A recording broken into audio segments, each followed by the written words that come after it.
You are All right. engaged. We are now streaming live on YouTube, and our regular meeting of the governing body from May 12, 2021 is called to order.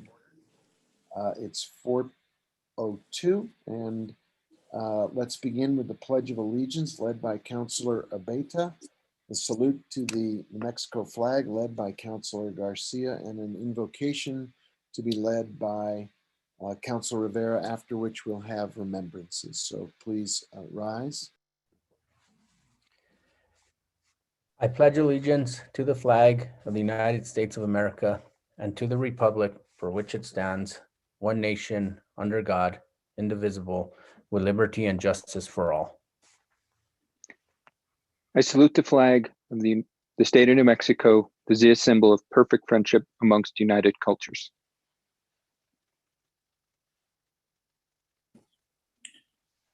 Thank you, Mayor.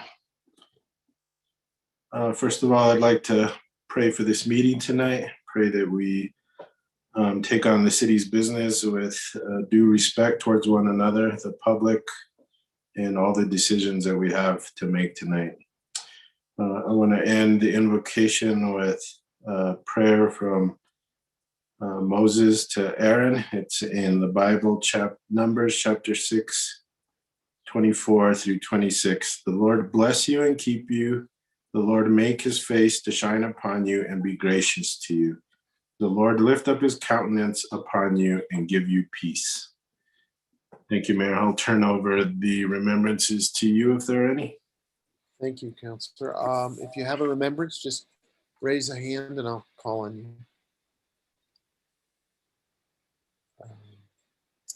If not, let's do a moment of silence for those we've lost to COVID and to other challenges of our time, and keep them in our thoughts and in our prayers, and bow our heads for a moment of well-wishing and prayer.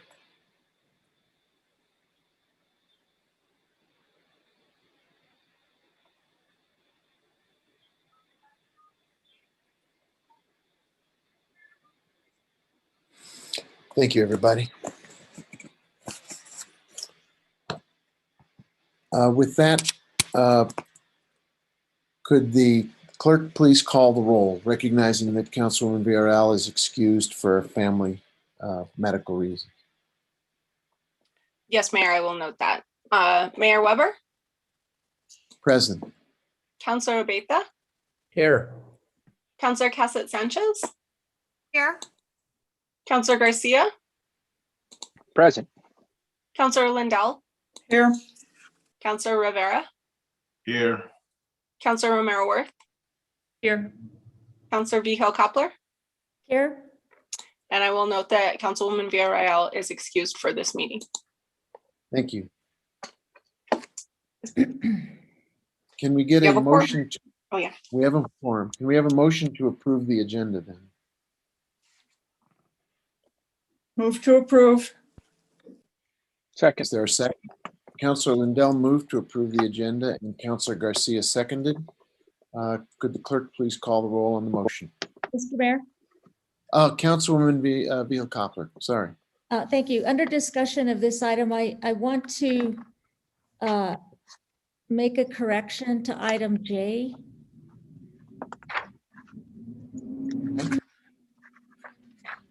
Please, you have the floor. Under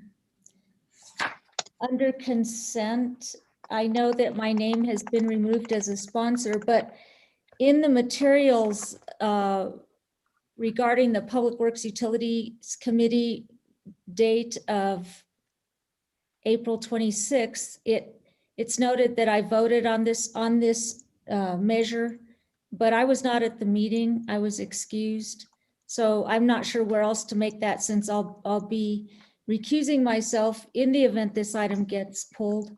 But I wanted to make that correction to the Public Works vote on the attachments to this measure. Thank you. Thank you. Other discussion on the motion to approve the agenda? If not, could the clerk call the roll, noting those corrections, not to the agenda specifically, but to the notations that are contained in the agenda? Yes, Mayor, I will make those notes. Counselor Abeyta, Yes. Counselor Cassett Sanchez, Yes. Counselor Garcia, Yes. Counselor Lindell, Yes. Counselor Rivera, Yes. Counselor Romero Worth, Yes. Counselor Vihel Coppler, Yes, Mayor Weber. Yes. Motion has been approved. And now we go to the consent calendar. I, with Counselor Vihel Coppler, will be pulling item J, so I can recuse myself from that as well.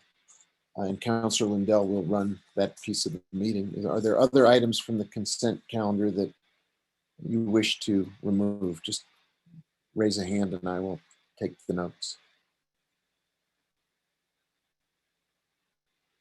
If not, we will then, can I get a motion to approve the consent calendar as amended? Move to approve as amended. second, Okay, we have a motion from Counselor Lindell to approve the consent calendar as amended. That is with item J removed. And a second from Counselor Vihel Coppler. Is there discussion?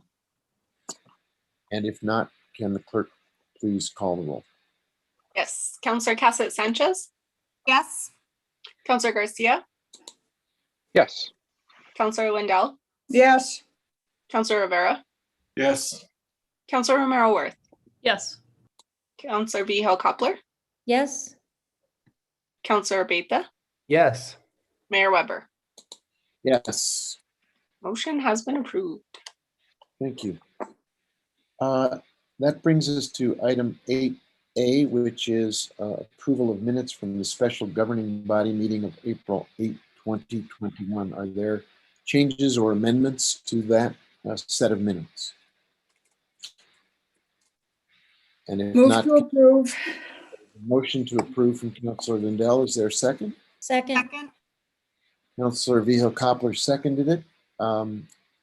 Could we please call the roll on that motion? Yes, Counselor Garcia, Yes. Counselor Lindell, Yes. Counselor Rivera, Sorry, I'll abstain since I was at the meeting but didn't vote on the plan in overall, so I'm abstaining. I will note that. All right, Counselor Romero Worth, Yes. Counselor Vihel Coppler, yes, Counselor Abeyta, Yes. Counselor Cassett Sanchez, Yes. Mayor Weber. Yes. Minutes have been approved.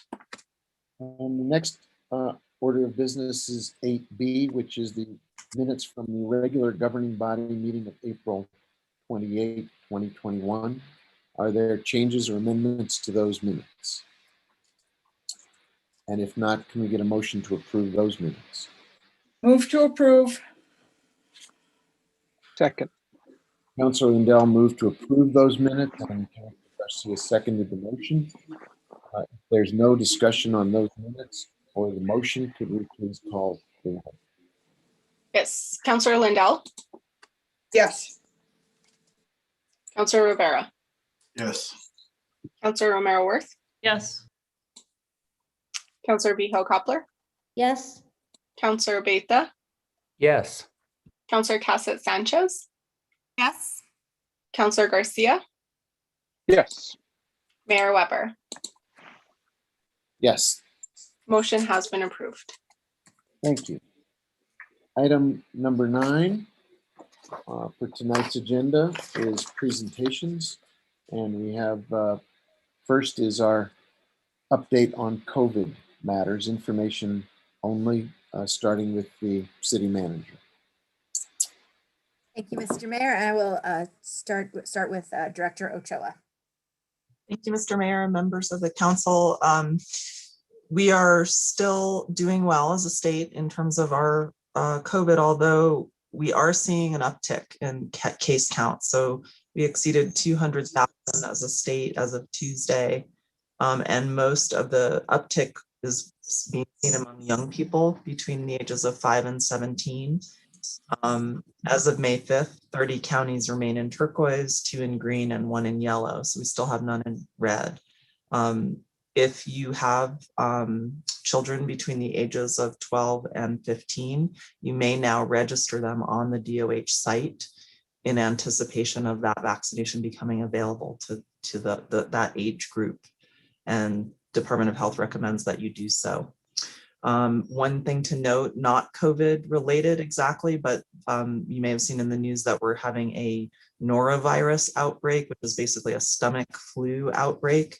And the best way to combat this, it's very serious and can overwhelm our local hospitals. So we really want to make sure people wash their hands. You can't stamp it out with hand sanitizer. So you need to wash your hands and take that seriously. As it relates to COVID, we want to make sure we don't overwhelm our hospital system. In terms of what's happening locally with our efforts, Thursday, May 13th is going to be our final mass vaccination event that we've done in coordination with Christus. They've been a terrific partner in this at Midtown. The current total for all the events we've done with Christus has been 8,702 people getting vaccinated.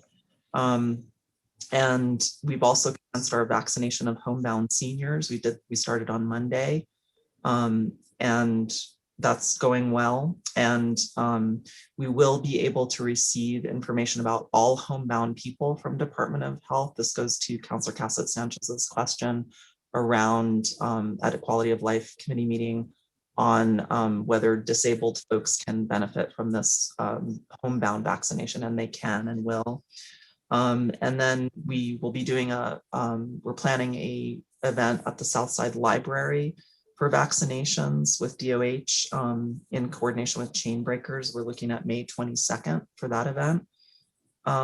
We're also excited that the fire department has lent us an ambulance, and our mobile health unit for the community health and safety department should be ready within a couple of weeks, and that will allow the fire department paramedics to give vaccinations at key spots around the city. We're all coordinating that with Department of Health as well. And those will be one stop. In other words, if you're not registered yet, you can just come get registered and get your shot. And that's moving along well. And we continue to provide PPE as requested, plan for all those small scale vaccination events. And with that, I can stand for questions. Thank you. Are there questions about the COVID report from this evening? Just raise your hand. Council Leo Koppler, you have the floor. Thank you, Thank you, Mayor. I wanted to, well, first of all, thank you, Ms. Ochoa, for the report. I wanted to ask procedurally, Resolution 2020-51 requires a written report. And while I know that's on the agenda tonight, it's not yet approved.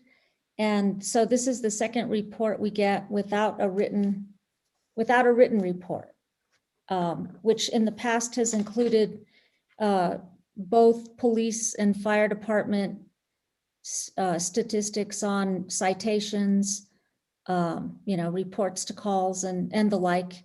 And so I'm wondering how we, as a governing body, are exempt from getting this written report since the resolution requires it.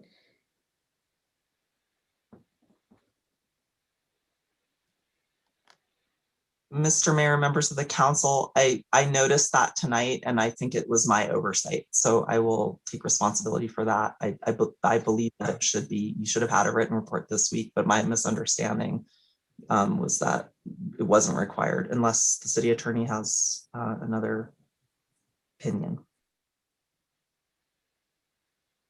Mayor Weber, councilors, if the resolution calls for a report, then we should do a report.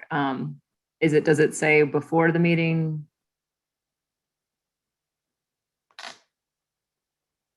Mr. Mayor, members of the council, city attorney, the original resolution calls for a written report every council meeting. And the new resolution, which requires a written report every council meeting, is up for a vote tonight. So if by the end of the night, we no longer need one, then there's an interpretation that for this meeting, we don't need one, but we don't know that yet, I guess. Well, I thank you for that. I know that it's maybe cumbersome for the administration to provide it, but this is the second time that we don't get a written report. After which that time, Councilor Cassett Sanchez introduced her resolution, which again appears tonight. So I guess I'll go back to the same comment or question I had when this happened the first time, which was the meeting before. What is the value of a resolution? Is it a promise but not a commitment, or what is a resolution then? If the governing body passes a resolution, my understanding and until this point is that we abide by the resolutions that are passed by the governing body. And I can see if I understand Ms. Ochoa, being an oversight, but because this is the second time, I'm wondering if it's deliberate or I totally get it. It's on the agenda, but this item appeared before approval. So twofold. One, I guess I wanted to bring it to your attention because then the public doesn't get this information, although the resolution requires it. And secondly, it begs a further question, which I said before, the last time this happened, it's a discussion that probably is not appropriate for right now, but I think in the future, I would like to know the meaning of a resolution, if we have to abide by them or not.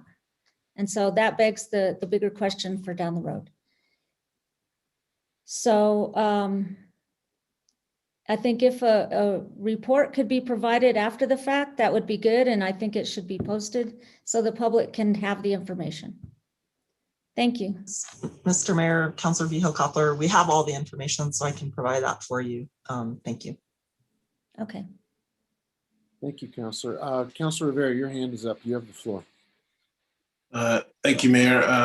Councilor Vihel-Coppler, I'll take some responsibility and some of the heat off staff for that. I think we had a meeting prior talking about being in turquoise and what we really wanted to see moving forward. And that came about the discussion for the resolution before us tonight. But I think and Councilor Cassett Sanchez, remind me if I'm wrong, or correct me if I'm wrong, but I think we said, since we're moving that way anyway, let's just keep going with just verbal reports. And if things change, then we'll go back. Doesn't address your question about a resolution. I agree with that 100%. But again, I'll take some responsibility for the lack of written reports these last couple of times. Thank you, Mayor. Thank you, Councilor. If I can change the subject for a minute, Kira, I have a substantive question that I don't expect you to answer, but it would be interesting to see if we could dig up some explanation. I've had a couple of constituents emailing me about the discrepancy in case numbers from the DOH website compared to the Johns Hopkins website. People are looking to see, as they're monitoring our caseload, they're getting two different sets of numbers. And I'm not in the loop on how numbers are collected or reported, either by DOH or by a national, highly reputed website on COVID data. But I think there is enough concern over trend tracking in our community that if we could identify going forward a data discrepancy between two very trusted websites and then provide advice to our residents about which website has better, more accurate numbers to be trusted, I think that would be a very useful update for community advice and communication. So it may take only a phone call to the university. It may take something more, but if you get two different sets of numbers for cases on any given day, I think it can provide a sense of uncertainty about what's really going on out there. So just put it in your expanding list of things to do. Thank you. Any other questions about today's COVID report, either process or substance? If not, thank you for weighing in and appreciate the update. That takes us to item B on the agenda, which is another information only presentation led by Jesse Roach on the recap of our water outlook. Jesse, you have the floor. Thank you, Mr. Mayor, members of council. I'm going to give a brief informational item on water, sort of what happened last year, what we think is happening this year. This is something that we do annually for public works, public utilities, at least in April timeframe, once we know what the snowpack looks like and before we go into peak demand season.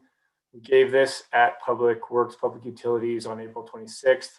We had originally slated this for April 28th, but we didn't get our information in time and it was a packed agenda, so we decided to push it out.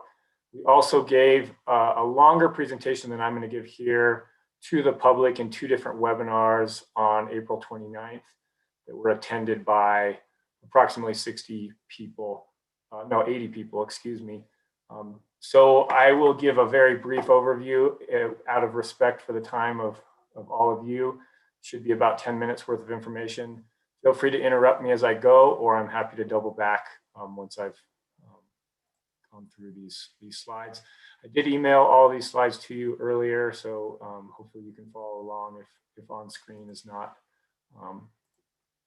if that's your preference. Okay, so with that, I'm going to talk briefly about sort of the overview of our system, a little bit about what happened last year and what we expect to happen this year, what the drought means to us. And it's hard to talk about the drought without then talking a little bit about water and growth, and then segueing into water resources planning and finishing with the San Juan Chama return flow project update. So last year we produced just under 8,800 acre feet for distribution into our drinking water system. Almost exactly half of that came from BDD, which is San Juan Chama water, which I'll explain on the next slide. About roughly a third of it came from Santa Fe River water treated at the Canyon Road water treatment plant. And the balance came from our 2 well fields, one of which is within the Santa Fe watershed, the city well field, and the other, the Buckman well field. Briefly, our San Juan Chama water is a portion of New Mexico's share of Colorado River water under the Upper Colorado River Compact. It is sourced from 3 different tributaries to the San Juan River that flow by gravity through tunnels under mountains, ultimately to be discharged into the Chama system for storage in Heron Reservoir. That's the reason it's called San Juan Chama. It's water from the San Juan that's moved into the Chama. Our full allocation in a given year is just over 5,000 acre feet per year. And again, last year we were just under 9,000 acre feet total use. So in a good year, we get more than half of our total water allocated as San Juan Chama. I like to show this graph in almost every talk that I do now because it provides really valuable context to where we've been in the last almost 100 years. And it shows through time, starting in 1925 through 2020, where the water has come from to support our total potable water demand. And we started with the Santa Fe River.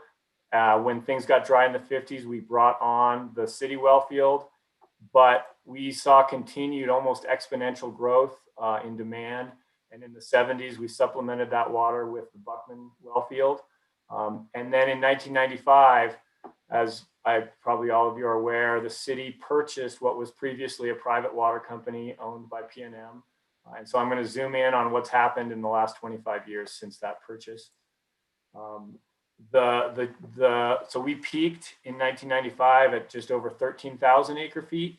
And once the city owned the water utility, we have steadily been driving that demand down despite the fact that we continue to add customers. So We served about 68,000 people in 1995. And since 2014, we've been serving more than 80,000. And since 2014, we've been below 9,000 acre feet a year every year. So this is a tremendous accomplishment from a conservation perspective, that we've driven down total use even as we've added to the total population served. The other really important thing that comes out of this graph is that since BDD, since the Buckman directive version came online in 2011, we have averaged almost 80% of our total water use as surface water supply, and that's where we like to be. And by doing that, we've been resting our well fields for use when we need them, and I'll get back to that. So a quick recap on last year. I'm sure everyone's aware it was a dry year, and this is just one way to show that. So what I'm showing here is total precipitation measured at a location between Nichols and McClure in the upper watershed in inches per year for the total number of years that we have data at that particular location. And the 8 inches that we saw up there in 2020 was the least that we've seen since we've been measuring rainfall at that location. One of the interesting pieces of information from last year is how visible the impacts of COVID were on our commercial sector specifically. And so what this graph is showing is the 2019 commercial use data is the dark line. And when we lay that over the 2020 commercial use data, it mirrors it surprisingly closely. And these little jumps up and down are weekends. And it was the 2 years were nearly identical from a commercial perspective until the first COVID shutdown in March. And then we saw the commercial use drop out. It worked its way back up until the second shutdown in October and dropped off again. So comparing now, starting to think a little bit about this year compared to last year. So last year, this is again the same water distribution I showed before. This coming year, and these projections were based on April 1st snowpack. And so we were expecting to use a little bit more wells than we did, but still have more than 75% of our total water from surface water. But I will say that in the last month, between April 1st and May 1st, the snow water equivalent, or the snow that was in the watershed, the amount that showed up as flow into McClure was below what we expected as the minimum possible based on historical analysis. So a lot of that water disappeared. It sublimated, it went into soil moisture, and it did not show up in our reservoir. So these projections we're already backing down at Canyon Road as to what we expect to be able to produce. And we will see more use mostly in the city wells as a result. So what does the drought mean specifically for us? In this period of drought, we will be strictly enforcing our existing water use restrictions, which we do have available on our website. We also have many resources available to help city residents and businesses use water more efficiently, and those are at the conservation website, which is savewatersantafe.com. We're working with the county on joint drought messaging starting this month and going all the way through October. But I want to sort of put this in context that the 25 years of successful conservation that I showed in a previous slide and the 4 separate supplies that we have put us into a sustainable water resources position in which we use river water preferentially, and we save our wells for periods of drought. And water levels in our well fields have been rising for the past decade since we brought BDD online, and they're ready to meet some or all of our demand this year whenever we need that.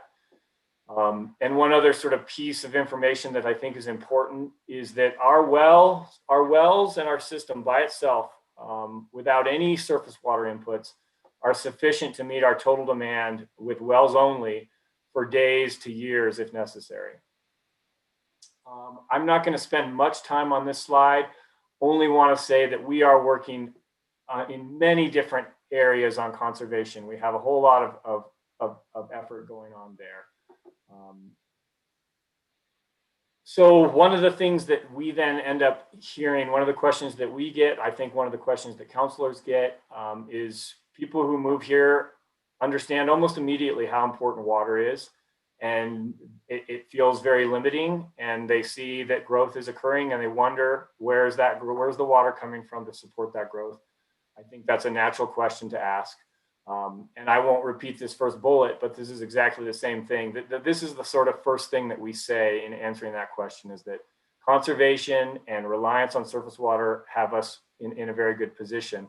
But when it comes specifically to growth, City Code does connect land use planning directly to the water supply by requiring that developers offset new demand on the system.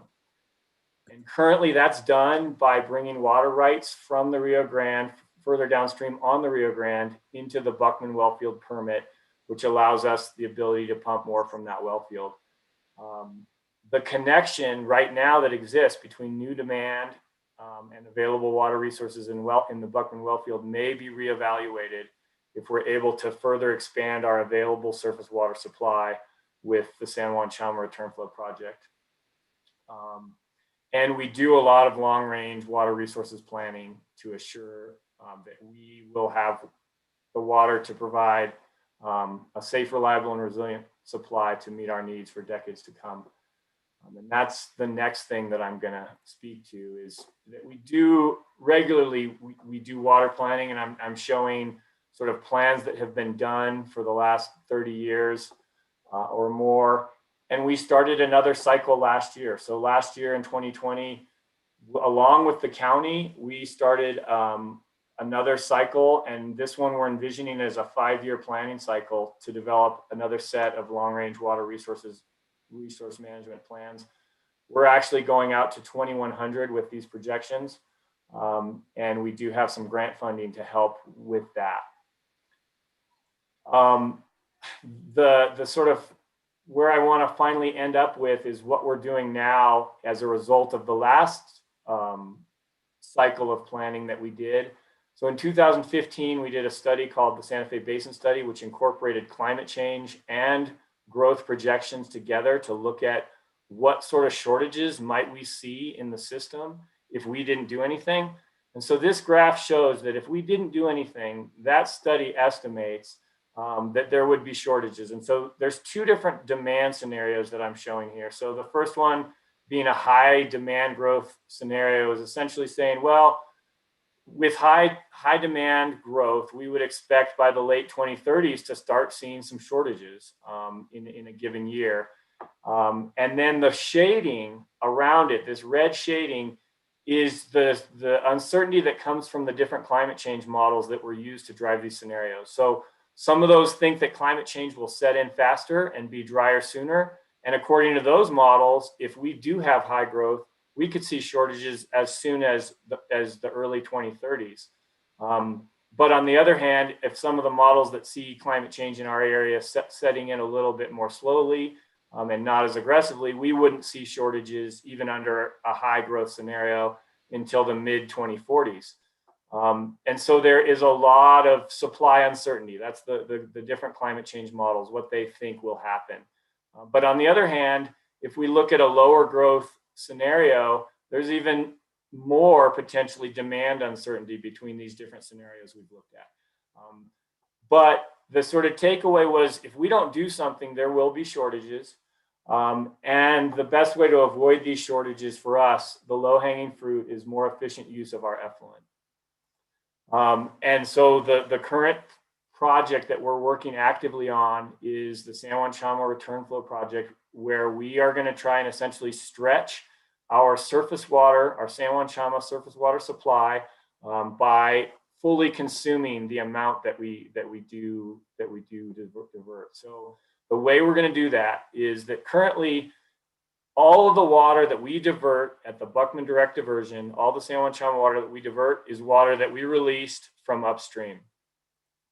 With the return flow project in place, the amount of water that we divert at Buckman that goes through the system and is not consumed and ends up back at our water treatment facility, back at the wastewater treatment plant, would be returned to the Rio Grande at a location just below the diversion, so that in these 2 schematics that I'm showing, for the same diversion, so the arrows are scaled to the amount of water. For the same diversion, the release from upstream is much less, but we're making the river whole below the diversion and return location with the return flows to the river. So in these two scenarios, there's no change to Rio Grande flow below BDD, but the city is getting the same diversion of water from the river, but we're releasing much less water from upstream to support that. This project is something we've been working on for a long time, but it's very close now to some major milestones. We updated City Council in January. We received needed support from the BDD board in February. We received sort of necessary go-ahead or tentative support from the Rio Grande Compact Commission in April. And we submitted applications to BLM and Forest Service in April for construction of pipeline on public lands, largely in an existing utility corridor. So with this informational item, we will have sort of updated you all on this. And then we also have an agreement with the county. So we have an agreement in principle with the county on the county becoming a partner in this return flow project. And that has gone to Public Works and Public Utilities. It will go, we expect it now likely to go to Quality of Life on May 19th, and one way or the other to come before this body on May 26th for approval. And then once that's in place, we would be ready, and we're targeting early June to start the National Environmental Protection Act permit scoping, submit Office of the State Engineer return flow application, and release a RFP for engineering design. And with that, I would stand for questions. Thank you. If you have a question, please just raise your hand and we'll address it to Jesse or whoever else needs to be in the conversation. Any questions? We will be seeing this again, as Jesse indicated. It's coming back to us and through committees, so it's not the last time we'll be having an opportunity to talk it through. Very good. Thank you, Jesse. Appreciate the presentation. Are those slides publicly available, so anyone who wants to go through them has an opportunity at their own leisure and in their own time to do it, and then send questions in from people in the community? Mr. Mayor, they are, with the exception of that schedule, which I just showed, which has been updated. All the slides that were presented at the webinars on April 29th and a recording of that webinar are available on our landing page for water, which is santafenm.gov/water. Thank you. Very good. Any other questions? If not, appreciate your being with us tonight, and we will see you again. Thank you very much. That then takes us to the next item on our agenda. Is still an information-only presentation regarding area media income data. I guess, Alexandra, are you prepared to walk us through that? Yes, I am. Good afternoon. Good Good afternoon, Mayor. Thank you. Members of the governing body. Every year I provide this update for the governing body to explain how the HUD's area median income statistic influences and affects how the city sets its pricing schedule on the home ownership side and the affordable rental schedule on the rental side. We start with an assumption that any payment, any housing cost over 30% of somebody's income is unaffordable. So our pricing schedules and rental schedules are calculated according to what is affordable at several different income ranges. And every year we wait for HUD to give us our income ranges, which usually happens sometimes toward the end of March, early April. And then we calculate the pricing schedules accordingly. The memo has been added to the packet. I apologize it wasn't in there earlier, but I think you also received it by email. It's quite dense. I won't go through all the details because I know there's a long night ahead of us. But I would like to just point out a couple of things in the memo. One of them is that incomes, not surprisingly, went down in 2020. We use the current year incomes are set based on what the data from the previous 12 months shows. What's more surprising possibly is that they didn't. Excuse me. My dogs are very concerned about area median income. What's more surprising is that it didn't decline more.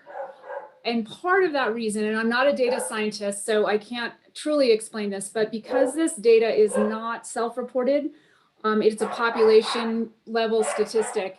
And I believe, for the first 3 months of last year, people's incomes didn't change much.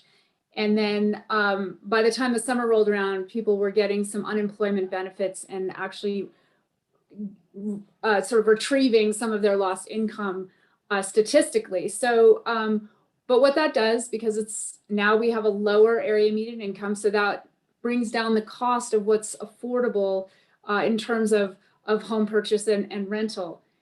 On the home purchase side, we had another data point that affected the pricing schedule, which is that interest rates went down quite a bit. As we all know, the economy was supported to some extent by lower interest rates. And that dramatically affects, even though it's less than 1%, it dramatically affects the purchasing power of a buyer. So despite the fact that incomes went down, so did interest rates, which means that the sales pricing schedule, actually the housing prices went up. Not super dramatically, but enough. And what happens in this scenario, which is challenging for folks trying to buy a home, is that suddenly, if your income, you fell within a lower income percentile the year before, your income hasn't changed, suddenly you're now in a higher income percentile, which means that in order to purchase a home through the city's inclusionary zoning program, you actually have to pay a higher price. So we've taken a couple of steps to counteract that. One of them is to raise the amount, the limit for down payment assistance, to try to counteract that to some extent, so that instead of $20,000 limit, it's now a $30,000 limit. So that's kind of the story on the homeownership side. Rentals are a little bit more straightforward in some ways because interest doesn't play a role. So the what's affordable for rents clearly went down in terms of what the required rent would be. The other way this will affect the rental market is that on the fee in lieu of side, the fair market rents that are also set by HUD and are a community-wide statistic barely changed at all, slightly, but not much. Whereas the affordable rent, because the incomes went down. So that means a higher affordability gap. So when we are calculating our fees in lieu in this upcoming year, we will be, the fee will increase naturally because of that affordability gap. And then on July 1, as per our ordinance from 2019, that fee will increase by another 20%. And in the last page of the memo also just explains, in case anybody's interested in going through the calculation, how we determine a fee in lieu of when we are calculating it for a project that's not including on-site units. I think there's a lot in there. I'll stand for questions, and please feel free to just follow up, send me an email later on once you have a chance to digest some of this, and I'm happy to answer any other questions. Thank you very much, Alexandra. Any questions right now, recognizing there, as we just heard, time to digest the memo and the report and do more individual questions if you want to follow up. But questions for this evening for Director Ladd. Very good, thank you. And again, that report is available for everyone who is interested to find on the city's website. And it is obviously a very significant issue that we're all interested in. So it's good to have that data in front of us as we look at our housing strategies going forward. Thank you very much. Thanks. Excellent. Thank you. Then we move to the consent calendar, and my notes, Madam Clerk, tell me that the only item that was pulled was J, and that was, I'm going to recuse myself at this time from the meeting and turn it over to Councilor Lindell. And if somebody will text when it's time to return, that would be fine. Thank you, Mayor. Counselor Lindell? Yes, Counselor Vihil Coppler. So I will also be recusing and leaving now. Okay, we'll text you as soon as we're done, and I would say it's probably not going to be long. Thank you. Uh-huh. Okay, Madam Clerk, could you read the caption on this, please? Yes, of course. This is a request to publish notice of public hearing for on June 9th, 2021. It's consideration of bill number 2021-11, an ordinance regarding the Independent Salary Commission, amending section 6-19.3 SFCC 1987 to reassign the authority to appoint the members of the commission to the Ethics and Campaign Review Board, and to reassign the authority to appoint the commission's chairperson to the commission's members. And amending section 6-16.2 SFCC to add the duty of appointing the Independent Salary Commission members to the Ethics and Campaign Review Board's powers and duties. I would just like to note that Jesse Gillian is here on this item if necessary, and this is a request to publish. Okay, so thank you, Madam Clerk. So we have a request to publish. Do we have any? I don't see anybody's hands up. Do we have a motion? Oh, Councilor Garcia. Thank you, Mayor Pro Tem. Quick question, because I know this was scheduled for a public hearing on May 26th. So just wanted, I guess, the public to know why we're pushing it out 2 weeks. I can answer that. Councilor Garcia, it was the incorrect date was posted on the original caption. So to be consistent and to meet our noticing guidelines, it was added to the June 9th meeting. Okay, great. Thank you so much. Sure. No other questions. Move to approve. A motion to approve. Do we have a second? Second. I heard Councilor Cassette Sanchez. Any further discussion? Madam Clerk, would you please call the roll? Yes. Councilor Rivera. Yes. Councilor Romero-Worth. Yes. Councilor Vihil Coppler. She's sorry, I recused. apologize. She's sorry about that. Councilor Betha. Yes. Councilor Cassette Sanchez. Yes. Councilor Garcia. Yes. Mayor Pro Tem Lindell. Yes, thank you. Would you text the mayor and Councilor Vihil Coppler to rejoin the meeting, please? Yes, ma'am. Give me one moment.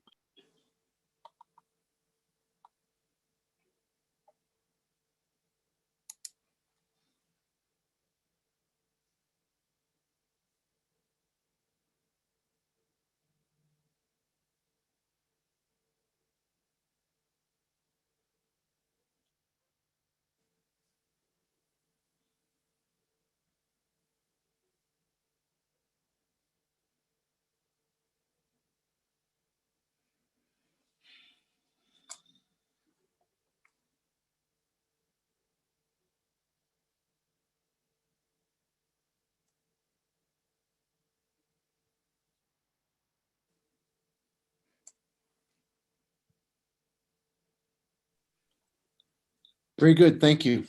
Is everybody back? Yes, we're all here again. That then brings us to item 11A on our discussion action items. If the clerk could read us into that item, please.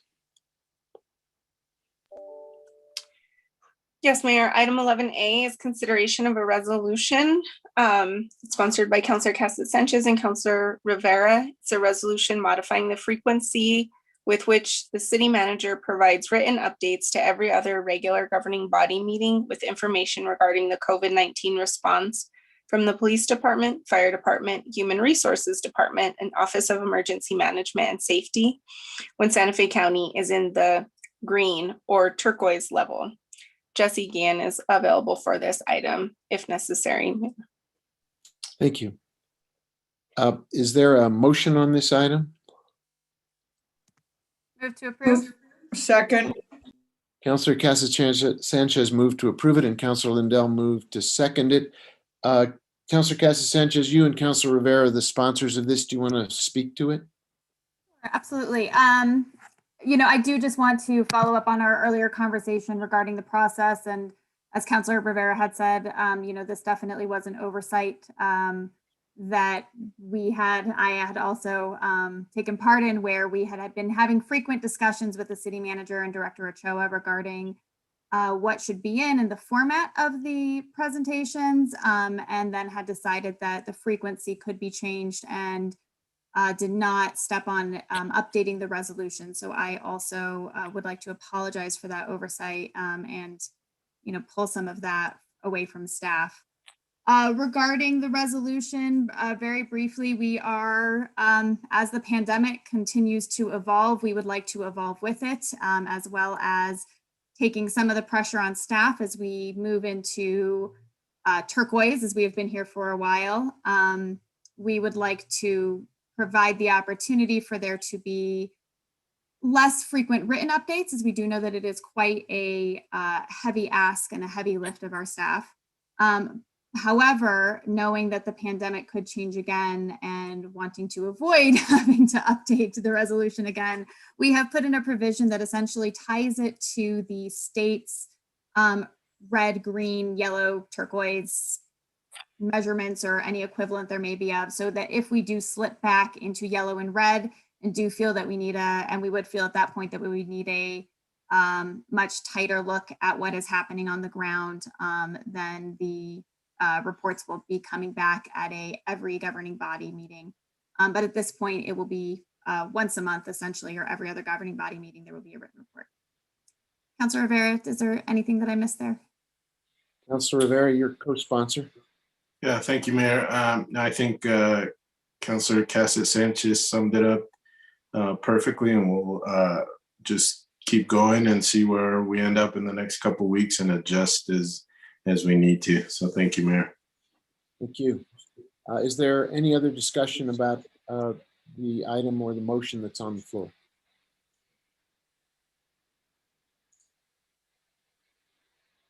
If not, Councilor Garcia, was that a hand raised I saw? Yes, sir. Thank you. You have the floor. Thank you, Mr. Mayor. I see that this only goes until June 30th, which is a month and a half away. And I know that we're not going to be out of this pandemic by the end of June. So are we going to be revisiting this I guess that's a short frequency for this just to be extended to. I think realistically, why couldn't we go till the end of the year with this? I can respond to that. There was thought about that. There has been information coming from the state. The governor said she would like to lift restrictions by the end of June, I believe was the headline that I had seen. And so that may change the nature of our resolution, as right now this really is tied to that, the red, yellow, green, turquoise. And so at that point, if we do decide as a governing body that we would like to still be getting these reports, we can take a look at what the frequency and what the inclusion would be at that time, as well as what is happening at the state level and some of the information that we would like to get. So that was my logic there. And I'd be happy to bring another resolution in a month and a half if that's something that the governing body is still interested in hearing reports on. Okay, thank you. I just was wondering, and thank you for providing the context around the date. I really appreciate that. Because I do see us, as we saw last summer, things kind of got a little better in the summer months, and then boom, it hit us again in the fall.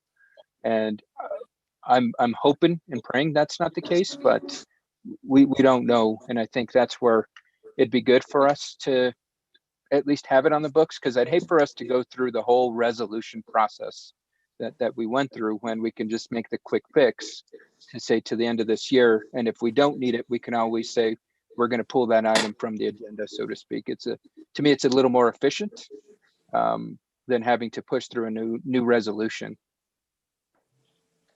So I don't know if there's an appetite from my colleagues to make that modification until and change the date from June 30th to December 31st. Garcia, can I actually respond to that again? I think another piece that I'm considering about is, as I've been thinking about this, and what information are we going to want? So the current resolution does ask for things like, how many mask citations have we given? Well, that might be changing as we start to get more information out about, do we still need to be masked outside? Do we still need to be, as the CDC changes their regulations, what does this start to look like? So I also agree that I believe that there will be a need for reports moving forward throughout the rest of the year. But I also want to make sure that they are aligned with what current recommendations are coming from CDC, from DOH, with how we change the emergency proclamations to make sure that they are still accurate. And right now, the resolution is pretty prescriptive in the information that is provided. But I would be more than happy to have this conversation with you, probably in a few weeks as we get close to the sunset here, of what information would be really useful as we start to see how things develop. Thank you, Councilor Cassett-Sanchez. I appreciate that. I'm just trying to find in the resolution where it gives the descriptive of what's to be included in the reports. For example, you had said the mask citations. I don't necessarily see that in the resolution.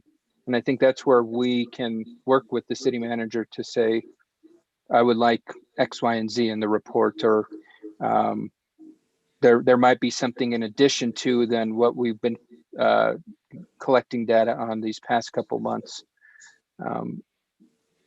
Again, I'm just kind of circling back to, I think it's a little more efficient for us to just add the date to the end of the year and modify versus having to go through the whole resolution process. Well, I think that might be a question to the city attorney. I'm sorry, Mr. Chair, Mr. Mayor, I keep skipping over you and responding. I apologize. May I respond to the question? Councilor Cassett-Sanchez, you have the floor to respond to the question, and then I have a question of my own, but go right ahead. So it does refer to Resolution 2020-51, which is where the specifications come in of what should be in the report. And I believe, city attorney, correct me if I'm wrong, with this resolution, we are simply modifying that resolution, so we are still beholden to the requirements in Resolution 2020-51. Mayor, Councilor, I can respond. Your voice is a little creepy, city attorney.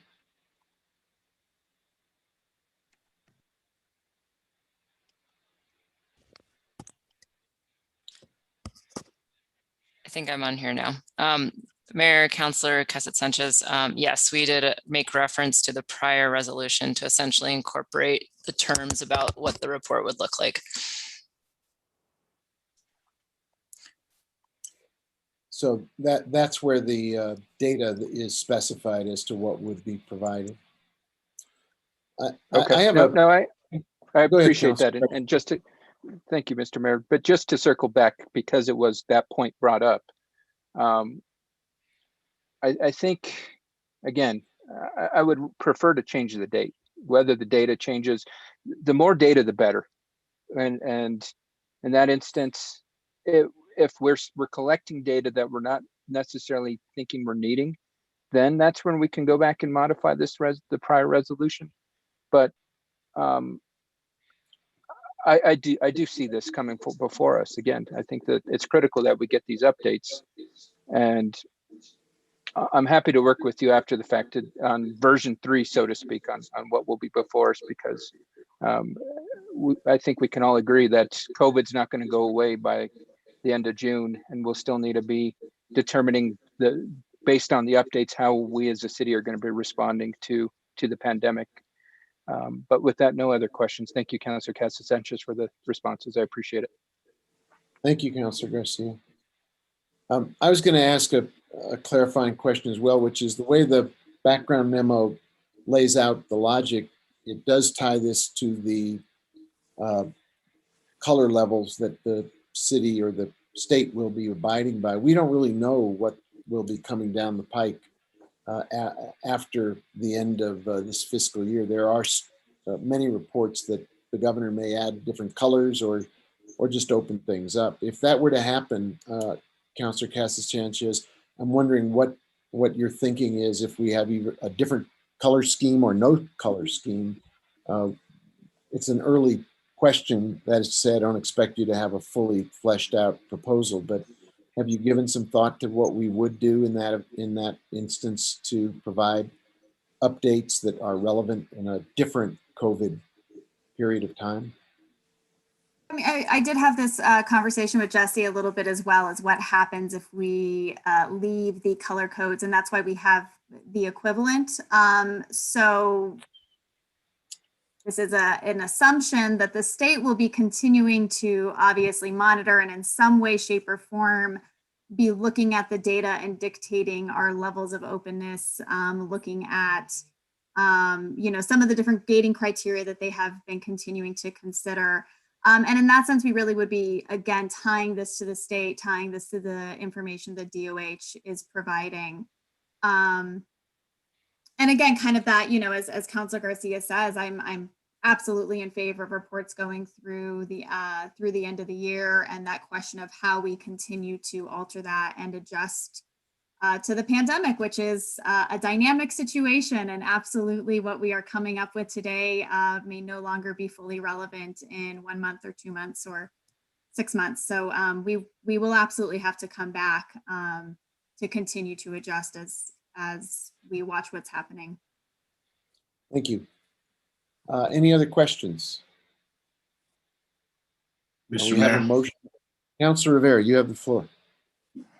Thank you. As a co-sponsor of this, don't want to leave Councilor Casas-Sanchez out there by herself, even though she's done a great job.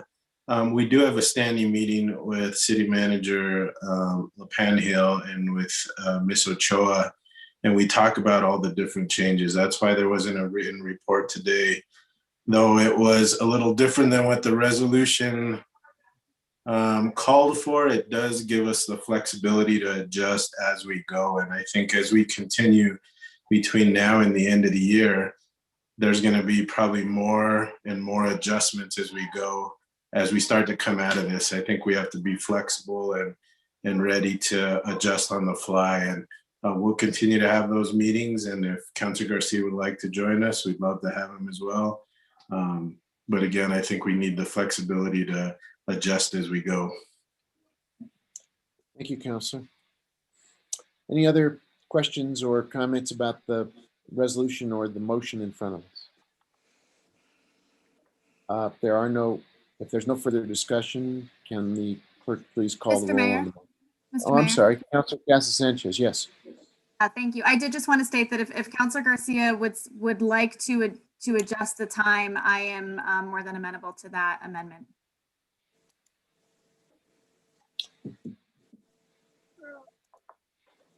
Mr. Mayor, I think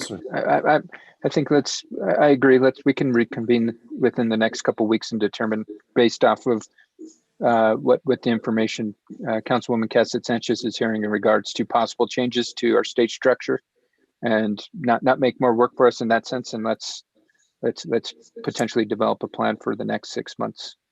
So great. With that, Thank no you, amendments. Thank you, Councilor Casas-Sanchez. Appreciate both of you. Thank you. If there's no other discussion on this, could the clerk please call the roll? Yes. Councilor Romero-Worth. Yes. Councilor Vigil-Koppler. Yes. Councilor Beta. Yes. Councilor Casas-Sanchez. Yes. Councilor Garcia. Yes. Councilor Lindell. Yes. Counselor Rivera, Yes. Mayor Weber. Yes, Motion has been approved. thank you. If you could then introduce 11B for consideration. Yes, item 11B is request for ratification of a grant agreement with the New Mexico Tourism Department for $300,000 to support the restart of the group business that use the convention center pursuant to SFCC 1987, section 2-4.6B. Randy Randall, our tourism executive director, is available for this item. Thank you. Can we get a motion on this item? Move to approve. Councilor Lindell has moved to approve. Can we get a second? Second. Councilor Romero Worth offered a second. Is there discussion of this item? Questions for Mr. Randall? Randy, do you want to give us a brief, give folks who are listening who may not have read up on it an overview of what the item refers to? Mr. Mayor, thank you, and members of the governing body. This is really a business development grant that the New Mexico Tourism Department offered to our convention center to help it get restarted, to allow us to increase the amount of advertising that we can do, restart our sales effort, which includes attendance at meeting planner conferences, and bring, as well as getting an accreditation for the convention center through the Global Biotech STAR Facility System. I have to write that down because I can't remember it. This will give us an accreditation that will allow us to demonstrate to the public that we are following very safe principles. So I am delighted that they have offered this, and hopefully we'll be able to accept it. Thank you. Thank you. With that introduction, are there follow-up questions for Mr. Randall? If not, we have a motion. Could the clerk please call the roll on the motion? Yes, Mayor. Counselor B. Hill Coppler. Yes. All right, awesome. Counselor Beta. Yes. Counselor Cassett Sanchez. Yes. Counselor Garcia. Yes. Counselor Lindell. Yes. Counselor Rivera. Yes. Counselor Romero Worth. Yes. Mayor Weber. Yes. Item has been approved. Thank you. Thank you, Randy. Could you bring us to item number 12, please? It's an information overview of Midtown. Yes, item 12 is our Midtown overview. Economic Development Department overview of the Midtown Biweekly Development Update Report. Daniel Hernandez, our project director, is available for this update, as well as Richard Brown, our Community and Economic Development Department director. This presentation is specific to existing buildings and furniture, fixtures, and equipment.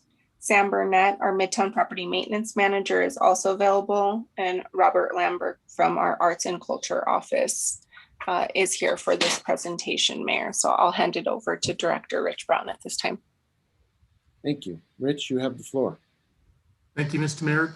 Good evening, and good evening to the council. Thank you. We're here for our biweekly Midtown update. Tonight, we are going to talk about existing buildings. The FFE, or furniture, fixtures, and equipment, will be at another time, so Rod will not be with us tonight, but we'll join tonight with Daniel Hernandez, project manager for Midtown, and Sam Burnett, who's the property manager for Midtown. So I will leave it to them to do the presentation, and we'll stand for questions afterwards. So Sam, if you'd like to start the presentation, we're ready to go. Good evening, Mr. Mayor, councilors, Sam Burnett. As you know, I'm here to talk a bit about the development planning process regarding Midtown and the existing buildings there. I'd like to start by talking about the three goals and priorities we've set up, kind of guiding our planning process. The first, we've really focused in on the rehabilitation and reuse of buildings with specific civic or cultural value according to goals articulated by the community, as well as goals articulated in the Midtown planning guidelines. The second is the identification and preservation of buildings with specific development value. These buildings, all the buildings are assessed and prioritized to be incorporated into the redevelopment process to kind of ensure the greatest benefit to the community and the city. And kind of a second piece of this is also assessing buildings for their potential in kind of early phase or early start projects. The third is the identification of experienced partners that we can bring on board to help rehabilitate and operate these buildings either throughout the development process or again as a kind of early phase, early start project. From there, we kind of second layer of this is the development of a set of evaluation criteria we use for assessing each of the buildings to try and help us determine its future. Obviously, I've kind of already talked about this, but again, very important to the Midtown team is that the civic or cultural value of buildings and ensuring we're integrating community goals into how buildings are assessed, looking at things like, I know important to the community, for example, are the Philip Register designed buildings, buildings that provide important community resources, so on and so forth. Second, very important element we're looking at is the return on investment, and all the following criteria kind of feed back into this one. It's important to note that the return on investment we look at isn't just in raw dollars, but also goes right back into that kind of civic and community or cultural values. So it's kind of balancing, benefit to the community as well as just, general costs. So return on investment, pretty straightforward. It's the cost of maintaining and rehabilitating these buildings, compared to what we expect to be able to get out of it. We look a lot at the quality of construction of the buildings as well as their current condition. We look into environmental mitigation costs, the environmental remediation, will there be great expense in mitigating asbestos or some other contamination? We look very closely at all the building systems. That's the plumbing, electrical, mechanical, and structural systems. Are they functional? Are they modern and up to date? Are they something likely we're going to need to replace in the short term or long term? We look a lot at code requirements. We're working with a lot of older buildings, so we have a lot of issues with conforming to modern ADA standards or safety standards, the presence of fire monitoring or fire suppression systems. And then finally, we look a lot at the adaptability of these buildings for reuse. We have some buildings that's really straightforward and clear cut. You have the Fogelson Library Complex, very easily rehabilitated and turned into a modern, highly functional library in one fashion or another. And then kind of on the other end of the spectrum, you have buildings that are a little more complicated. You have the older dormitory buildings, brick and mortar, kind of expensive to modify, interior layouts somewhat complicated. And you see kind of a 50-50 split on how people interpret their adaptability. Some people think it's too costly to reuse them. Other people look at those buildings and see the value of the embedded carbon, the robust bones of a brick and mortar building and their historic character, and think, with the right designer, somebody could come up with a really functional plan for, modifying those buildings for, real functional uses into the future. So kind of an example of how we are evaluating the buildings. And from there, we've created 3 building categories that we're working with.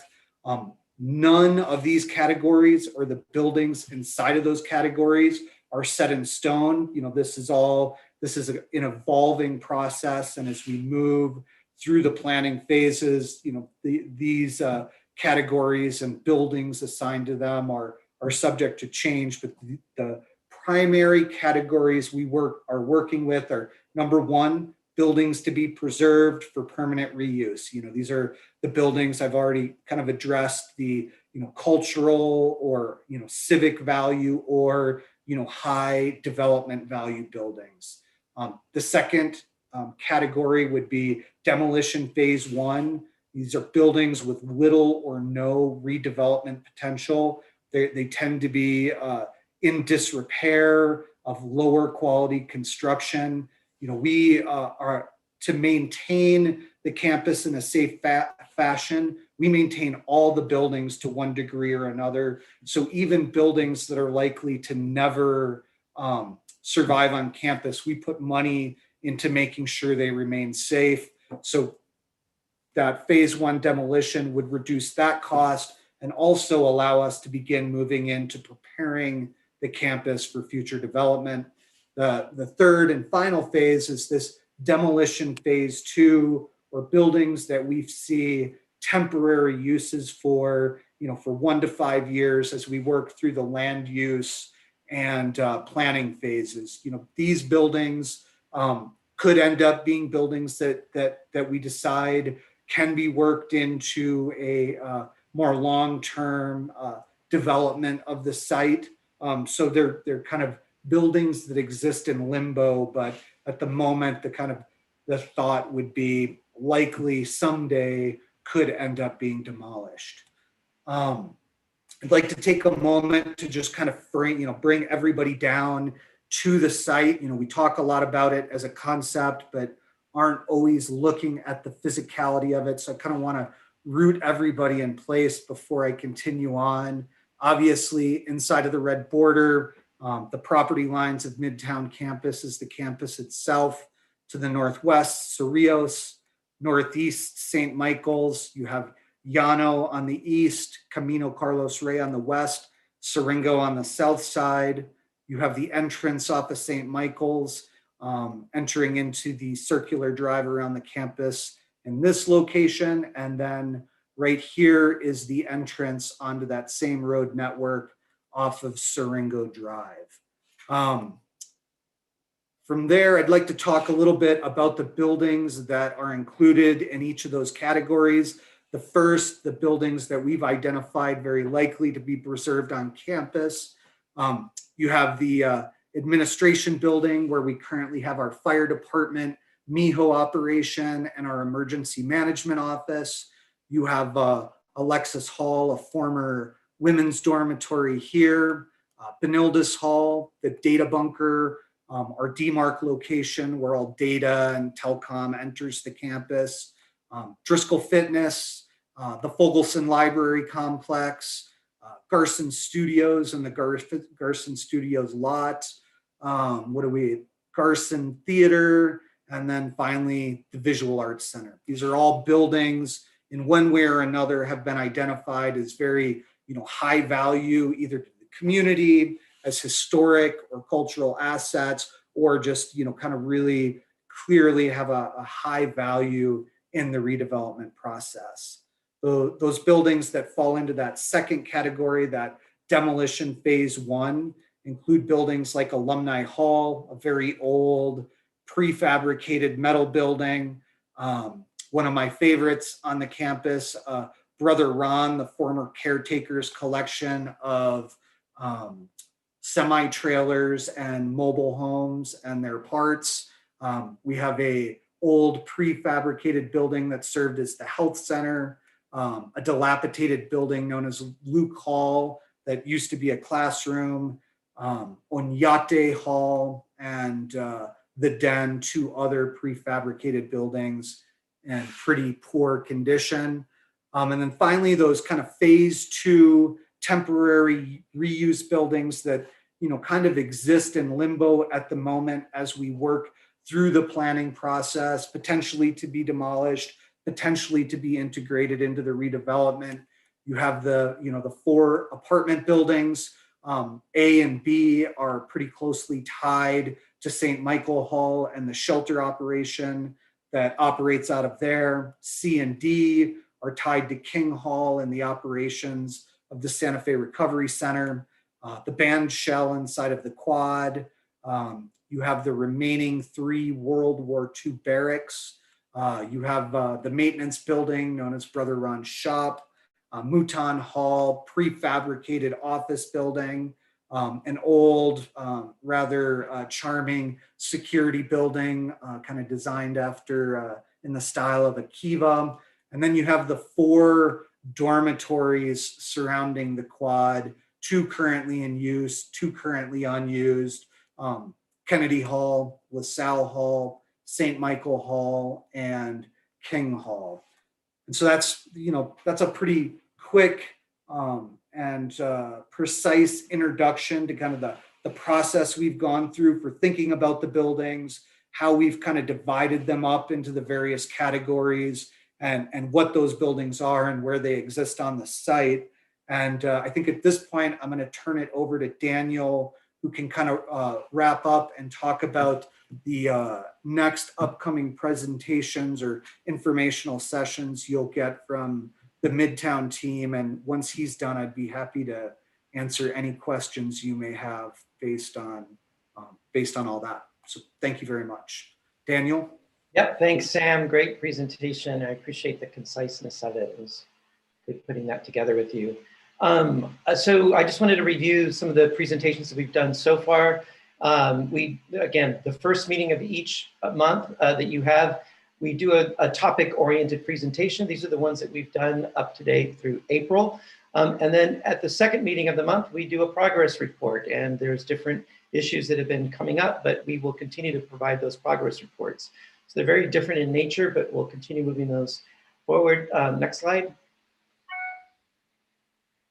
So just to look ahead, tonight we did the existing buildings. We will do a progress report at your second meeting this month to just give you an update on all the other work that's going on in Rich's action plan.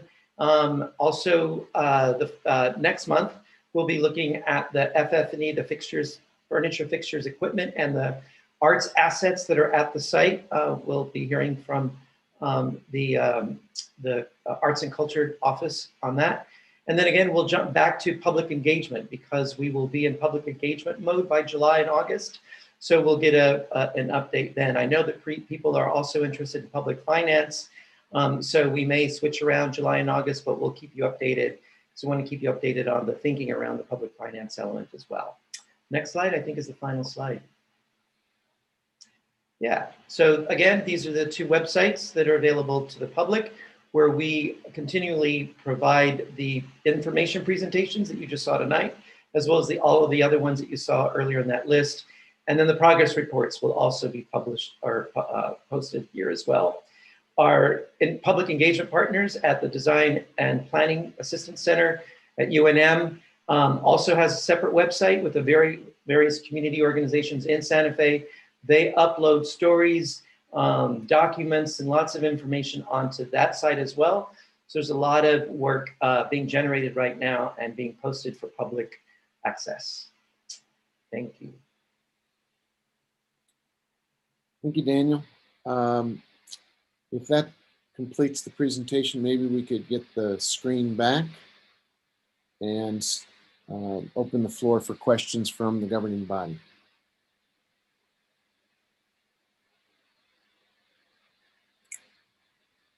Anyone have a question for Sam or Daniel or Rich at this time?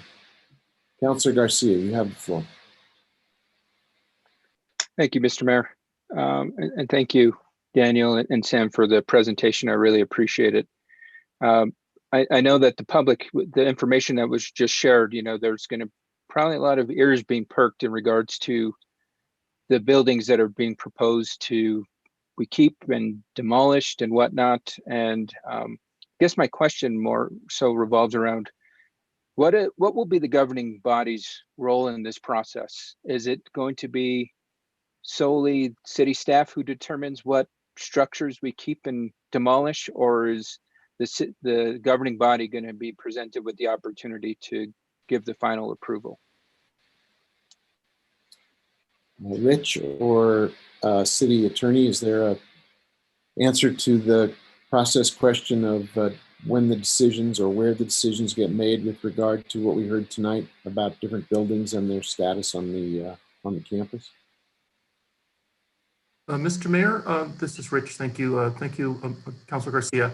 I think that it's the staff that drives the planning process. We're in that process now through the resolution, but I will defer to the city attorney if that is a change. But this is a part of the planning development process of the buildings as we get to a master plan process and ultimately to RFPs for project development. But I will defer to the city attorney if I've said something that's not correct. So, Ms. McSherry, if Mayor Weber, Director Brown, you haven't said anything that's incorrect. I would say that a lot of it's going to depend on that master planning process.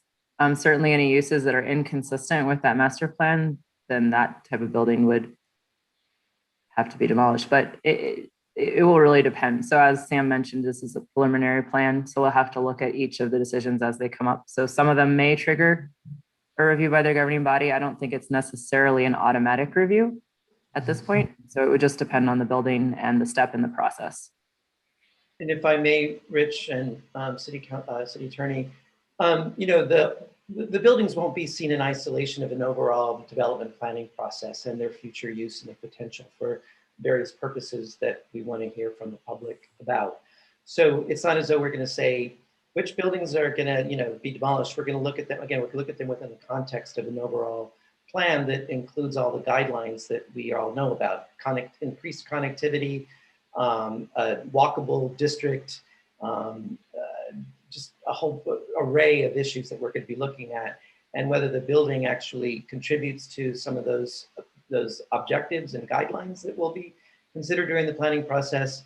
And then we'll be vetting all of that stuff publicly. So you'll be looking and we'll be approving an overall master plan that the buildings that are being proposed that are going to be, you know, preserved will lie within that bigger development plan.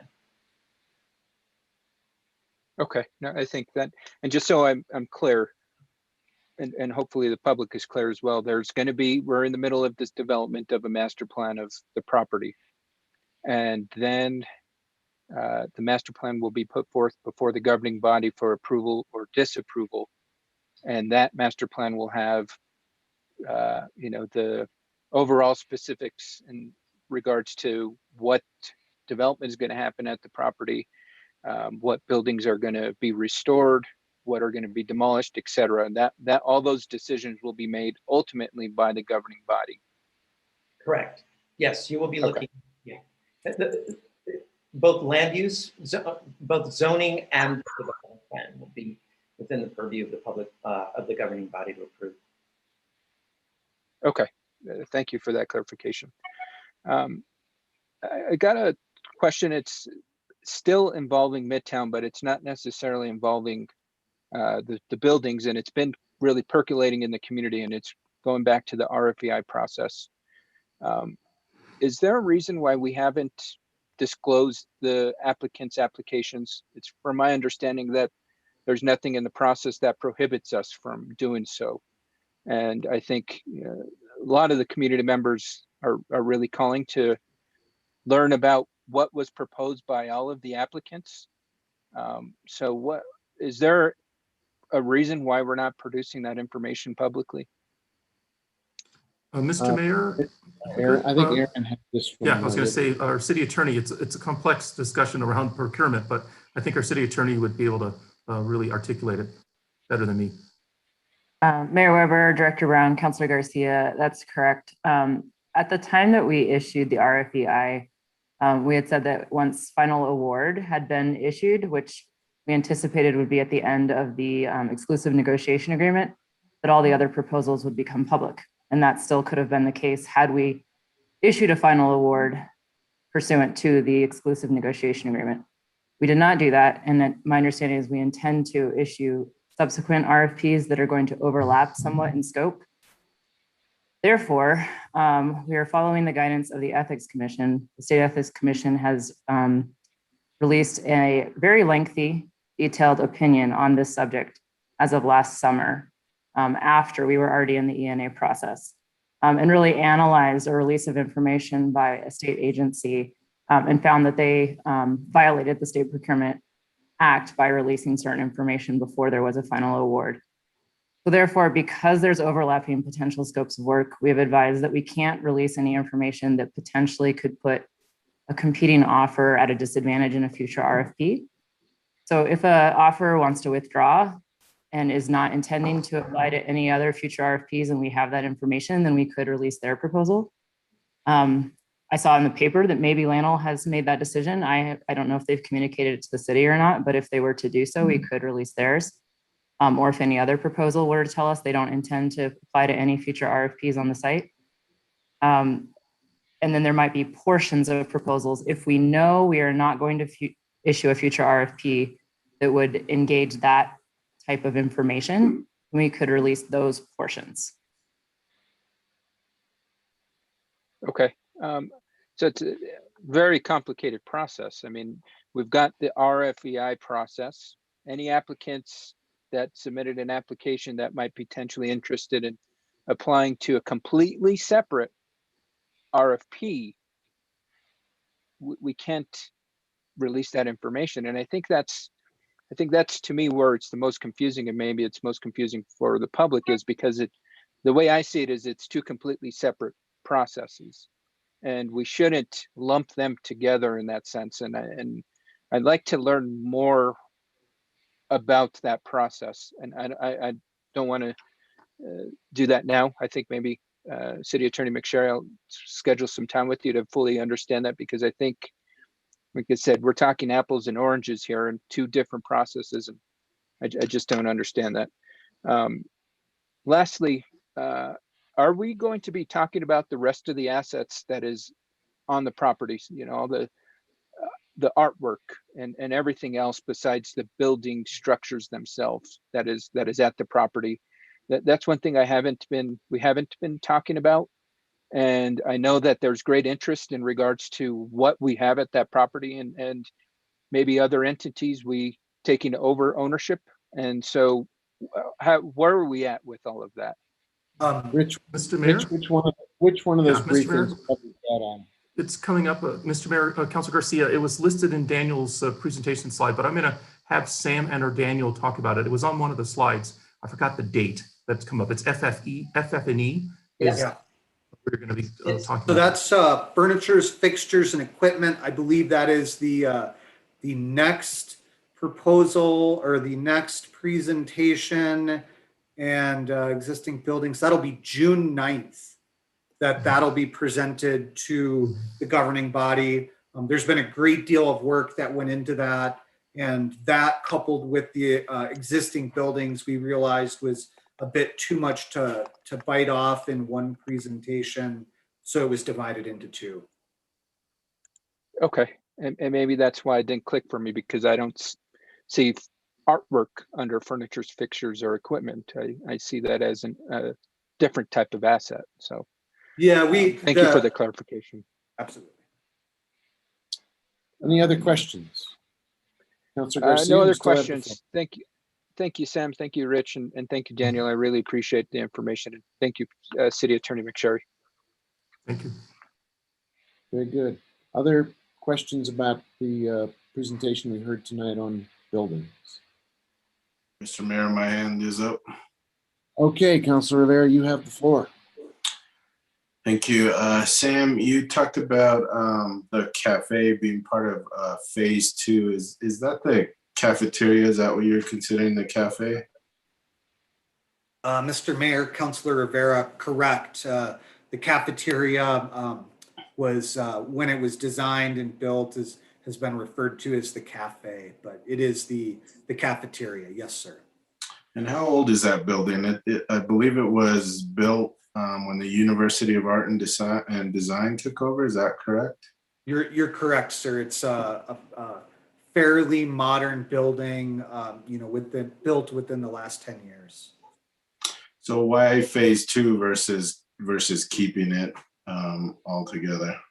Mr. Mayor, Councilor Rivera, it presents a complicated dilemma, because it's actually built as an addition to St. Michael Hall. So it's technically part of one of the existing dormitories. And so how that could be modified to exist independently of that building remains to be determined. So its fate is somewhat linked to the fate of St. Michael Hall. And then once a decision was made on one or the other, trying to work through the logistics of making one or the other functional and modifiable becomes the next topic. So not that it's not a building that could be kept. It's just somewhat more complicated than some of the others. And how much were safety and cost figured into your evaluation? In this particular instance, the safety, the cafeteria itself, the cafe in St. Michael Hall are actually one of the buildings that have, are ADA compliant, has fire suppression and fire monitoring. So safety is, and the cafeteria, and so safety was not a huge issue. I think that where the cost issue comes up in these buildings is the ability to be able to modify St. Michael Hall for reuse in the future. As the master planning process unfolds, what's anticipated to take place in that particular location. Can St. Michael Hall be modified to meet that need? If so, what's that cost?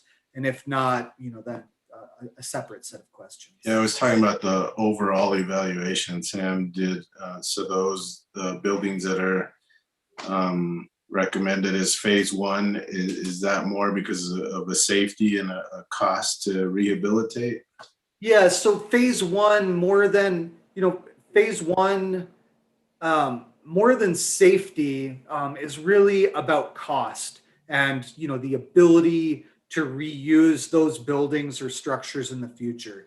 Those are the buildings that really over the, many decades they've existed, have really fallen into disrepair, that have limited value in terms of rehabilitating and reusing, and make the most sense in just eliminating and replacing with something else. So it's very much like a cost variable. Very good. Thank you, Mayor. Thank you, Counselor. Are there other questions on this item? Mayor, I have my hand up. Oh, okay, go. You have the floor, Counselor Vihel-Coppler. Thank you. We had an economic development advisory committee meeting today, and I'll go over just a couple of those things that came up. But the first question I have is about the letter that we received from the American Institute of Architects in Santa Fe. We received that, I think, today. And they want to be involved in what I gathered from the letter is that they want to be involved in the study of the buildings on this property, and I guess to assess their historic value and whether they should be on the state's historical cultural properties register.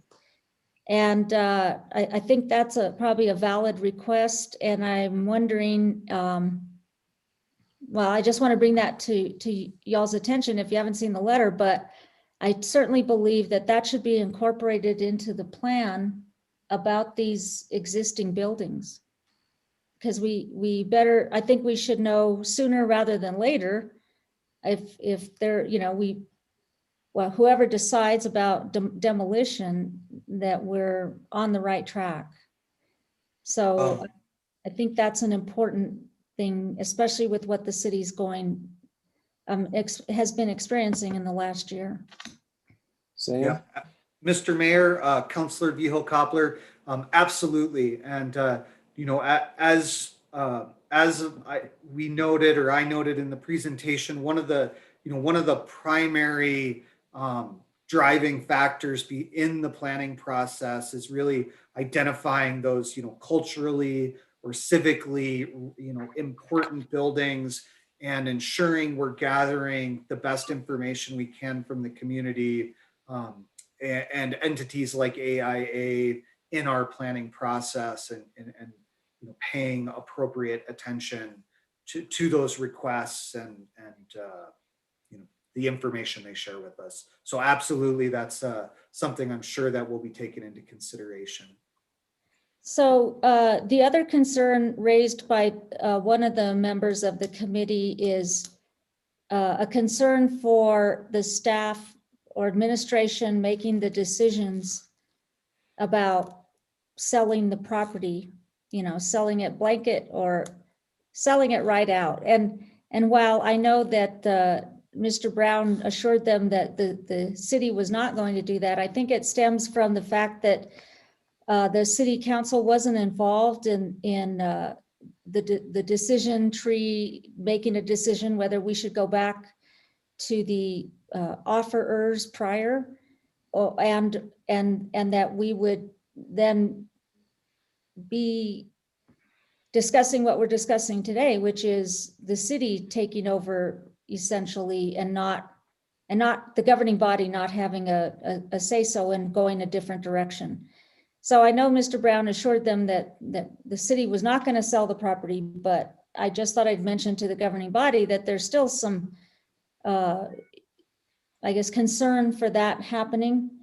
And another concern raised, and I totally agree, is that we have not been presented with any budget for this process. Now that the city's undertaken it, we haven't been presented with any costs, like what is this costing us, even in staff time that maybe we wouldn't ordinarily be spending so much as if we had chosen a master developer. And so I want to make a request that we begin to see what the financial cost is of the city going the route that we're going. We've heard many times from Mr. Hernandez the return on investment. So far I think we need to know what is our investment. And that's the reason I'm asking the question. And I would like to see from now on, maybe a running total on each report about, what it is we expect to spend and what it is we are spending at each step of the process. I think it's a really important number to see, this is still taxpayer money. I think we need to be responsive and transparent to the public about what we're spending as the city is doing this. Maybe we are saving money. Maybe the intent is not to save money. Maybe the intent is to, certainly spend what it takes. And along with Councilor Lindell's always valid concern about how much we're paying for this property along the way. So I think we need the costs on the other side. What are we spending today to get where we want to go? And I think without doing so, I think it leaves a big, valuable piece of information off the table. But I want to know that, and I'll make a request that we have that, and I hopefully won't want to write up a resolution to have that, but that is something I think is really important to this project. And the Economic Development Advisory Committee wants to see that number as well. Then the last thing I have is there an inventory available on this property where we can either sign on to the website and see it or be provided an inventory? I'm sure there's an inventory somewhere, or there should be, because I know there's more than just artwork. I think there's records, albums, and all kinds of things that I've heard exist without regard to furniture, fixtures, and equipment. And I would like to see that or access that. Mr. Mayor, Councilor Vigil-Koppler, absolutely. We have a few different inventories. The Arts and Culture Department for several years now has kept a database of all of the art itself, as well as the art equipment.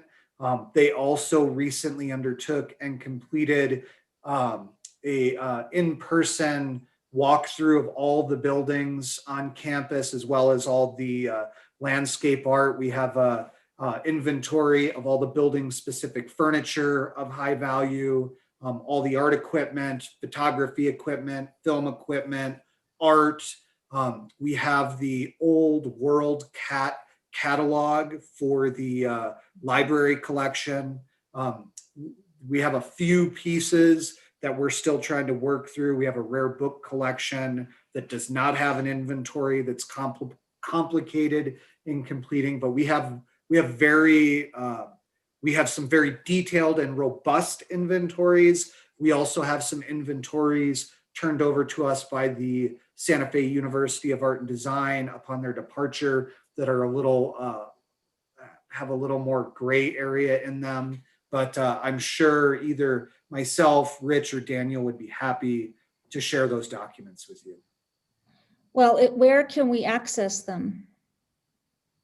Mr. Mayor, Councilor Vio Copper, thank you for the question. I think what I'd like to do is work with Daniel and the Techis team and the Arts and Culture Group to figure out if we can put them on our Midtown District Santa Fe website. We'll just make a page that shows, Midtown assets, so that it'll be easy to find. Now, I do know that when this building, when the whole campus was vacated, some of the furniture and all that was, people went in and I'm sure with approval, and took furniture for their own offices and did all that. So do we have that kind of inventory of what was there and now it's somewhere else? Noting where this inventory was transferred to? Is there a record of where the material went? The inventories that we have are for, the assets transferred to the city along with the campus. There have only been 2 cases in which there have been inventories transferred off of the campus. One, a memorandum of understanding with the state to transfer the Beaumont Newhall Photography Library to a state facility. And then another where the Santa Fe University of Art and Design transferred some assets to St. Michael's College and their maintenance staff there. But everything else, those inventories came to us and were specific to the goods transferred to the city along with the campus. Maybe I'm misunderstanding the question. Well, my question is, just keeping track of everything is what my concern is. And that is, I do know that there are some employees who have discussed that some of the furniture they have came from the University of Arts and Design. That's what I'm talking about. How do we know where the furniture that was transferred from Laureate, that was there when it was there, and then furniture moved out of there and went to city offices? How do we know, and how are we tracking where that inventory went? Mr. Mayor, Councilor Vihel Koppler, excuse me for misunderstanding the question. I've been, when assets, furniture from the campus is transferred to somebody else, I request first, a formal written request for that furniture, and then I enter it into a spreadsheet along with photographs of what was taken. So the understanding has always been that there was a potential we would request it returned to the campus, but I've been keeping track of the items given to the various departments or entities around the city, and it's not a very extensive or long list, but definitely been keeping track of it. Okay, and because my experience is that when we have inventory of any kind, that is part of the inventory that is held within the finance department and does get audited.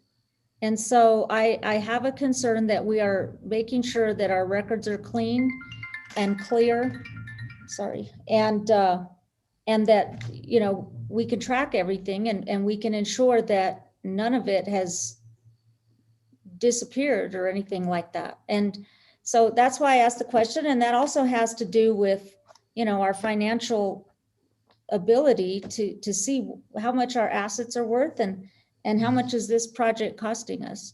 That's part of it. I mean, assets are part of your financial package.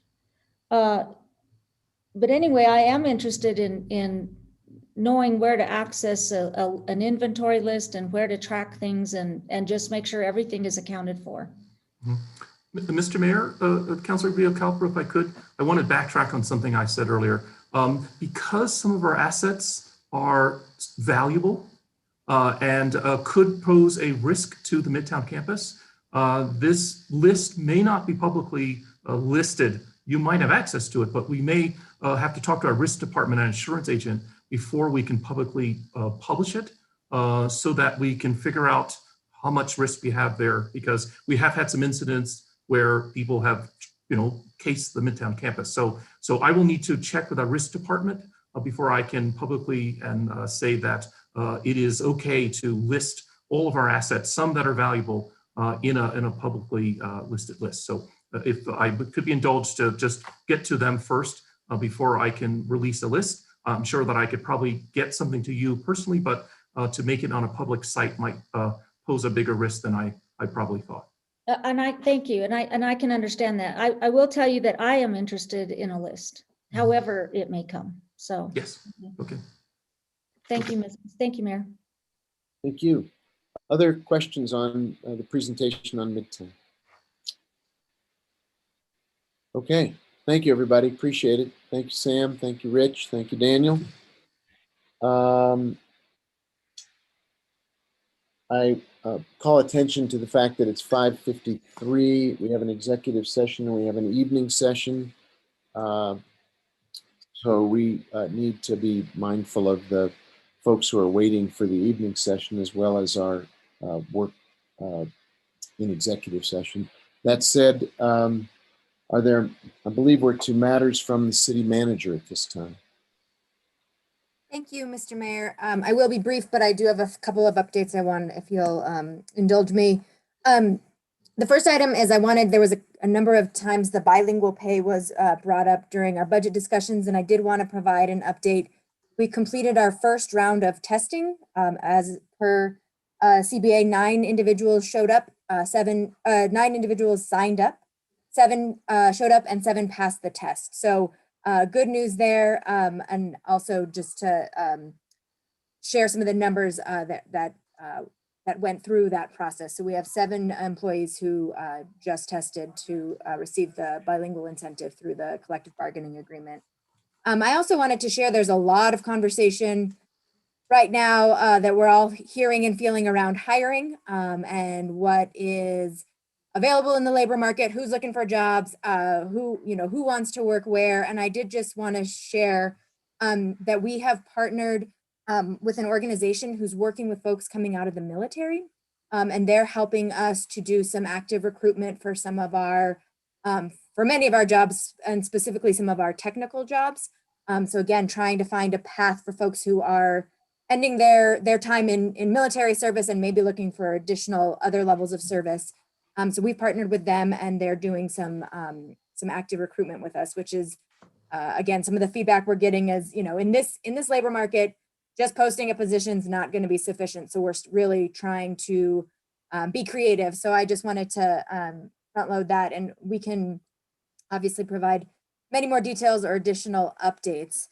And the last thing I wanted to just share a little bit, there's, again, as was acknowledged in the beginning through the COVID report, we are entering a new phase, lots of conversation about what happens at the end of June when the governor has suggested that we might be at 60% vaccination statewide. I wanted to, we are working through our reentry, return to on-site work.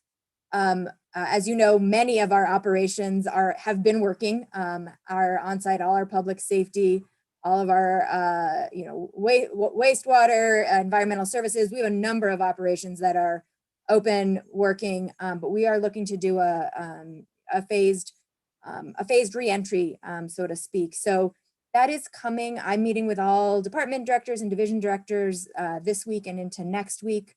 And I'd like to suggest, recommend, ask that we convene a work session, a study session for the governing body to talk through some of the the challenges, details around returning back in person for governing body meetings. I'd like to suggest that we do that May 25th to get your feedback about what you're hearing from your constituents, when we want to start doing that, what is available within our technological parameters. So we will send out an official notification that would of course be a publicly noticed meeting. But I'd really like, this is a tough one, right? For every time you say, we're gonna do this, somebody says, well, why aren't you doing that? And I'd really like to get your feedback as we begin this process for the city. Again, we've got internal operations and then we've got services to the public. So I'd really like to get governing bodies feedback as we build our return to in-person governing body meetings, committee meetings, and understanding some of the technical constraints and trade-offs that we face. So with that, I will send around a notice of the meeting, but I do hope if that is amenable to you all as a governing body, I would appreciate your feedback as we begin that moving forward. And the date of the 25th is just because there's meetings every night next week and into the following week. So that's the first sort of available slot. So with that, if there aren't any immediate questions, I will yield in the interest of time. Thank you, Mr. Mayor. Thank you. Matters from City Attorney. Yes, Mr. Mayor. Governing body. I would recommend that we go into executive session for two exceptions to the Open Meetings Act, parts H7 and H8, to complete our quarterly litigation update that began on April 28th regarding threatened and pending litigation in which the city of Santa Fe is or may become a party, and to discuss property disposition, specifically property located at 730 Alto Street. That was on the calendar for the last executive session, but we didn't reach that topic. Okay. Councilor Rivera, you have a motion to make? A motion that we move into executive session to discuss the matter listed on the agenda as recommended by the city attorney. Second. And we have a second from Councilor Romero Worth. Is there discussion of the motion? Could the clerk please call the roll? Yes, Councilor Beta. Yes, and I'll be recusing myself for the portion of executive session where we discuss 730 Alto Street. Thank you. All right. Councilor Cassett Sanchez. Yes. Councilor Garcia. Yes. Councilor Lindell. Yes. Councilor Rivera. Yes. Councilor Romero Worth. Yes. Councilor Vihel Coppler. Yes. Mayor Weber. Yes. Motion has been approved to go into executive session. We will now be going into executive session. If you're watching or listening and you have an interest in the evening session, I will give you a heads up that it's now 6 o'clock and we're obviously not starting the 6 o'clock session. Please monitor YouTube or other technology for when we come back from our executive session, because the matters thereafter are relatively brief and we'll roll into the evening session as rapidly as possible. So with that said, let's now adjourn this session and go meet in executive session, the items listed by the city attorney.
Councilor Rivera, we have a quorum. I know we're not all here, but maybe we can move back in, out of executive session with a motion and a vote, and then, oh, here comes our clerk. We need her.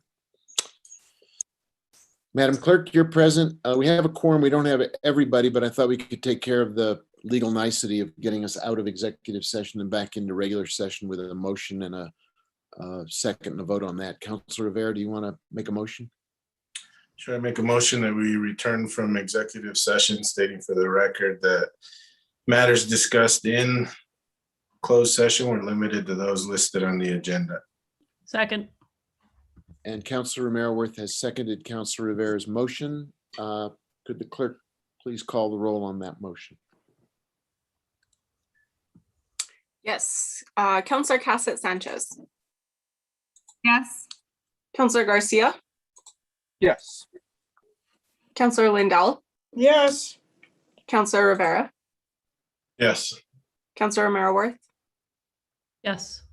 Counselor Vihel Coppler. Yes.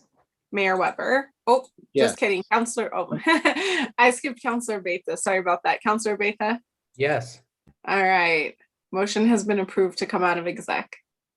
Thank you very much. I apologize to people who are waiting for the evening session. We had a very long discussion in executive session. We're back now in regular meeting. Are there any matters from the city clerk at this time?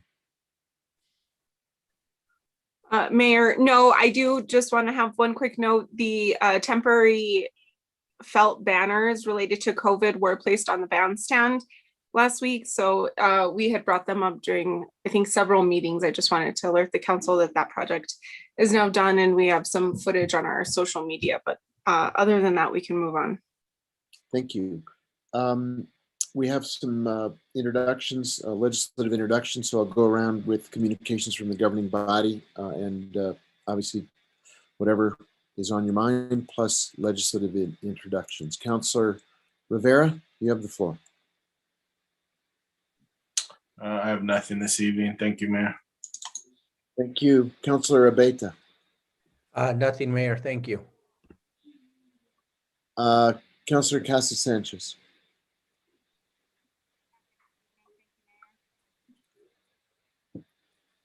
My mic not come through? I didn't say anything exciting. I said I have nothing this evening.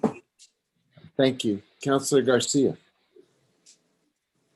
Thank you, Mr. Mayor. Just want to thank the city manager for looking at how we can begin to reopen our city. I know I've heard a lot of feedback from constituents, you know, and especially like if we're looking at the libraries, how other cities have safely opened their libraries. And we have folks eagerly anticipating visiting our libraries and our, as you know, our swimming pools and many other of our facilities. And I think we've got to begin to look at our opening plan and, you know, also having our in-person meetings.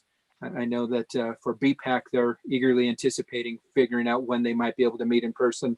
And honestly, when we as a governing body might be able to meet in person as well, I think it's good that we're going to have the meeting.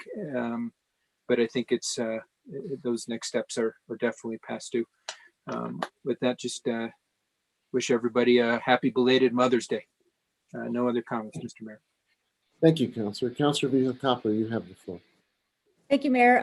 I want to thank the Public Works staff who started hanging the veterans banners for the Hometown Heroes project. Yesterday, yeah, that was yesterday. Yes, that was yesterday. We were able to hang the banners of the first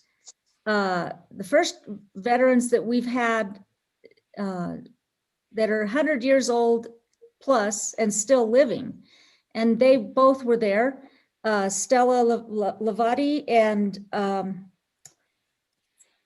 who else? Benny Montoya. Both of them were just so proud. And then I also want to say that we hung for the first time Senator Ben Ray Lujan's grandfather's banner, Luis Lujan. And the senator's mother was there, and it was a really wonderful time hanging the banners. But kudos to the Public Works staff there. They loved doing it. They seemed to enjoy it. They got a lot of kudos from everybody that was there. And also thanks to the police department and the fire department for the showing up and doing a drive-by. It was Stella's 100-year birthday. And I think the line of cars was a mile long. It was wonderful. And I will say that those two veterans, for being 100 and they don't look 100. I'll tell you that. They look terribly young, and they're very spry and just wonderful, wonderful people.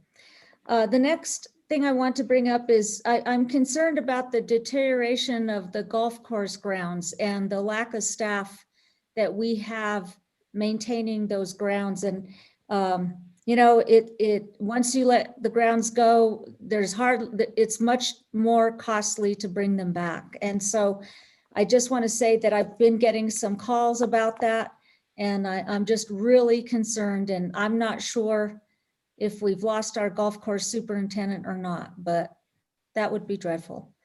And then I do have some questions, but I won't belabor now, but I would like to know what the process. We did get the form for evaluation of the city manager, but we don't have anything about process. And I want to know what will happen. How is that going to work? So maybe somebody can send an email out delineating how that will work. And that is all. Thank you. Thank you. Councilor Mayor Worth, you have the floor. Thank you, Mayor. I don't have anything tonight. Councilor Lindell, you have the floor. Thank you, Mayor. I have two items. I'm going to take the time and read through them. One is an ordinance creating a new section 2-4.14 SFCC 1987 to require that the city manager reside within 10 miles of the municipal boundaries of the city of Santa Fe, creating a new section 2-9.7 SFCC 1987 to require that the chief of police reside within 10 miles of the municipal boundaries of the city of Santa Fe, and creating a new section 2-10.6 SFCC 1987 to require that the chief of the fire department reside within 10 miles of the municipal boundaries of the city of Santa Fe. And I would just make one comment on this. Thank you, Mayor Weber, for co-sponsoring. Thank you, Councilor Rivera, for co-sponsoring. And before it gets misinterpreted, this is applicable to new hires in the future, not the current chief of police, chief of fire who happens to live in the city, or the city manager who does happen to live in the city also. So just so it doesn't get misinterpreted from the get-go, I wanted to say that. The second item I have is an ordinance amending section 23-6.2 to remove the minimum lease duration of 6 months for leases on city property permitting the sale and consumption of alcohol. Comment on this, it has to do with restaurants being able to have the extended area of dining out in front of their premises. So thank you, Mayor. That's all I have tonight. Thank you, Councilor. I have one item I'm introducing with two co-sponsors, a resolution establishing an operational plan for the bicentennial pool for the 2021 season, and that's co-sponsored by Councilors Abeyta and Lindell. I would briefly note that May is Mental Health Month, and it's an important part of our coming out of COVID-19 and acknowledging what a hard year it has been, that we've all been under an enormous amount of stress, and we've all felt an enormous amount of emotional and psychological pressure, and NAMI is having a fundraising walk. We should all support mental health. We should all destigmatize mental health. It is as significant as our physical well-being. If you know somebody who is struggling, get some help for them. We have many resources in our community for people who are having a hard time with this period we're in, where nothing is the way it used to be, where we're less at ease in our own community. So embrace Mental Health Month. It's also Asian Pacific American Heritage Month. And with what we've seen around the country, with violence against our Asian Pacific Americans, be mindful that we celebrate diversity and their contribution to our community. Finally, a piece of good news, and that is we saw the GRT report from February. It is a year-over-year 9% gain in GRT from the February before. If you remember where we were February a year ago, it was before COVID hit. It was before our finances fell off a cliff. It was before we shut everything down and had to make some very serious adjustments to our fiscal situation. We are now looking at a 9% GRT gain year over year from a February that predated the financial cliff that we fell off of. So I think our fellow Santa Feans can take some comfort in the notion that our economy is rebounding.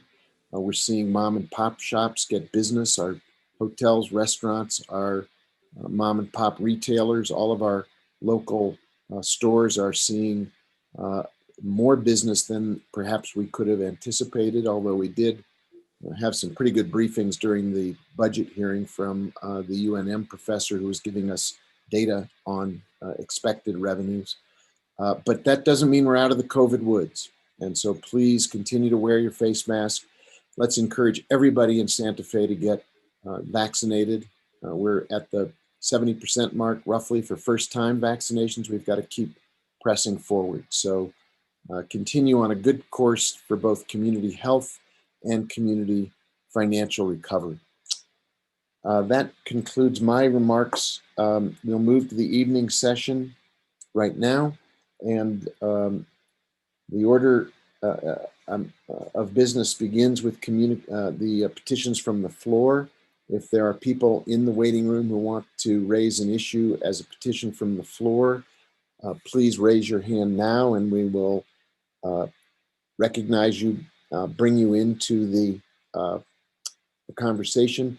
If you are here for one of the hearings, don't use this time to speak. You will have an opportunity to speak for the public hearings when those come up, but this is petitions from the floor, particularly if there's something you want to raise, now is the time, and we'll give you a 2-minute opportunity to address the governing body. So Madam Clerk or whoever is bringing people in, if you could do that. I see 2 hands raised at the moment. Yes, Mayor, I will start with the first individual, Miss Rachel Thompson. Rachel, I have unmuted you.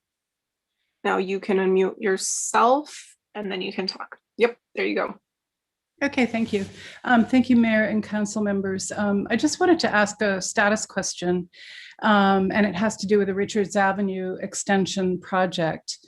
The man who I guess was at the traffic management area handling this, John Romero, left some time ago. So I wrote to Lee Logston in the second half of April to ask who I should contact.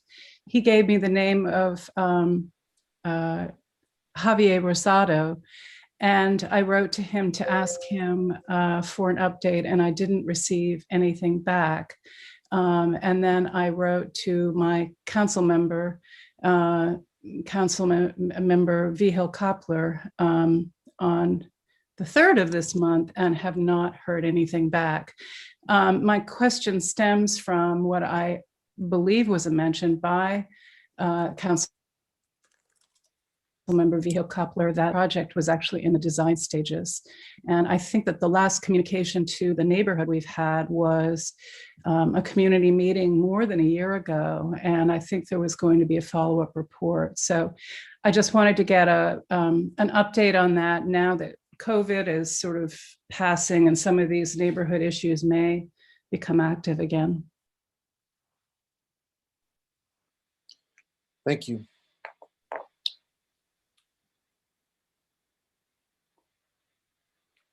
All right. Madam Clerk? Yep. The next individual with their hand raised is Miss Stephanie Benenato. Stephanie, you've been unmuted. Thank you very much, Stephanie Benenato. Good evening, Council and Mayor.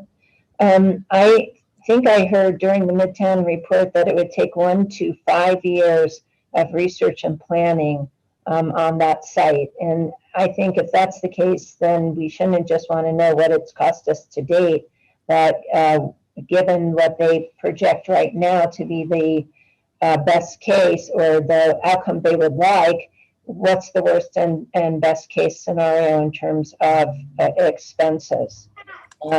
Then also with Asian Pacific Heritage Month, I think we should acknowledge that we did have a Japanese internment camp here and that there were even people who lived here who were put into that camp.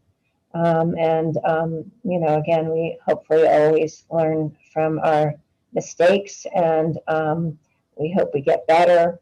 And I think that we need to acknowledge good and bad. And then in terms of the pools, we're really going backwards because the therapy pool is going to be open, but in the 2 hours a day the therapy pool is open, the main pool is closed. And only 8 people at most can be in the therapy pool. We have a 4 to 5 guards over at Chavez. They're supposed to be able to stay on the chair for a half hour. I'm not really sure why the main pool has to be closed. Again, you have a pod, but it's like a family member, a therapist. Not too many people actually come with therapists. I wouldn't say nobody. A caregiver who usually sits on the side of the pool. So you could be talking about 5 people that guards are watching, and at least 20 or 25 or more people are not allowed to use that main pool. And I really hope that you do open Salvador Perez soon to the public. I think having the bicentennial pool open until the leak is fixed is really a waste of water and a bad example in a desert environment. Thank you very much. Thank you. Thank you. Madam Clerk, I don't think there's anyone else for petitions from the floor. In which case, let's move to the item 19. We have 19A and 19B for appointments. If you could read those appointments, and we'll see if we can get a motion. Perfect. Mayor, 19A is for appointments and reappointments to the Children and Youth Commission. We have Richard Linall as a reappointment with a term ending in January of 2023. Elizabeth Lisa Salazar for the reappointment, her term ending in January 2024. Andrea Sandoval with a reappointment, her term ending in January 2024. Crystal Ibarra, reappointment, term ending in January of 20. I think there was a typo on that. I'm gonna have to pull the new year. I apologize for that, Mayor. It should be 2024. Sarah Amador Guzman, appointment, term ending in January 2024. Kendall Chavez, a new appointment with her term expiring in January of 2024. And Chanel Delgado, an appointment with her term expiring in January of 2023. The accompanying memo and packet information is available in the packet for these appointments as well. Thank you. Can I get a motion? Move to approve. There's a motion to approve and a second from Councilor Lindell. Is there discussion of these appointments? Could the clerk call the roll on the motion, please? Councilor Garcia? Yes. Councilor Lindell? Yes. Councilor Rivera? Yes. Councilor Romero-Worth? Yes. Councilor Vigil Koppler? Yes. Councilor Beta? Yes. Councilor Cassett Sanchez? Yes. Mayor Weber? Yes. Item 19A appointments have been approved. The next item on the agenda, Mayor, is item 19B. It's our Human Services Committee appointments. We have Christina Bruce being appointed, with term expiring in March of 2023. Emily Hazes, she's a PhD nurse. Her appointment is expiring in March of 2023. And then Carrie Thienan, an appointment ending in March of 2024. And again, the accompanying packet material is available for these items. Is there a motion?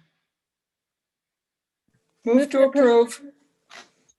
I heard Councillor Liddell, and I heard a second from Councillor Garcia. Is there discussion of the motion? Could the clerk call the roll, please? Yes, Councillor Lindell, Yes. Councillor Rivera, Yes. Councillor Romero-Worth, Yes. Councillor Vihel Coppler, Yes. Councillor Beta, Yes. Councillor Cassett Sanchez, Yes. Councillor Garcia, Yes. Mayor Weber. Yes, Motion has been approved. thank you. We now move to public hearings. We could start with item 20A, please, and recognizing this is a public hearing, if you're in the attendee room and you wish to testify, when the time comes, please raise your hand and we will swear you in and have you testify. But Madam Clerk, could you lead us into item 20A, please?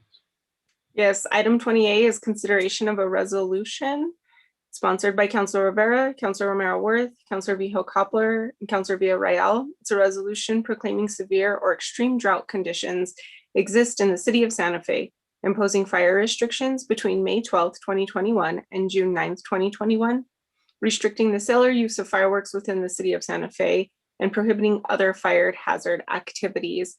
Mayor, I would just like to note that Geronimo Grego, our acting fire marshal, is available, as well as Brian Moya, our assistant fire chief, if necessary. Great, thank you. I think we have many sponsors on this. Councilor Rivera, I think you may have been the primary sponsor, or at least you kicked it off. Do you want to make a few comments before we open it up for public testimony? Thank you, Mayor. I spoke to this last time it came up, and again, the reason it's coming up every month for the public is that's what the state law requires. So just staying in line with that. So every month until the drought is gone, we'll continue to bring these restrictions up,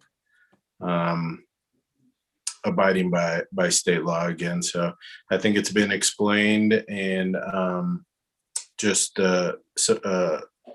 thank those sponsors for helping to support, and the rest of the governing body as well, who have voted on this in the past. So thank you, Mayor. Thank you, Councilor. Is there anybody in the waiting room, the attendee room, who wishes to speak on this item? It's a public hearing. This would be the time to speak to the public comment area. I see a hand up, and so Madam Clerk, will you permit that hand to speak? Yes, of course. Ms. Beninato, I have, yep, there you go. Do you need to swear me in or no? Sorry, your voice was a little fuzzy. Could you say that again? Said, do you need to swear me in or not? I don't believe so. No, if you could just state your name and address. Not a land use. Stephanie Beninato, PO Box 1601, Santa Fe. I'm in support of this, given that there are 30 campfires up in the forest this weekend. I think every way we can avoid having fires is a good idea. Thank you. Thank you. Anyone else in the attendee room who wishes to speak to this public hearing item? No. Okay, we'll close that part of the public hearing. Can we get a motion from the governing body? Move for approval. Second. There was a motion to approve by Councilor Rivera. Councilor Lindell, I heard her second. Is there discussion of this resolution? Seeing no hands, could the clerk please call the roll? Yes, Councilor Rivera, Yes. Councilor Romero-Worth, Yes. Councilor Vihel Coppler, Yes. Councilor Beta, Yes. Councilor Cassett Sanchez, Yes. Counselor Garcia, Yes. Counselor Lindell, Yes. Mayor Weber. Yes, Motion has been approved. thank you. Let's move to item 20B, please, if you would take that up for us, Madam Clerk. Sure. Item 20B is the appeal. It's appeal number 2021-3393. Appeal of case number 2021-311 H Board, Historic District Review Board. The appeal is by James and J. Hennington of the Historic District Review Board's denial of an application to construct a new single-story residence at 314 North Guadalupe in the West Side Guadalupe Historic District. Our Sally Paez, our Assistant City Attorney, is available for this item. Thank you. Before we start, let me walk through our process for this hearing.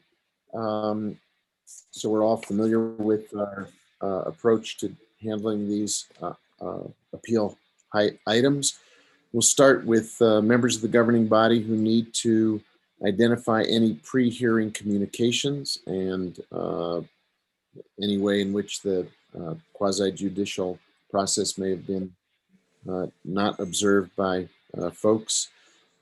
Then we'll have a staff report by Sally Paez. We'll have an opening statement and sworn witness testimony by the appellant, the owner, up to 20 minutes of time, please. The appellant may ask questions of staff if you wish. It should be directed through me if you want to ask questions. We'll then go to sworn public comment, followed by questions of staff and parties by members of the governing body. We can have a closing statement by the appellant. Then we will close the public hearing and have discussion among the members of the governing body, followed by a motion and a vote. So that will be our process. Please recognize that when I say time limits of 10 or 20 minutes, when you're making a presentation, please try to remain within those time boundaries because the discussion, I think, will be robust. With that, if there's anyone who needs to disclose any prior communications, now would be the time to do it. Seeing no hands, we will move forward. Up, Councilor Vihil. Thank you. I just want to point out that as district clerk of the court in the First Judicial District, my name is endorsed on the team case, which is on the attachments, but doesn't affect my ability to be neutral. Thank you. Thank you. With that said, we'll move to the staff report. And Ms. Paez, I think you have the floor. Thank you, Mayor Weber, members of the governing body. I'd like to request that the Zoom host please move Carl Summer to the panel as well. He's got his hand raised and he is going to be the attorney presenting on behalf of the applicants, Jay and James Hennigan.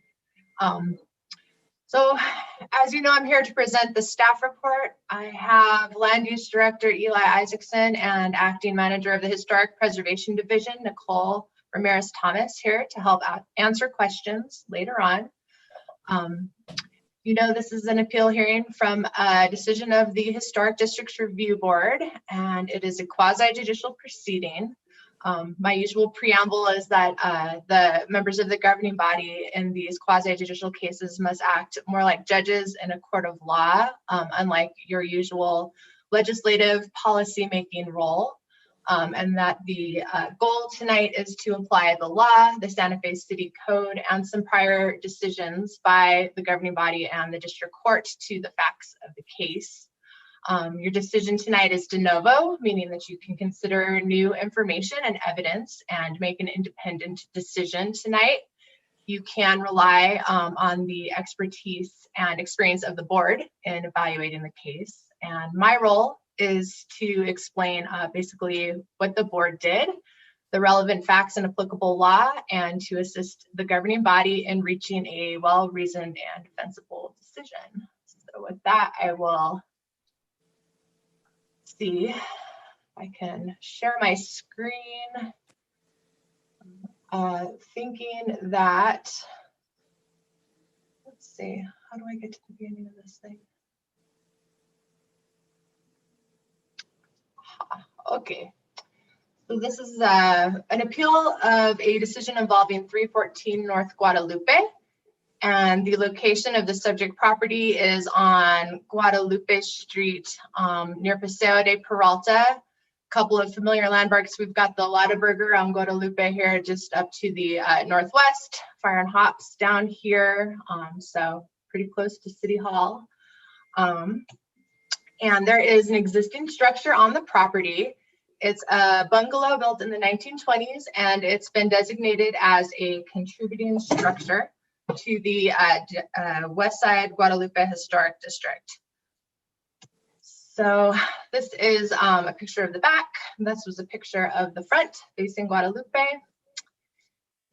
And the appellants filed an application with the city seeking to construct a new 2,540 square foot Spanish Pueblo Revival style residential structure. And they propose to put that between the existing house on the lot and North Guadalupe Street. So there was a number of photographs in the packet that were submitted by the applicant, and this is one from Guadalupe. You can see the bungalow is set back more than 100 feet, I would estimate, from the street. Further back look, you can see the bungalow back there, and the proposed house will go in front.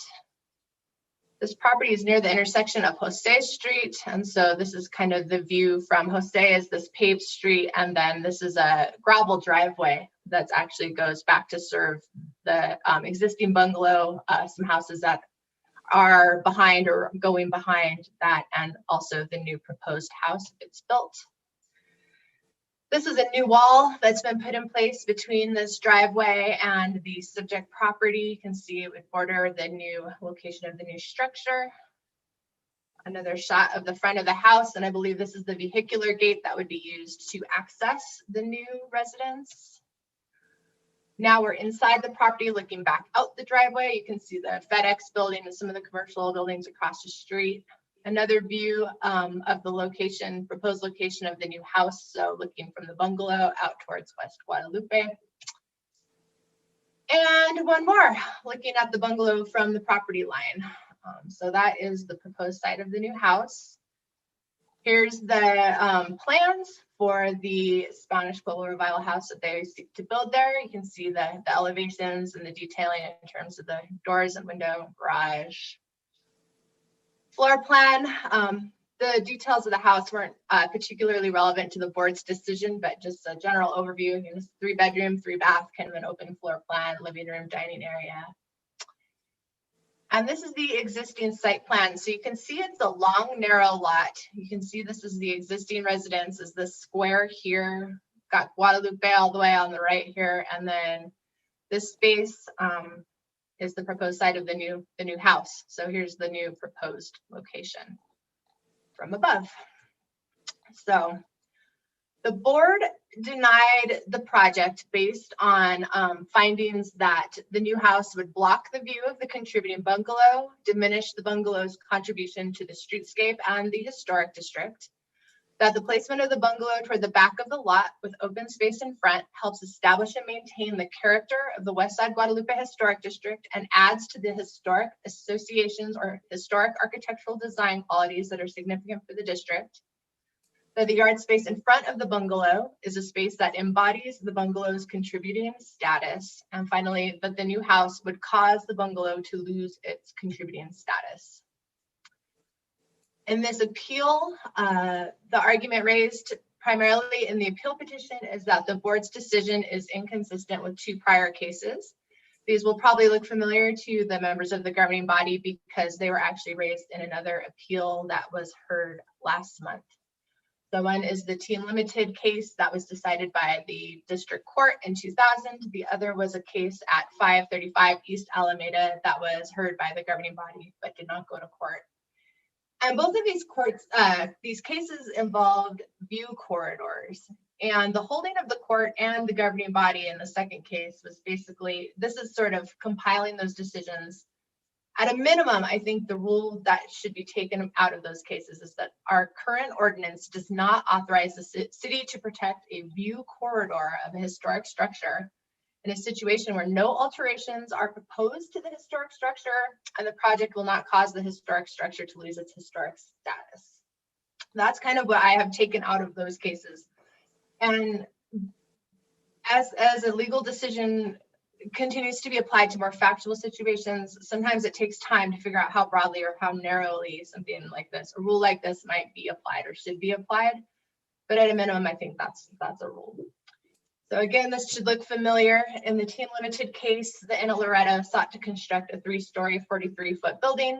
The board denied the application because it had the potential to impair the Loretto Chapel, which is a significant structure, and would impair the view of St. Francis Cathedral from Old Santa Fe Trail. The governing body did uphold that decision of the board, but the district court reversed, and they had a number of reasons for reversing, and that's why I'm kind of harmonizing these rules, trying to come up with rules out of these cases. But the court said the city doesn't have power and authority under its code as it was drafted at the time, and we haven't added anything, to preserve historic view corridors. The view corridor of the cathedral that they were trying to protect wasn't even 50 years old because something else used to block the view that had subsequently been demolished. So the view corridor itself was not historic. The project did not involve any alterations to the Loretto Chapel. There was no evidence the status of the Loretto Chapel would be lost, and the city's ability to regulate open space is limited to specific provisions in the code. And the ones highlighted by the court were provisions in underlying zoning. We often have like a maximum lot coverage requirement. And we also have a concept of open space in our definition of streetscape, where we sort of preserve the pattern of structures and spaces along a streetscape. The second case was at 535 East Alameda. The owners were Palacio Azul, and they submitted an application for a number of proposed modifications to non-historic structures on the property. There's, I think, 5 structures there. There is one contributing structure, the one pictured here. It's the Mrs. Ashley Pond House, which is a contributing structure designed by John Gamim, so one of our preeminent architects of our Santa Fe style. And the board did deny the application because those structures were going to block the view of the primary facades of this pond house, especially, well, from Alameda, and would likely cause it to lose its status. The governing body reversed. The governing body recognized the Team Limited decision had said that the court lacks authority under the code to preserve view corridors. The governing body said that the proposed changes would still allow the pond house to remain partially visible from both Alameda and Palace. And you can see I did this Google Street View of the Palace view. You can see at least the backside from Palace. The design of the changes was consistent with the applicable design standards in the code, and the project would not cause the pond house to lose its status. So tonight, the governing body's job is to consider whether the board's factual findings are supported by the evidence presented tonight, so in the record and at this hearing, whether the board's decision to deny the project was supported by applicable provisions of the code, and whether the board's decision to deny the project is sufficiently distinguishable from the Team Limited case and the Palacio Azul case, or whether it should be dictated by the rule that this was an impermissible protection of a view corridor. The board did rely on legal authority in the code, specifically this provision here. Again, I think we've looked at this recently. I've kind of broken it down into smaller chunks, so I'm going to move on, but we can come back to the full language later if anyone wants it. It's here. So the first kind of legal code reason that the board highlighted was the provision that says the removal of historic materials or alteration of architectural features and spaces that embody the status shall be prohibited. So as a kind of a threshold question, does the governing body think that this front yard space can be considered an architectural space that embodies the status of the contributing structure? And if so, does that distinguish this case from those previous cases? Neither case involved a provision like this that I'm aware of, at least. It didn't end up in any of the final decisions of the court or governing body. And again, the team court said, you know, the city can regulate open space based on code provisions. So I guess the question is whether this is one that might apply here. The second reason the board denied the project was the provisions that say the status of a contributing structure shall be retained and preserved. And if proposed new construction will cause an adjacent structure to lose its contributing status, the application may be denied. And so the board found that this new construction would cause the bungalow to lose its contributing status, and accordingly exercised the discretion in this paragraph to deny the proposed new construction adjacent to the bungalow.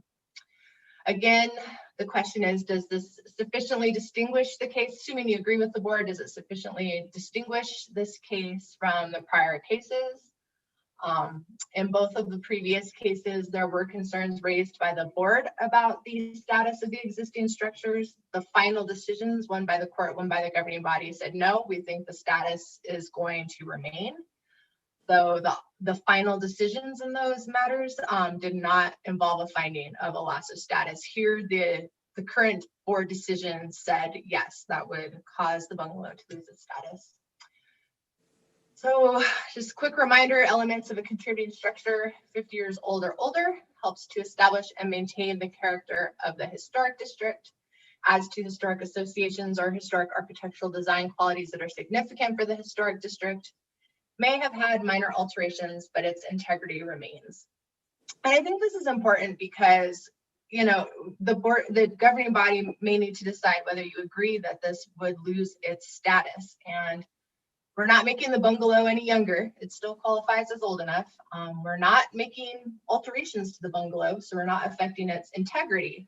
So the questions, I think, are those middle two bullet points. Does this change the way that this structure will contribute to the district or the historic associations or design qualities of the district? So that's pretty much what I just said. We'll move on. I did include the historic inventory form from the 1985 inventory. In the 80s, that's when this district was created. That's when a lot of properties were surveyed. The city got a grant from, I think, the state and did a lot of inventories of the properties that were historic, designated quite a few properties as contributing. So those are sort of the basics of the bungalow. This is where the district is. You can see this little yellow line is, yellow outline is the subject property, which has actually recently been subdivided. And so this graphic kind of shows the owner's portion of what used to be a bigger lot is the part closest to Guadalupe, and it's been subdivided off of the back here. So you can kind of place the district in context. And the other thing I thought that was important to provide to you if you're to determine whether this bungalow can still contribute to this historic district is we kind of need to know about the character of the district. So that's why I dug up a couple of extra reports from the city's files regarding the West Side Guadalupe Historic District. It began as a Hispanic farming community outside of the plaza area. Residents grew alfalfa, corn, chili, and fruit trees. The earliest houses were along Agua Fria, which at that time was the Camino Real, Alto Street, and West San Francisco, which all kind of led to the plaza. They were rural houses surrounded by fields, irrigated by the acequias, which networked the area. Plots of land were subdivided into long, narrow parcels, so more residents would have frontage on the acequias.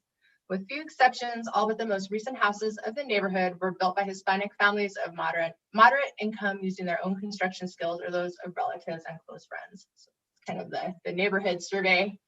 There was a transformation of the area kind of between the world wars. The area transformed from a low density semi-rural area to more residential neighborhoods of small owner-built homes. The irrigated fields were kind of subdivided up over time, given to family members, sold. There's a lot of kind of small irregular lots and things that were created in this time. A lot of the acequias became obsolete and were covered at this time. Maybe they became property boundaries. This survey and report describe the streetscape as having most buildings at the edge of the street, especially on those sort of original oldest streets that were, you know, settled and built up. Elsewhere, most buildings are set back from the street, but usually only about 15 or 20 feet. A typical house is a small single story with a low profile, built sometime after World War I by its original owner using inexpensive materials. So that's to kind of give you a sense of the character of the district and the structures that are there. Of course, that's the Guadalupe Chapel. Quick recap of why the board decided what it did. 1, the new house would block the view of the bungalow.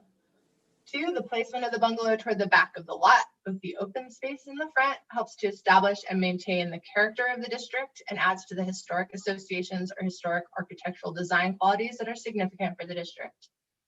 The yard space in front of the bungalow embodies the bungalow's contributing status, and putting the new house in front of the bungalow would cause it to lose its status. I did do a decision tree. It's got a lot of words on it.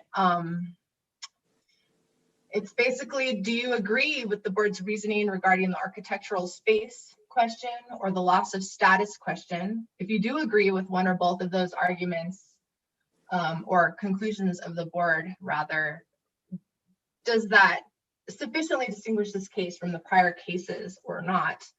And then depending on how you come out on those questions, even if, and I would just note, one thing I just want to note is that on the provision of law that says you may deny an application if it would cause a structure to lose its status in adjacent structure. I just want to point out that that's a may. And so that's why at the end here, I have the may affirm or the may reverse, because that is a discretionary provision within the code. The basic motion options are to grant the appeal and approve the application so that let them build the house, or to affirm the board and deny the application to build the house. And that's pretty much the overview, and I will be ready for questions after we hear from others. Thank you very much. And now we have the presentation by the appellant. And if you can do that in 20 minutes, that would be excellent. You have the floor. I believe we have to swear you in. Maybe not the lawyer, but if you have witness. Mr. Chairman, members of the council, my name is Carl Summer. My post office box is P.O. Box 2476, Santa Fe, New Mexico, 87504. And I don't mind being sworn in. I'm presenting, but whatever your process is, I'm glad to follow it here. Mr. Mayor, do you usually swear in council? Not usually. Okay. So I'm under an oath to tell you the truth as a matter of my practice as a lawyer. So my license requires that I be honest to you as a tribunal. So I'm here tonight on behalf of Jay and Jim Hennigan, who are here with me. You can't see them because you see my picture with a hat on it in the bottom, but they're in my office. They can hear you. Hold on one second. Let me see if the camera works over here.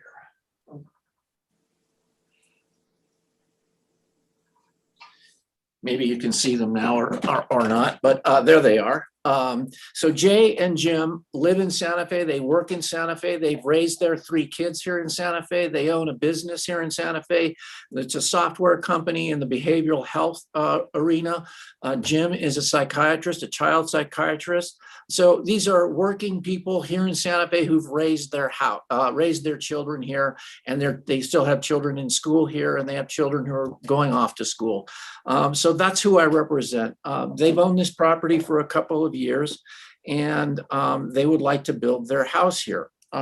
So they looked into buying this property and the rules that apply to it, and they checked things out. They went to the board, and you will notice this in the packet. Every aspect of the zoning applicable to this property under the BCD district has been met. Every aspect of the setbacks. There are no open space requirements, parking, height. Every aspect of the zoning has been met. So this property meets the density they want to use for their house on this. It meets that. The open space requirements, which there are none in this district, they meet that. They meet all of everything. So why is that important? Because people invest in this town after they look at the rules. Well, they knew this was in the historic district, and the rules in the historic district are, as we'll go through, fairly straightforward. And the courts have had a chance to tell us all, well, how do they work in particular instances? Another thing that you will find, and your staff is here tonight, and the most importantly, you'll see from Nicole, who is here, the staff reports that came out of her, she's the acting director. The staff says this about this application: it meets all the design criteria of the historic district. All right, so as you all know, the historic district is made up of two components. Excuse me, the historic ordinance is made up of two components. One is a design ordinance, and it says you have to meet these design guidelines, all right? So height, style, windows, all of that stuff. That's the design portion of the ordinance.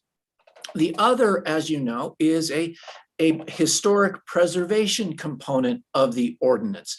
And that is a regulation of structures in the district that define the character of the district. And that is important because this ordinance has these two components, and staff has told you, and nobody has said anywhere, that this application does not meet all of the design criteria of the ordinance. Everybody has said it meets the design criteria. And notably, the H district did not say, oh, this doesn't meet the criteria of the design. They agreed with that. They said it met the design criteria. So it met the zoning, it met all the design criteria. So why are we here tonight? We're here tonight because the H board is applying a new and novel approach to the H district ordinance. And I think it's a dangerous one. And I'll tell you why at the end of this presentation. So they regulated on three basic ideas that they said, we're going to turn this down for three reasons. One, that you will not be able to see as clearly as you can right now the bungalow near the rear of this lot. This lot, by the way, used to be a very long lot. This was not at the rear of this lot. This property was a long lot, and I'll show you in a moment about that. They said this bungalow cannot be seen. If you put a house, you can't see it as well, and so you'll obstruct it, and that we're going to deny it for that basis. That's one reason they denied it. The other is they said that this structure is going to remove the historic status as a contributing building. That's the second reason, and I'll go through that. And then the third one is this. This is the dangerous one. The other two are fairly clear, and I think your staff memo from Ms. Paez admits these two. The first two are really not issues here tonight. It's this last one that's a murky one. And the murky one that they said was, oh, wait a minute. We get to regulate the open space on this property under our historic preservation ordinance. That is novel, that is new, and it is a misapplication of the law, and that's why we're here tonight. So let me go through the first two very quickly, okay? The board has said, may I share a screen? I don't know, Sally, if I'm able to do that. Am I able to share? Mayor Weber, I believe that the screen sharing is enabled. Okay, great, all right. Let me share. All right.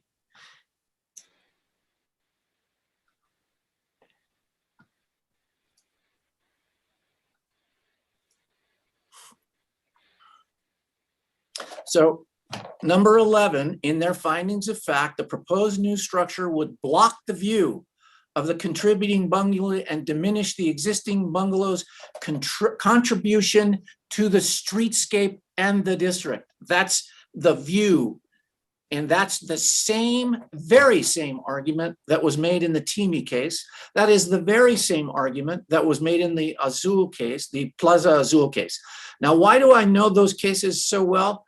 I tried the Timmy case in the district court and the Court of Appeals, and I brought the Plaza Azul case to you. It was several years ago. So I know this particular issue well, and some of you on the council will remember it as well. Let me go through the Timmy argument that was made and tell you why this is exactly the same. What they said when Mr. Kirkpatrick, who owned the Inn at Loretto and developed the property, and all of you are probably really familiar with, he wanted to develop that corner, and he proposed a building on it that sort of enveloped and was next to the Inn at Loretto, which is a significant building. It's not a contributing building, it's significant. And as you all know, a significant building has much more importance to the district.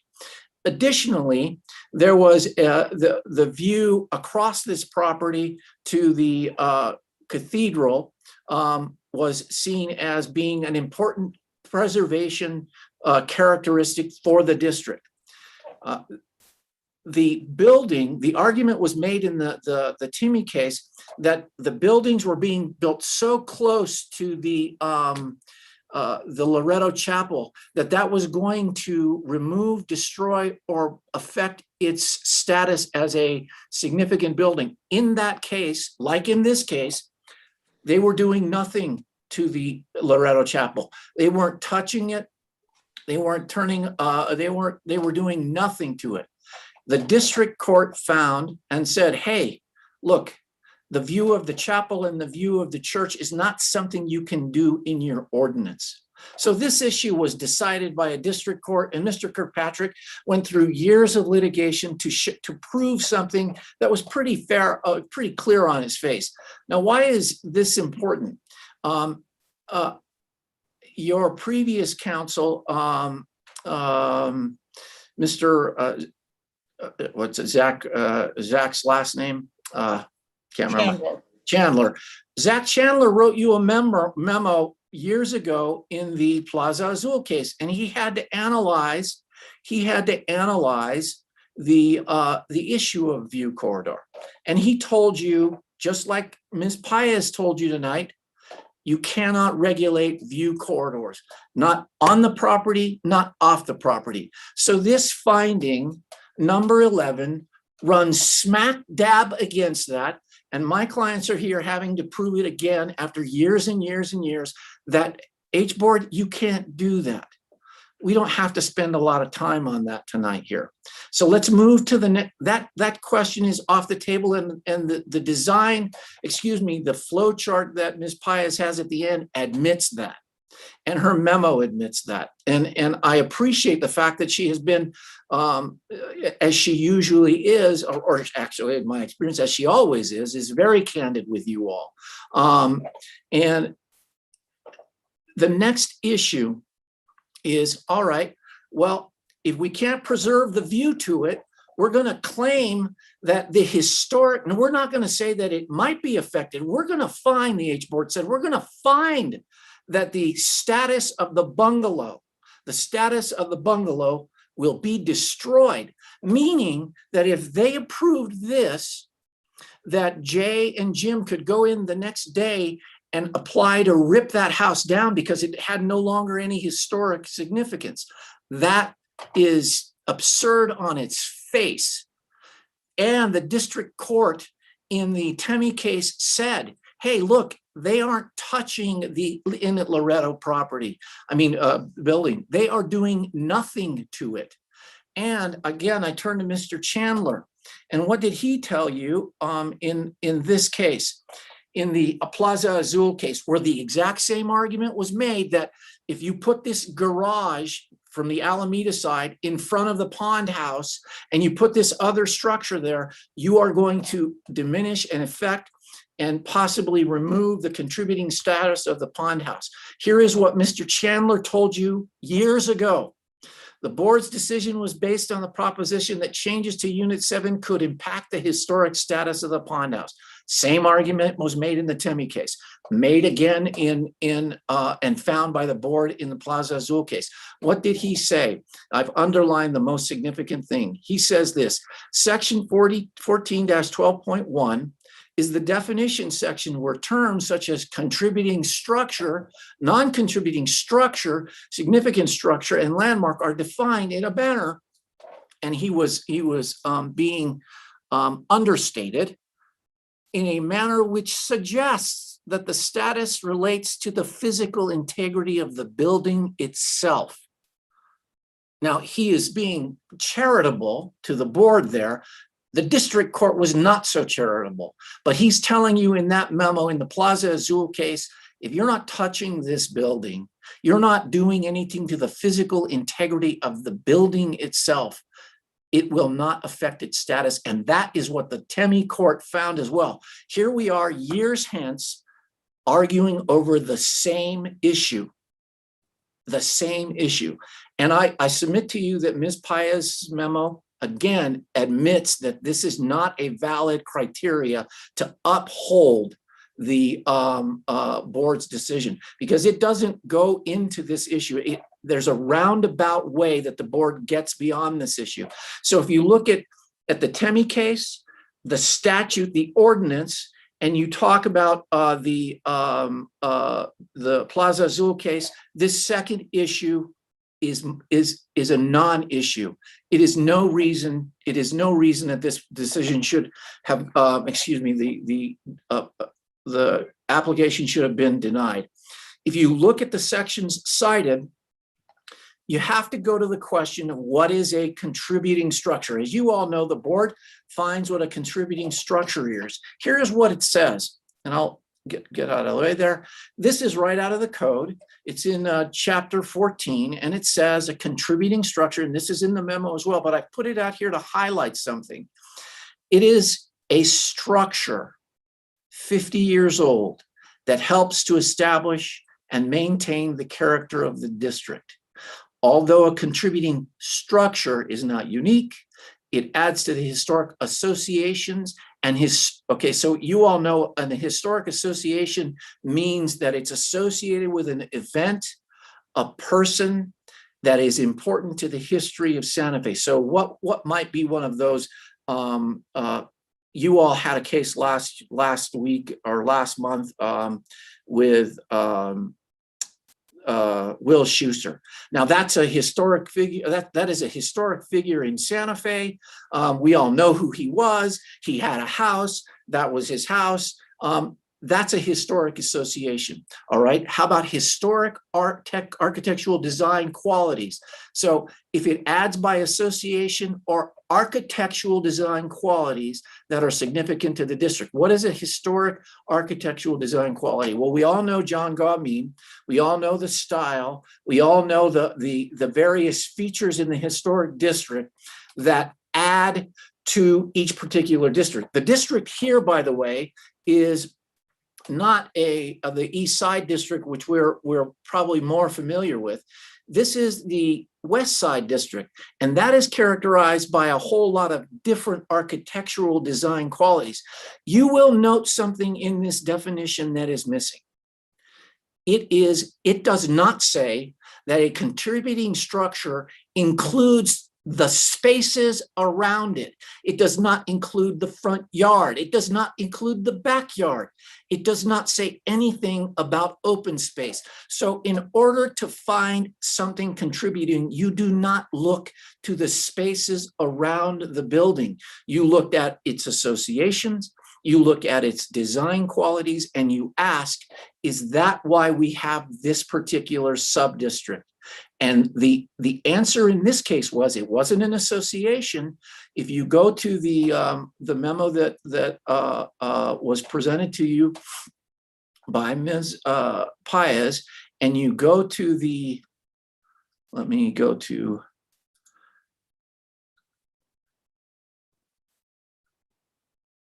she provided for you the Hickby memo that was the reason that this property got designated as contributing. It's not significant, it's contributing. And that's important to the district, yes, but it's important because of its architectural qualities, not because of its open space around it. If you look at the Hickby, and I'll get to it in just 1 second, sorry. Here we are. If you look at these these historic documents, all right, for this property, you will not find one reference by these people who did these surveys that this property contributes to the district because of its open space. It's not historic because of its open space. And if the board had said that this property was because of importance of its open space, that would have been illegal because you cannot designate a building contributing because of open space. So under the code, as we see it, it's pretty clear. You can only have a contributing structure because of its historic associations or architectural design qualities that are important to the district. Another thing that is really, really telling about the district itself is if you look at the Guadalupe Historic District and you ask what were the characteristics that the city of Santa Fe found important about this district, you can read this whole report and you know what you won't find? That buildings are on large lots in the middle of the lot and the spaces around them are important. You'll find the exact opposite about the character of the West Side District. The West Side District is characterized by small yards, and I'll show it to you. This is the only reference in the establishment of the district that deals with open spaces. Small yards of the West Side Guadalupe Historic District are almost often surrounded by low fences and walls. It does not, this property is an anomaly in the district. This property was a very large lot that was split. In the rear of this lot, there are now 3 homes that were all part of this lot, and there will be 2 homes on the front part of this lot. Importantly, the Historic Design Review Board approved all 3 homes on the backside of this lot that were part of this lot. It was split when Jim and Jay bought it.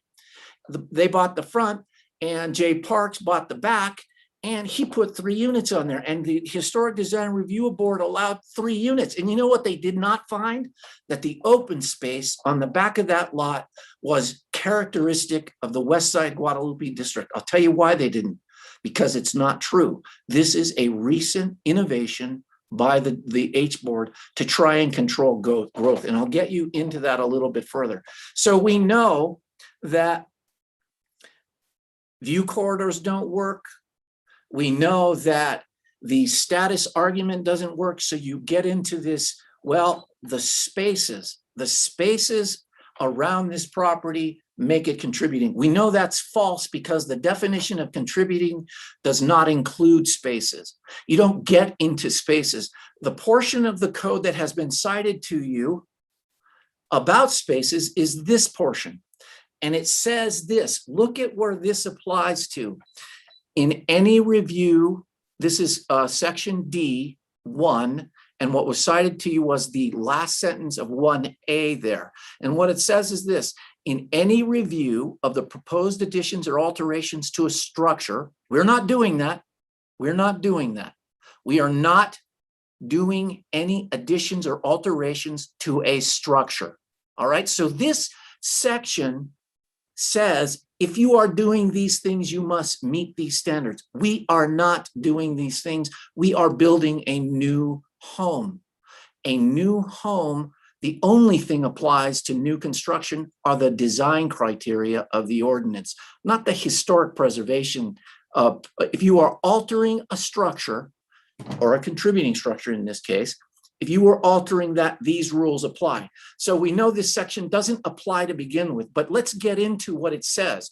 Under 1A, the status of a significant contributing landmark shall be retained and preserved. Well, the Temme Court said, and you all said in the Plaza Azul case, if you're not touching the building, then you're not going to affect the status. So that rule, even if it applied, has been met.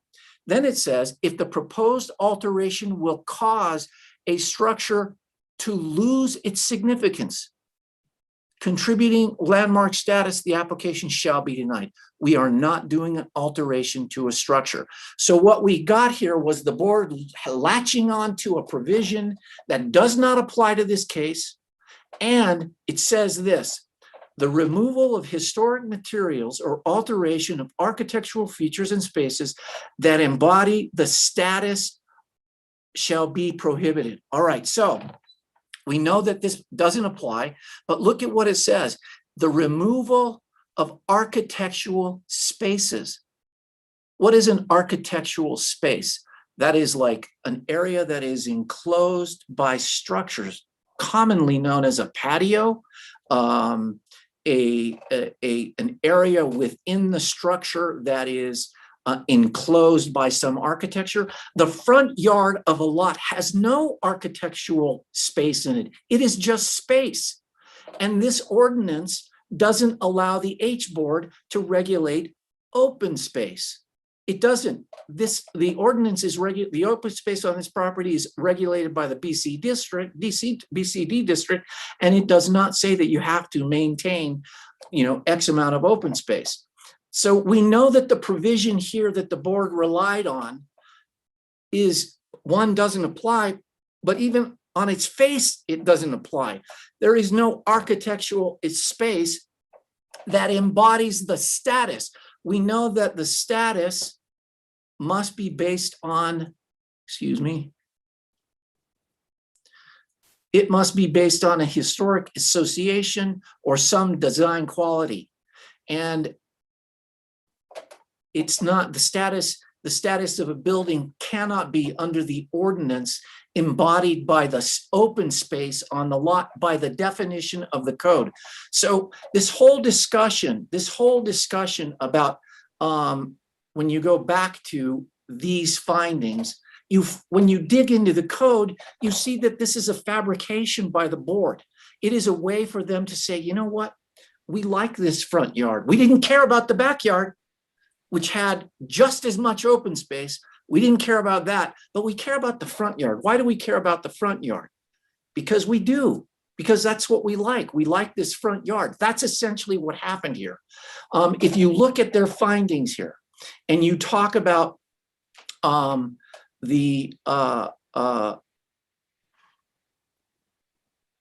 Summer, I think you're bumping up against your 20 minutes here. Okay, I will conclude as quickly as I can. I apologize. There's so much. I appreciate that. I appreciate that. Let's examine their findings again under the analysis that I gave you. Under FCC 14-12.1, the definition of contributing. Well, we just walked through that. They took that definition and they inserted something in it that doesn't exist. It's called space, open space on the lot. Now, if you tell everybody in the historic district that the open spaces on their lot are now historic and they're subject to regulation at the whim of the Historic Design Review Board, you will have done a great deal of damage to the owners of property and the preservation of the district, and I'll tell you why. So the last thing that the board concluded that was important was that this building, it was important to preserve the open space because it preserved the characteristic of the district. It preserved the character of the district. That's the big argument, is somehow this bungalow and this open space in the front of the house, not the back of the house, preserved the character of the West Side Guadalupe district. If you look at the ordinance, there is nothing in the ordinance that says you get to assess whether a new house will preserve the character of the district. The character of the district is preserved by the design criteria that the council has enacted for the district. So you established a district because it was important, called the West Side Guadalupe Historic District. It wasn't this vague, ambiguous, oh, it was this and that. Then after you created the district, you said, here are the things that preserve the district. And they were style and they were history. None of the style criteria apply to open space and none of the history applies to open space. So the bottom line here is this. If you go to the bottom line of let me see, where did it go? It is, well, I've lost it here in terms of the decision tree.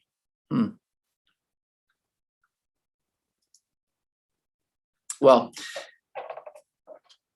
I take issue with the decision tree because it incorporates a concept which I've just demonstrated to you does not apply.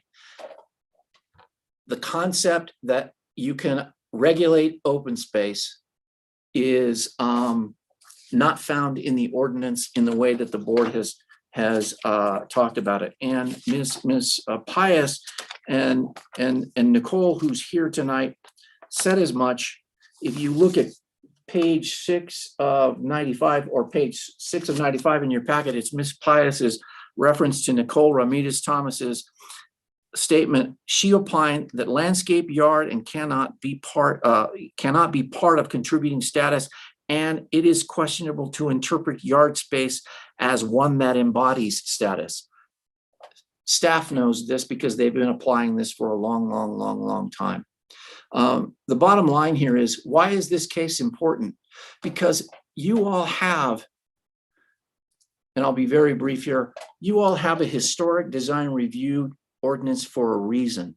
One is you've adopted design criteria that will preserve the character of the district. That's how these districts are preserved, is by adherence to design criteria. That's the character of the district. You preserve the history of the district by your designation of contributing and significant and landmark buildings. That's how you do it. And it is true history. This ordinance means something in the world. It's important to our community. And when you take it, like the H board has done here, and said, look, we're going to take something that we're saying is history, which is really important, and we're going to use it to regulate open space. Open space is regulated through zoning ordinances. And why is that dangerous? Because it cheapens the really important quality of our ordinance that really does preserve our history. It doesn't say, well, we're going to like this and like that. It is intended to preserve our history, not to preserve our preferences. And that's what the board has done here. They've used a very important ordinance to preserve their preference instead of preserve history. And they've done it in a way that is dangerous to the ordinance, and it's unjust to Jay and Jim. So I submit to you that this application should have been approved, and that the staff's recommendation of approval should have been followed for the reasons that I've just said. Thank you, Mr. Mayor, for indulging me as long as you have. Thank you, Mr. Summer. Now, according to our process, I don't know whether you want to avail yourself of this, but you do have the opportunity to ask questions of staff, putting them through me. I will then direct them. I don't have any questions of staff, and Mr. Mayor, I would say that if any member of the board or staff has questions of Jay or Jim, they're available to answer any questions that you might have of a factual nature, or if you just want to know. We'll get to that in a minute. Thank you. Now we have the opportunity for sworn public comment. So if you're in the attendee room and you want to offer 2 minutes of sworn public comment to this case, I see one hand is up, and Madam Clerk, if you could admit, there are 2 hands up. So let's take those 2 pieces of sworn public comment on this case now. Sure, Mayor. Let me, Kathy Rivera, you want to unmute yourself?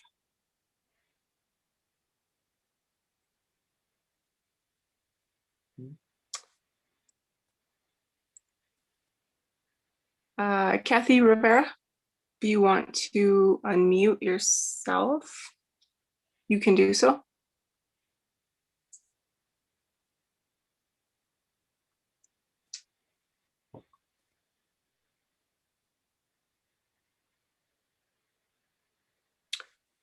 Mayor, I'm going to jump to Miss Stephanie Beninato, and then hopefully Ms. Rivera will be able to unmute. Okay, go right ahead. Stephanie, you can unmute yourself, although you do need to be sworn in. I think, Carl, are you able to do that? Where's Carl? I'm here. Did? Oh, you- no, sorry, wrong Carl. Stenographer Carl. I am here. Mr. Sorry Summer, about you don't that, get Carl to Summer. swear people in too. That's Mr. Yes. Boaz's job. Okay, Stephanie, under penalty of perjury, do you swear or affirm that the testimony you are about to give is the truth, the whole truth, and nothing but the truth? Yes, I do. Thank you. I am asking you to, I guess, come to some kind of compromise in this decision. I do believe that, first of all, the H zone is an overlay zone, so it's more restrictive. It does have a historical association because this was a unique example of the very earliest use of the area, as in that report that Mr. Summer cited, because it was a long, narrow lot. That was just had a lot of agricultural, features, particularly landscaping and irrigation. And it possibly has an association with a man of Japanese descent who was one of the first occupants of the internment camp. So, and he used it agriculturally.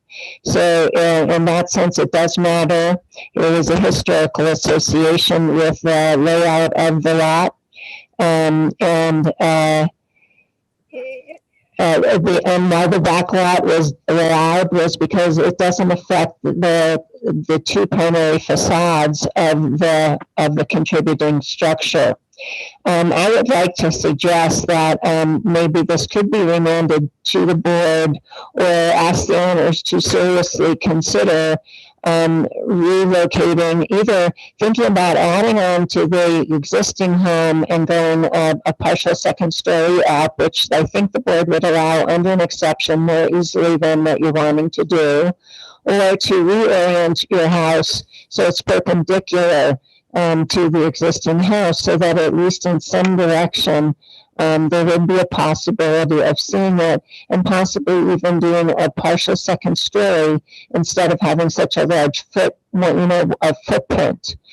So anyway, I think that would be a very good solution, because then the house would remain partially visible, at least coming from, say, the Devargas Mall area. And again, seeing it, I'm not talking about the corridor, but just seeing it, again, if you're promoting economic, cultural, and general welfare, can I just please finish? I just have this one last sentence that I would like to say. If you are trying to promote the economic, cultural, and general welfare, and qualities relating to the history, and again, if this is embodiment of an agricultural lot, and there can be ways of reorienting the house or perhaps changing its footprint that would help maintain that, I really think this would be the solution here, and it show a sensibility and a responsibility as an owner of a historic home and a lot. And then the other thing is, how does a main house become a casita? Thank you. Thank you. All right, now, clerk, I think Ms. Rivera is unmuted now, and she has 2 minutes as well to address the issue, if she has been sworn in by Mr. Boaz. Kathy, under penalty of perjury, do you swear or affirm that the testimony you are about to give is the truth, the whole truth, and nothing but the truth? I do. Thank you. Please state your name and address. Kathy Rivera, P.O. Box 363, Santa Fe, New Mexico, 87504. Thank you. I want to start off by pointing out, in Mr. Summers' articulation of the code, he left off the key words of new construction. So I would challenge the board to look at 14.5.2D.1B, and it specifically calls the issues about new construction. As a lifelong resident of the neighborhood, I am familiar with the history of the property as well as its past owners.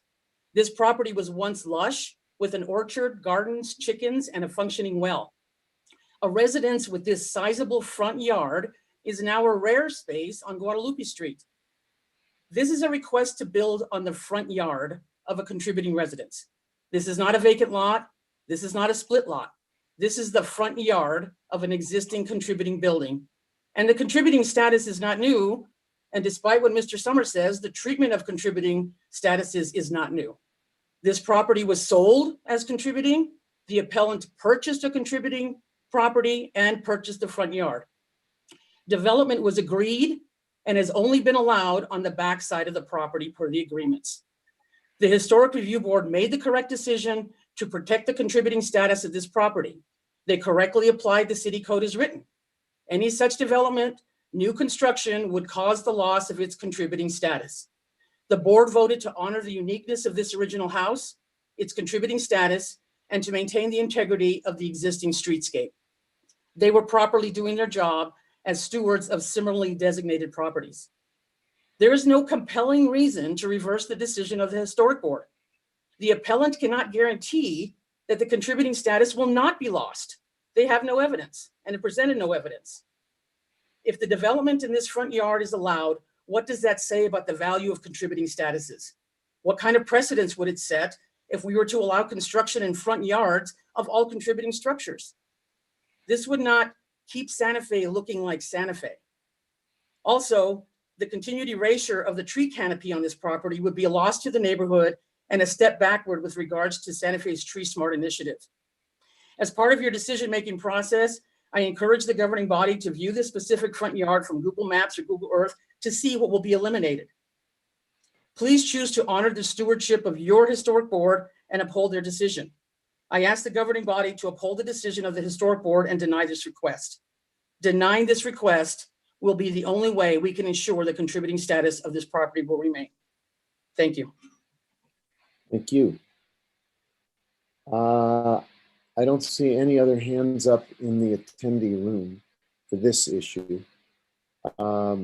Such being the case, let's move now to opportunities for the governing body to ask questions of staff, of the parties involved, witnesses, our two public members, anyone who has already spoken is available. I look for hands from our governing body if you wish to ask a question. We won't get into motions and debate yet. We'll just try to get clarifying questions.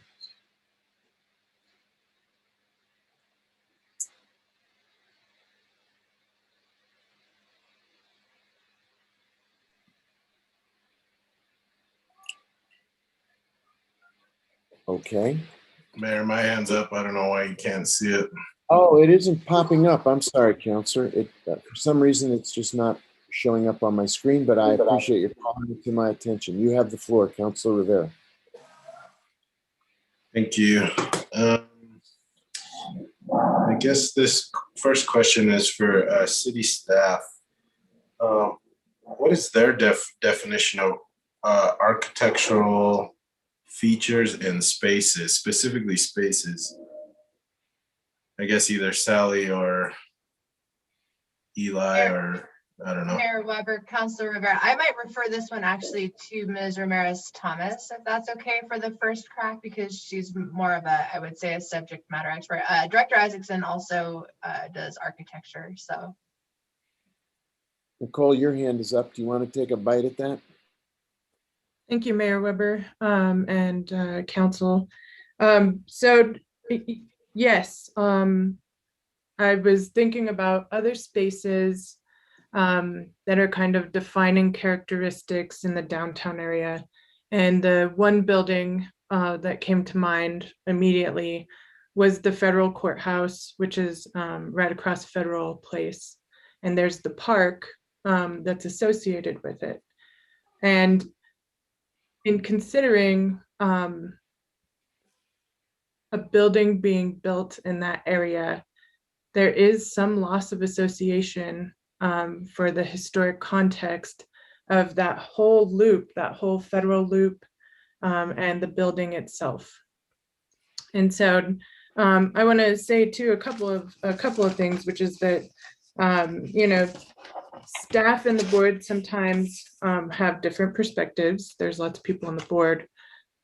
Staff did review the design standards and found that the request from the applicant did comply with the design standards. There wasn't any issue with the board discussing that either. And I know that view shed comes in a lot to the discussion, but really it's about the retention of and the ability to read from what is now Guadalupe Street, this historic land use. And, you know, we have history all around us in every part of our lives. And we can read that via certain cues. And so in thinking about the space with this yard, I think that it is a cue. And there was some discussion also about small lots defining and characterizing the Guadalupe district area, the West Side Guadalupe. But in fact, they were long lots. You had that throughout much of Santa Fe or what's become Santa Fe along the river. And I believe that Ms. Paez brought up the irrigation factor with the acequias and those types of elements. So, and I do have some older maps. I have one older map that kind of shows that in the area, those long agricultural lots were pretty common. So that's what I think I would have to say specifically about space and the consideration of space and this property. All right, Mr. Summer brought up the definition of a contributing structure. And it talked about the bungalow, I guess in this case, maintaining the character of the district. If this house is put up, and it seems like a pretty significant structure, how can you maintain the character of the district if you can't see the bungalow? Who are you asking, Councilor Rivera? I guess Nicole again. Okay, thank you, Mayor and Councilor Rivera. I think that that's the sentiment, is that, again, that we have the ability to read and understand the history, context, all of those things that add to our quality of life in living in a city that we enjoy and we love, with these visual cues. And so anybody that grew up in Santa Fe or who's lived in Santa Fe a long time might look at this and see it as a visual cue and understand that, oh yeah, this is like an older lot, this is unique on the streetscape. And those types of qualities, I think, kind of are embodied in the spaces that surround a structure. And I think that that's what that provision in the code really kind of at least nods to, because I don't think it's direct in the way that we've been looking at the definition of contributing. Thank you, Ms. Thomas. And it looked like from the aerial view that this lot is angled. It's not perpendicular to Guadalupe Street, right? So there would be even further blockage of the bungalow from Guadalupe Street itself, whether you're a driver or a pedestrian. Yeah. Is that correct? Mayor Weber and Councilor Rivera, yes. All right, so because it is at an angle, and I believe there's I don't know what the business was, it was a 1 hour Martinizing and then another building next to this property that prevent view of the bungalow itself. So let me look. Am I correct in that? Mayor Weber and Councilor Rivera, let me pull up Google Maps here. North Guadalupe Street. And then I can share my screen.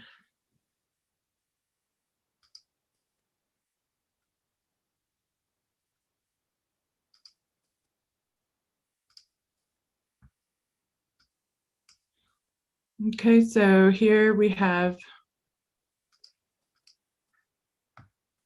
the property. And then the Martinizing is over here. So if you're driving down Guadalupe this way, at this point where you're hitting the intersection at Jose Street is where you So I would guess, start to view sorry, it. what I'm asking is that where Dolina Bakery and Cafe is, that would be the narrow window, I guess, between that and the new residence to be able to see the bungalow. Or coming, yeah, well, this, you can see the property from here. The bungalow, because it's so set back, I would say, yeah, it's in this area that you would be able to see it. If there's a house here, yes, I would agree with you. Okay. Yeah, so again, my main focus is how do you maintain the character of the district if you can't really see the character of the district? So I understand the historic design review board's decision, and I think that's all I have for now, Mr. Mayor. Thank you. Thank you. You're welcome. Very good, thank you. We have several council members' hands up. We have Councilor Abeyta and Councilor Romero Ward. Thank you, Mayor. I guess a couple of questions for staff. Is this, I got confused with Mr. Summers' presentation. Is this, and then the Ms. Rivera who spoke, is this a separate lot or is it all one lot? Is the bungalow on the same lot as where the home is being proposed? Mayor Weber, Councilor Abeyta, the proposed house is on the same lot as the bungalow. It used to be an even longer lot that continued further back from North Guadalupe, and that has been subdivided. I think there's 3 houses that are going behind the bungalow, but the lot currently includes the bungalow and the space where the proposed house will go. Okay, and then if the home is approved to be put in front of this bungalow, would that change the designation of the bungalow? And then would they be able to come in and make changes to the bungalow because it no longer contributes because we allowed this other home to be put in front of it? Mayor Weber, Councilor Abeyta, there would have to be a process. So in order to formally downgrade the status of the bungalow from contributing to non-contributing, we would have to provide certain notice under the code, publish that on an agenda, have a public hearing, and the board would have to make a formal determination that it no longer meets the definition. So although the board has opined that that would be the result of such a hearing, in their view, we would still have to have the hearing and they would have to evaluate that and make that decision. And then if it was downgraded to non-contributing, there are still provisions in the code that do require an additional board hearing for all demolition in the historic districts. So even if it was non-contributing, they would still have to meet the test in the code for demolition, which is a lower standard for a non-contributing structure versus a contributing structure. But there is still a hearing and a determination would have to be made that it's appropriate to demolish it. So regardless of what action we take this evening, it wouldn't affect that. There would still have to be a process that has to be followed. Mayor Weber, Councilor Abeyta, that's correct. There would have to be a process. And in fact, if the governing body wanted to include sort of direction in its decision tonight to not only, affirm or deny the appeal, but if you wanted to also direct the historic board and staff to conduct that additional hearing, that's something that could be included in the decision tonight. Might be a helpful clarification if that's something the governing body wished to do. Okay, and then following up with Councilor Rivera's question about visibility, is there a provision in the historic that talks about, like, if you're proposing a home in front of a street like this or blocking another structure, I mean, is visibility defined by being in front of a major roadway or a certain classification of road in the historic district? Mayor Weber, Councilor Abeyta, The code doesn't include a specific requirement for public visibility. It's not an element of the definition of contributing. And in fact, we do have structures designated in the city that are contributing that do not meet our definition of publicly visible. And we do have a definition in our code that I can pull up if you want the exact language. It's basically, you can see it from a place that's accessible to the public. It's pretty basic. So that's not a required element. We definitely do have contributing structures that lack visibility. And so I think the way that I've looked at this is specific to this contributing structure is that the way that this structure, I think some structures might contribute more to a district, or the way in which they contribute to the district is linked to their visibility. But I think there's other ways they can contribute to the district as well. I mean, we looked at the some of those, the information about the historic district suggesting that these were sort of more modestly constructed homes with more a variety of construction methods, a variety of materials, a lot more kind of your local materials, what we call a vernacular construction style. So I think there's other ways, you know, in being a smaller home or a more, you know, constructed of local materials, things like that, that could also contribute to the character of the district, I think, in ways beyond visibility. So I don't know if that answers it. Okay, and when staff was reviewing this proposal and making its recommendation, was those district court cases considered at all, or do we not do that? Do we just look at each one on a separate case-by-case basis?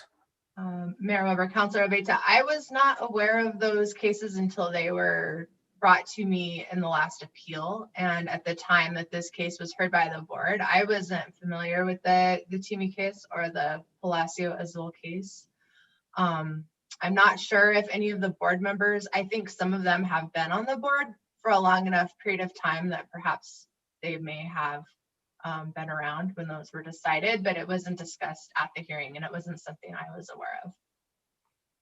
Okay, thank you. That's all I have, Mayor. Thank you. Thank you, Councilor.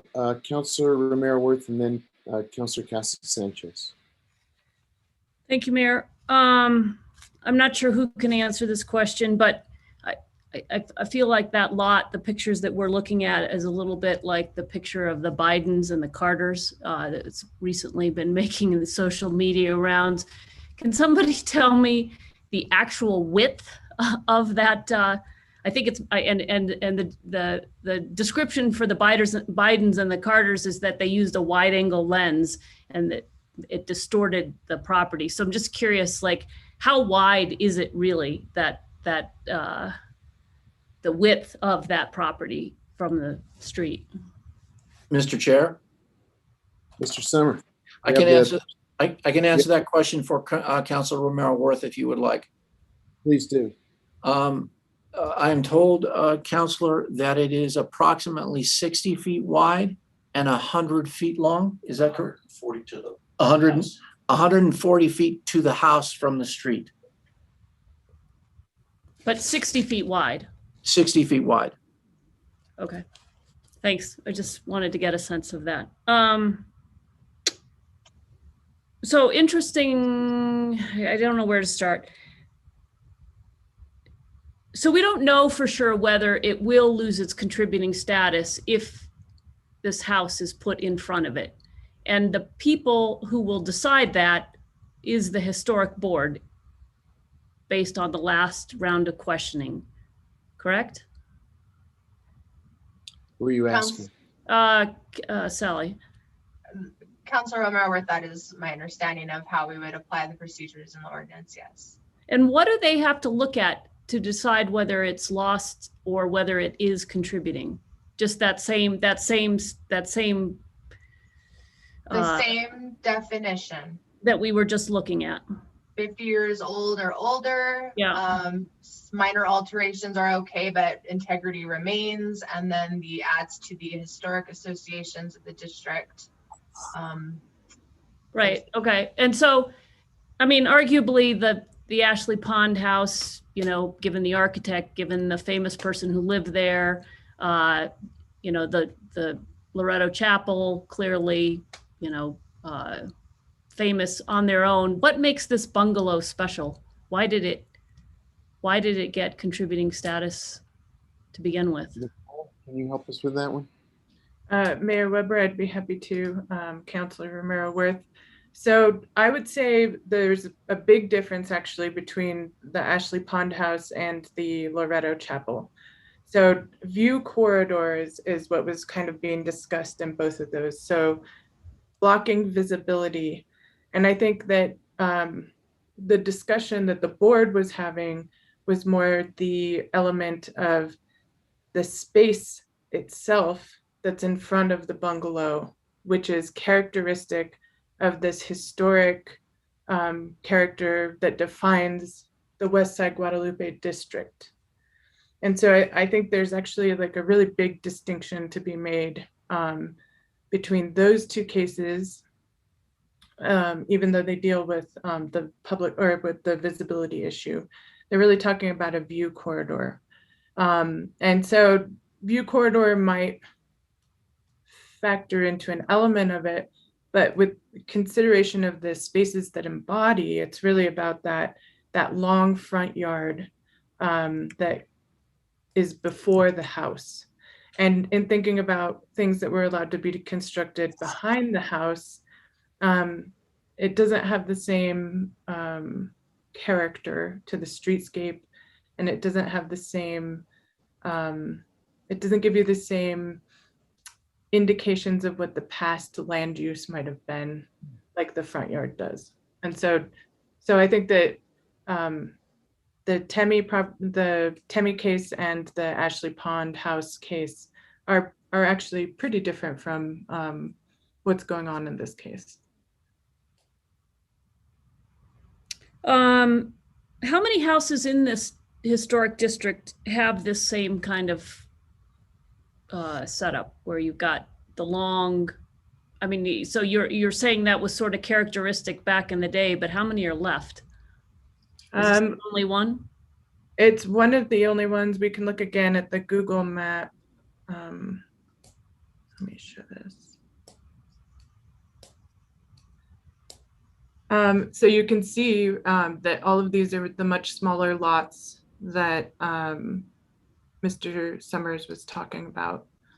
And while I don't believe this lot is quite as long anymore, and especially since it's been subdivided, it is even within this kind of Santa Fe style block, very unique. And I have a 1930 map here that shows that lots were a little bit longer at that time than they are now. And this is the map actually that's in the HCPI form. It's the 1930 Sanborn insurance map. And so here's the property in question. These are big books. And so this one happens to be kind of right here on the crack of the book. But the adjacent lot, which you can still kind of see this little hint here of the angle, but it's all subdivided with little properties. Here's that same angle. And in 1930, you already had kind of these smaller developments because you saw a rise in population, and especially had a lot of home building going on in the West Side Guadalupe area, or what we define now as the West Side Guadalupe Historic District. So I would say it's unique. My next question is for Eli. Eli, how would you define architectural spaces?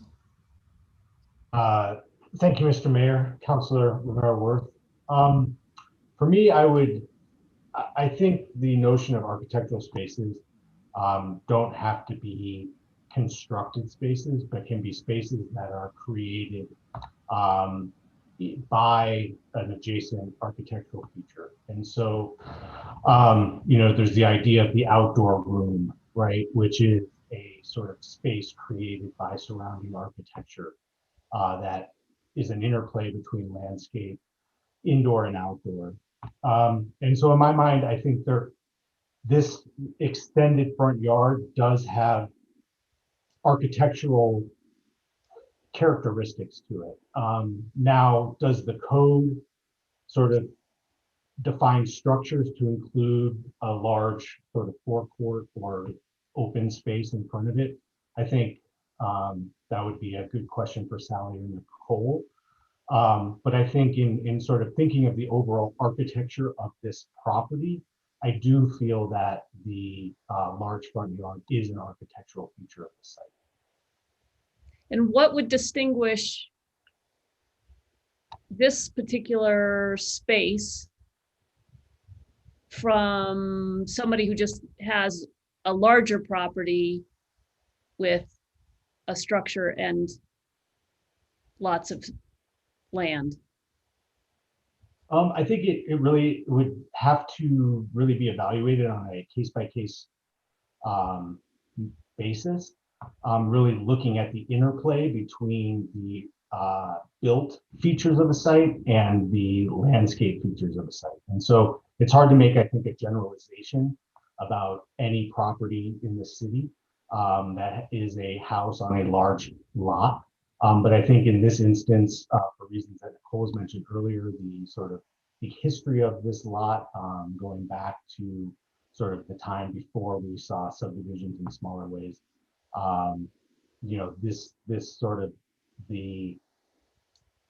this site as it is today is a continuation of the history of this piece of property and the development of Santa Fe, and this large front yard does have historical features to it or historical value to it. But again, I'm not sure if that my opinion or my analysis in that area necessarily is supported by the way our code is written and how our development standards are meant to be interpreted when it comes to evaluating the contributing status of a structure in our historic districts, if that makes sense. So what does that mean exactly? If they're not supported, does that, I mean, so in reading, what do I do with that? Yes, Sally, I don't know if you'd like to jump in here and maybe help me out a little bit. But yeah, Sally, help Eli, please. Councilor Romero Worth, the way the provision reads, it's a architectural space that embodies the status. Okay, so the space has to somehow link into our definition of what makes a structure contributing. So I don't think a space is going to change the age. It's got to be 50-ish or more. I don't think a space is going to change whether it retains its original historic integrity or if it's been remodeled a whole bunch or changed. Space probably isn't going to. But there's, I think, an argument to be made and a conclusion that the board reached that because of the history of this historic district, the character of this historic district, the way it's developed over time, that this space is it's part of the distinctive characteristics of this historic district. It's part of its part of the character of the historic district and the historic associations of the district. And I don't think that's necessarily limited to associations with a person or event. Our significant structure definition specifically talks about important people and event as being something that can lead to a significant designation. Contributing definition doesn't use those words. It says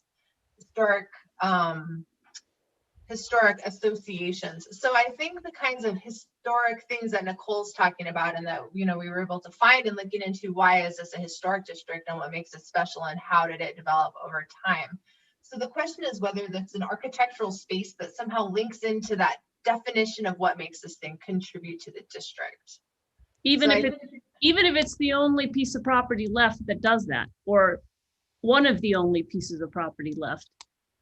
Well, and I think that's, that's a determination for the governing body to make, is if this is the only.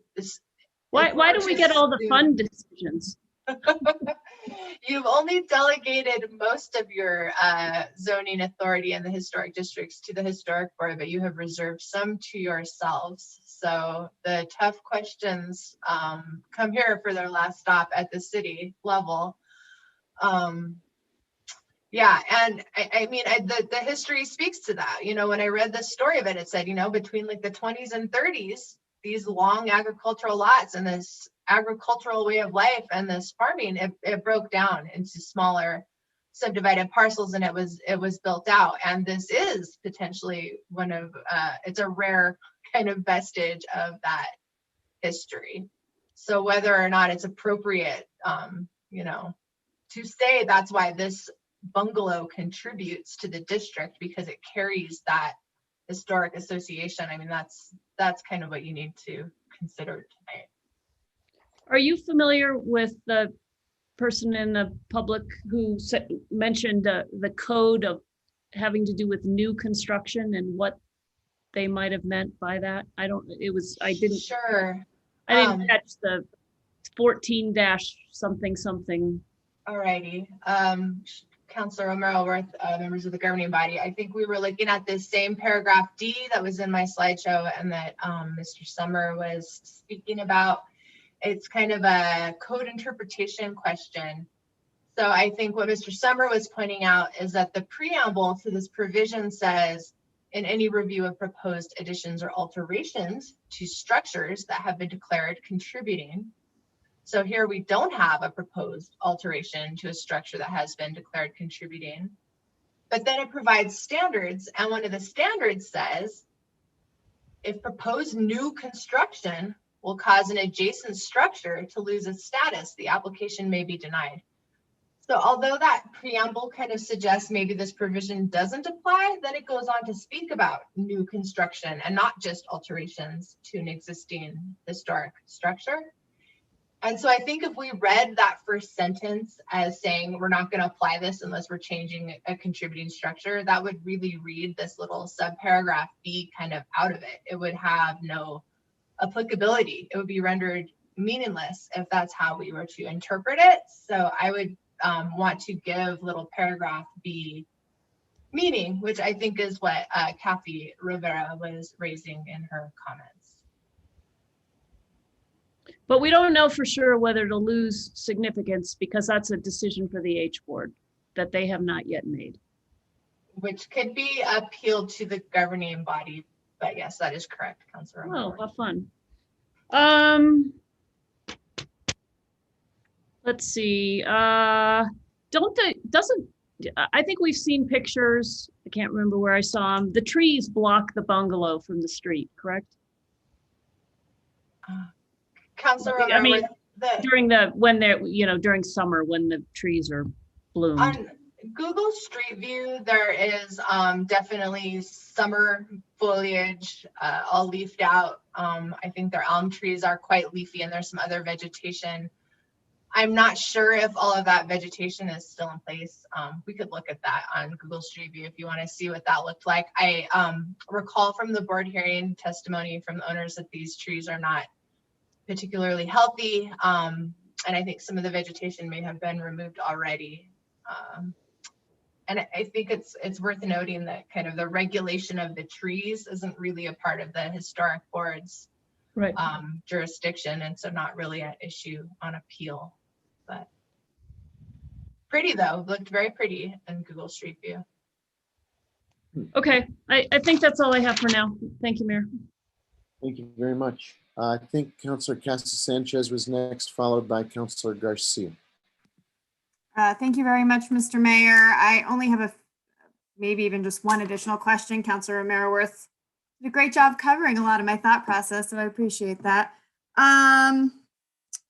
So looking at the description of the West Side Guadalupe district, and Mr. Summer had mentioned that there wasn't any discussion of setbacks, but I did see one that it said that most properties are set back from the street, and it varies, but usually about 15 to 20 feet. And I believe that's page 189 of our packet. And I'm sorry, the property owners did say how far back this was set. How far was that? Mr. Mayor, Councilor Casa Sanchez, I believe the applicant stated the existing bungalow is set approximately 140 feet back from the right of way on the property. And the required setbacks in the BCD West Side District front street setbacks are required to be 10 feet. So well beyond the required setback for that district. Eli, for predicting my next question. I appreciate that. Makes us very efficient. And with the proposed new house to be built, the new structure, would that be 10 feet or is it set back a little bit further? Thank you, Councilor, Mr. Mayor. I don't have the plans in front of me, but as the applicant's attorney mentioned previously in his opening statements, the proposed new structure would be required to and currently does meet all zoning requirements for the site, including front, rear, and side setback requirements. And I suppose this question is maybe for Ms. Thomas. I think what I'm struggling with is this discussion about how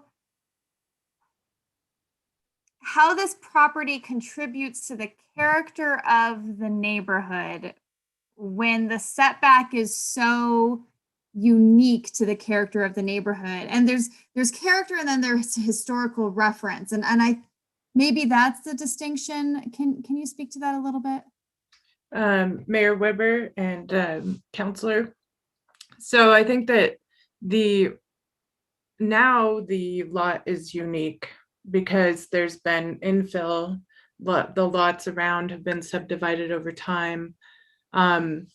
So now it's unique in that way. But it wasn't in the past, it was just kind of how it was. And then what was the second part of your question? Well, I think it was just kind of this discussion of, of how it contributes to the character of the neighborhood. Mm-hmm. And yet that character doesn't seem to be there to me anymore as we're looking at these pictures, and this is a very unique property. And so I guess it really is this distinction between character of the existing neighborhood that we are looking to preserve versus hearkening back to historically what it was, but it no longer is. And I think trying to understand the balance of this as we consider this case is something I'm struggling with a bit. So in thinking about history of a particular location or historic districts, you're trying, Mr. Summers kind of discussed the design aspect of it.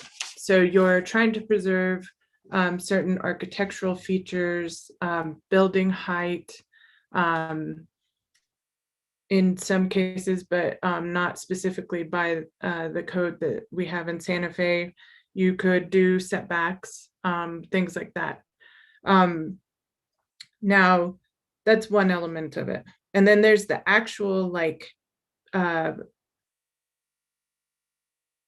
physical characteristics of what was historic, and the ability to be able to read it. So the character of the neighborhood has changed over time, and 50 years is our kind of time, anything 50 years or older is when it starts to be considered historic.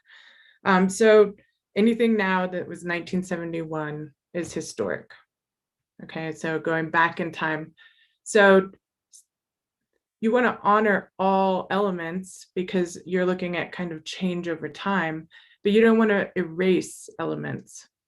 And so I think that might be kind of where you're getting the remnant of a historic character that existed that has been changed over time by the subdivision of properties, the development of the neighborhood, population growth in the city, and all of these things, they tell you a story. Like all of these elements of the development of the land in any city, and particularly in Santa Fe, it gives you that story. And so I don't know if that gets to your question enough. I think it does. It's a little bit of an abstract question, so I appreciate you diving into it. Sure. And then I guess the other piece is that the character of the neighborhood, we don't really define it from which location. So we're not saying you need the character of the neighborhood from Guadalupe per se. Correct? It's not like a specific main street that we have to. No. Yeah, it's more about the embodiment of a particular area. So we think about the historic districts having these different characteristics. So the downtown and east side is different from the west side Guadalupe, which is also different from the Don Gaspar area. Thank you. And then I think that probably just my last question is, I know that we discussed that there was kind of a lot of growth that happened between the world wars, so in the 30s. And then I would imagine that over time, we've had kind of little subdivision of these lots and infill. I mean, is that fair to say that this has been kind of a changing and moving neighborhood in that sense over the course of many years? Did all the lots get split a long time ago and there really hasn't been much new movement within this neighborhood? I'm not sure who can speak to that. I would be happy to, Mayor Weber and councilors. So you all probably have some idea of the development that's happening along Agua Fria, the portions that have been, and it's similar in that was our agricultural land, backed up to the river. And then over time, you had bigger lots at one time, but they were almost all narrow and thin. And over time, they've been divided into family lot splits. And then they get divided to the point where you almost can't put houses on them in some cases. And so that kind of change is what happened also in these districts in downtown Santa Fe. So you have the core of town, and then you have it surrounded by more kind of agricultural things, even going over to Canyon Road, that was more agricultural. And then lots get split with population growth, families growing, more houses on a lot, that type of thing. So. All right. I don't think I have any further questions at the moment. Thank you so much. You're welcome. Thank you, Councilor. Councilor Garcia, followed by Councilor Vihel Copeland. Thank you, Mr. Mayor. There's some conversation earlier that really, I guess, got me interested, and this was in regards to space and the interpretation of space and how it potentially contributes to the architecture and contributing building and whatnot. So I guess my question is, are we looking at this lot because there is the open space and it's what makes it unique, so to speak, is I think that's what Ms. Ramirez-Thomas mentioned, that we've got to preserve the space. Is that, am I understanding that correctly?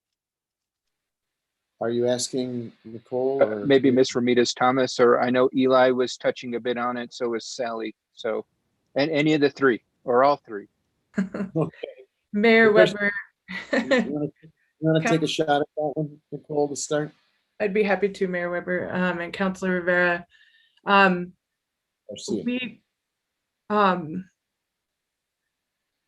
Yeah, I think that that is the perspective of the board, is that they're looking at that space as part of what embodies the character of the bungalow. Okay. And so we're talking, kind of about what the board is looking at. So. Okay, thank you so much, Ms. Ramirez-Thomas. And I don't know if we can do this, but I remember us doing it on our last kind of land use case. We went up and down and did a little bit of a tour. Sure. And if you and I think folks probably recognize that if you go up and down this part of Guadalupe, it's highly commercial. And I think that's what kind of gets me into my next question, because I am looking at Google Maps, and you know, ironically enough, whenever the Google vehicle drove by, you can see it in the picture you're showing there, Ms. Ramirez Thomas. It's got the for sale sign, and prime commercial development is on the sign. So my question, I guess, to you, Ms. Paez, is you had shown us the designs of the house. Would the property owner have to build the house that they're trying to get approved, or let's say something came up where there was a different structure proposed to be built on that property, but because we've already approved a structure to be built, could there be modifications done to the structure, so to speak? Or does Mayor Weber, Councilor Garcia, it's a good question. The way our land use approvals work is once a property owner does obtain approval for a project from the city, that approval has a sort of duration for which it is good. It's usually about 3 years that approvals are good for. I think that's true of historic approvals, but it does not lock the owner into that project. So they have kind of what we call this, entitlement that they've obtained, where they are entitled now to build what's been approved according to the plans, as long as they can get the building permits and meet all the building codes and all that stuff. But they could certainly come back with a new application for a different structure, even if this is approved. And then you could then have 2 approvals and you could choose to build either. So there's no limitation on new proposals. okay, that helps to clarify. So I guess I'll take it one step further, and just in that, because they're not necessarily held to the structure that's being proposed right now. It could, which is a home, it could potentially then be a business structure. Councilor Garcia, that's correct. This is the business capital district, which does allow for various uses. I'm not a zoning expert on exactly what all is allowed in this west side sub-district of our business capital district, but certainly commercial uses are permitted in the area, yes. Okay, and I guess one follow-up on that, if there was a business, let's say the property owner said, well, sorry, we're not going to build a house, we're going to build a business, brick and mortar, whatever it may be, it would not be out of alignment with the existing area, because I think, as I mentioned earlier, if we did a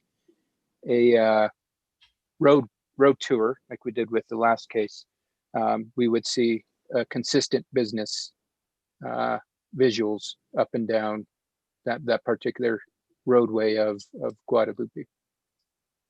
Councilor Garcia, that's correct. Any structure Okay. would still be subject to our ordinance because it's still in the historic district. So it would still have to meet the same applicable design criteria that they've met in this case, and it would have to meet the applicable preservation criteria, which is, I think, what led to the board's decision in this case. So presumably they might reach the same exact decision if you have something of similar massing, in the same location on the front of that lot. I think that wouldn't necessarily change. I think it probably would not change how the board evaluated the case, but certainly that type of use or structure is a possibility in this area with this zoning. Okay. No other questions, Ms. Paez. Thank you so much for the clarification. I appreciate it. Thank you, Councilor. Councilor Vihel-Coppler, you have the floor. Thank you, Mayor. I wanted to, well, first of all, let me state that I really have a belief in case law. And so I'm going to go back to that Temmie case. And I think there are 2 important things from that case is that where the court noted that the city code does not allow the Historic Design Review Board to regulate the view corridor. And then on appeal, the Court of Appeals said that essentially to second guess that building something next to a historical building that does not alter or change the historic building, and then denying the building is arbitrary, capricious, and unlawful. And so, this is written in case law already, and I think it does pertain here. And so I'd like to ask Ms. Thomas, how do you reconcile that with the testimony you've given tonight? Mayor Weber, Councilor Vihil Coppler. I had discussed this a little bit earlier, that I don't think that view corridor is so much the element under consideration as is the space that embodies.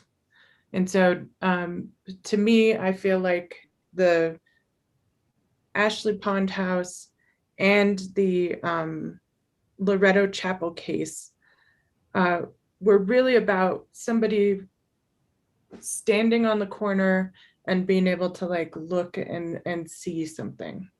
Now, that is one element that's kind of, come up in the discussion. And then the other is that, and to me, I don't think that that's the main part. It's more about this, the history of land use and what used to happen in this area of downtown Santa Fe. And that is the space that embodies. And so that's my understanding of the point of view that the board was coming from.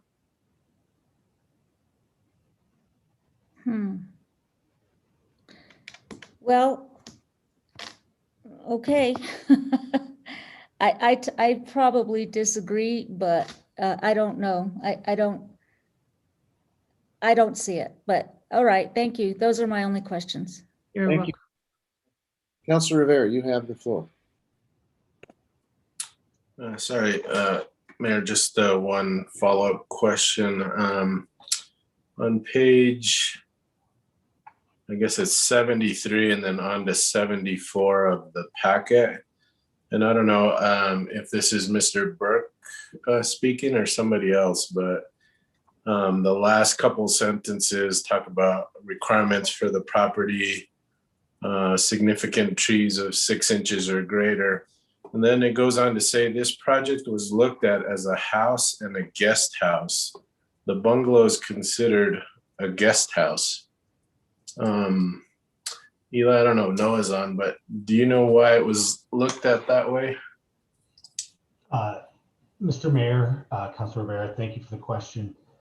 So if a new structure, a new home structure residence was built on this property, the existing bungalow would or could be considered the ADU on the property. It's smaller than 1,500 square feet, so it could be the accessory dwelling unit, and the new structure would be considered the primary, I believe is what Mr. Burke was alluding to with that comment. So then does this meet all the requirements for an ADU or for a guest house?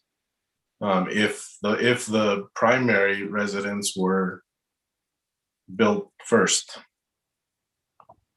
So that's an excellent question. There's nothing in the code that would requires the guest house to be built after the primary residence.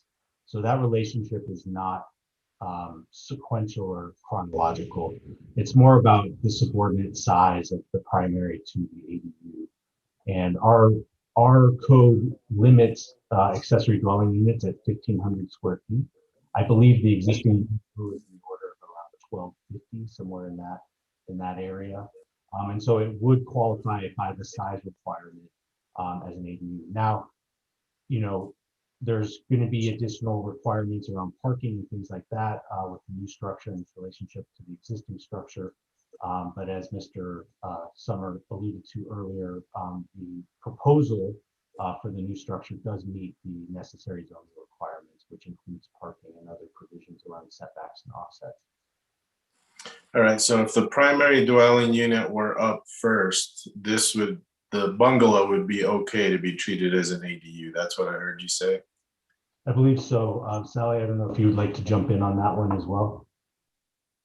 Sure, Director Isaacson, Councilor Rivera, the zoning review did occur before the historic board hearing. We have a preliminary zoning review that takes place. And so that's why Mr. Burke was actually familiar with this property beforehand, because his office and his staff does that review. And so they did look at all of those things, like, can you meet the setbacks? Can you meet the parking? Do you have a minimum lot size requirement or lot coverage, maximum lot coverage limitation, which they don't in this location.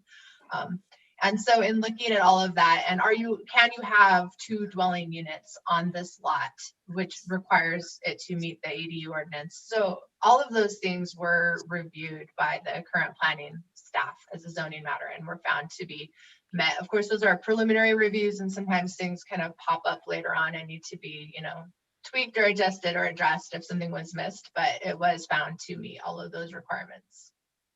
And how is the measurements of the bungalow done? Is it just from Google Earth, or do they actually go get square footage, or how do they do that? I don't know if Director Isaacson might have, or Nicole might have a more artful way to explain it, but I think we do, folks submit plans and drawings with specific measurements. And so we calculate I think it's the roofed square footage. I mean, there's a calculation based on drawings and plans.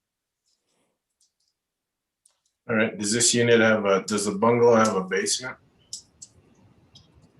Not in my record, Councilor Rivera. That might be a question for the applicants. We could swear in the owners, could probably answer it. Mr. Your client know if the bungalow has a basement. We have to swear. Mr. Chair, Mr. Mayor, would you like, Councilor Rivera, would you like me to answer that question? If you know, sure. Yeah, my clients are here and they can answer that question directly too, if you would like. Sure. Got it. Boaz, you want to swear in the applicant? Raise your hand.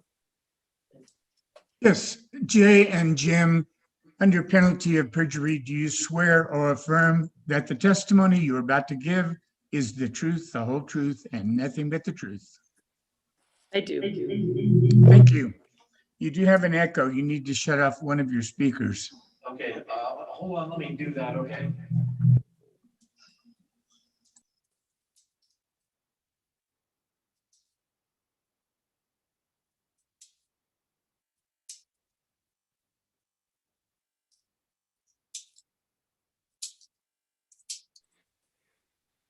And that mic is on mute at the moment at Mr. Summers' desk.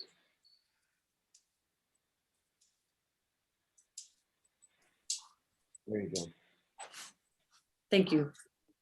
My name is Jay Hennigan, and yes, the house does have a half basement unfinished.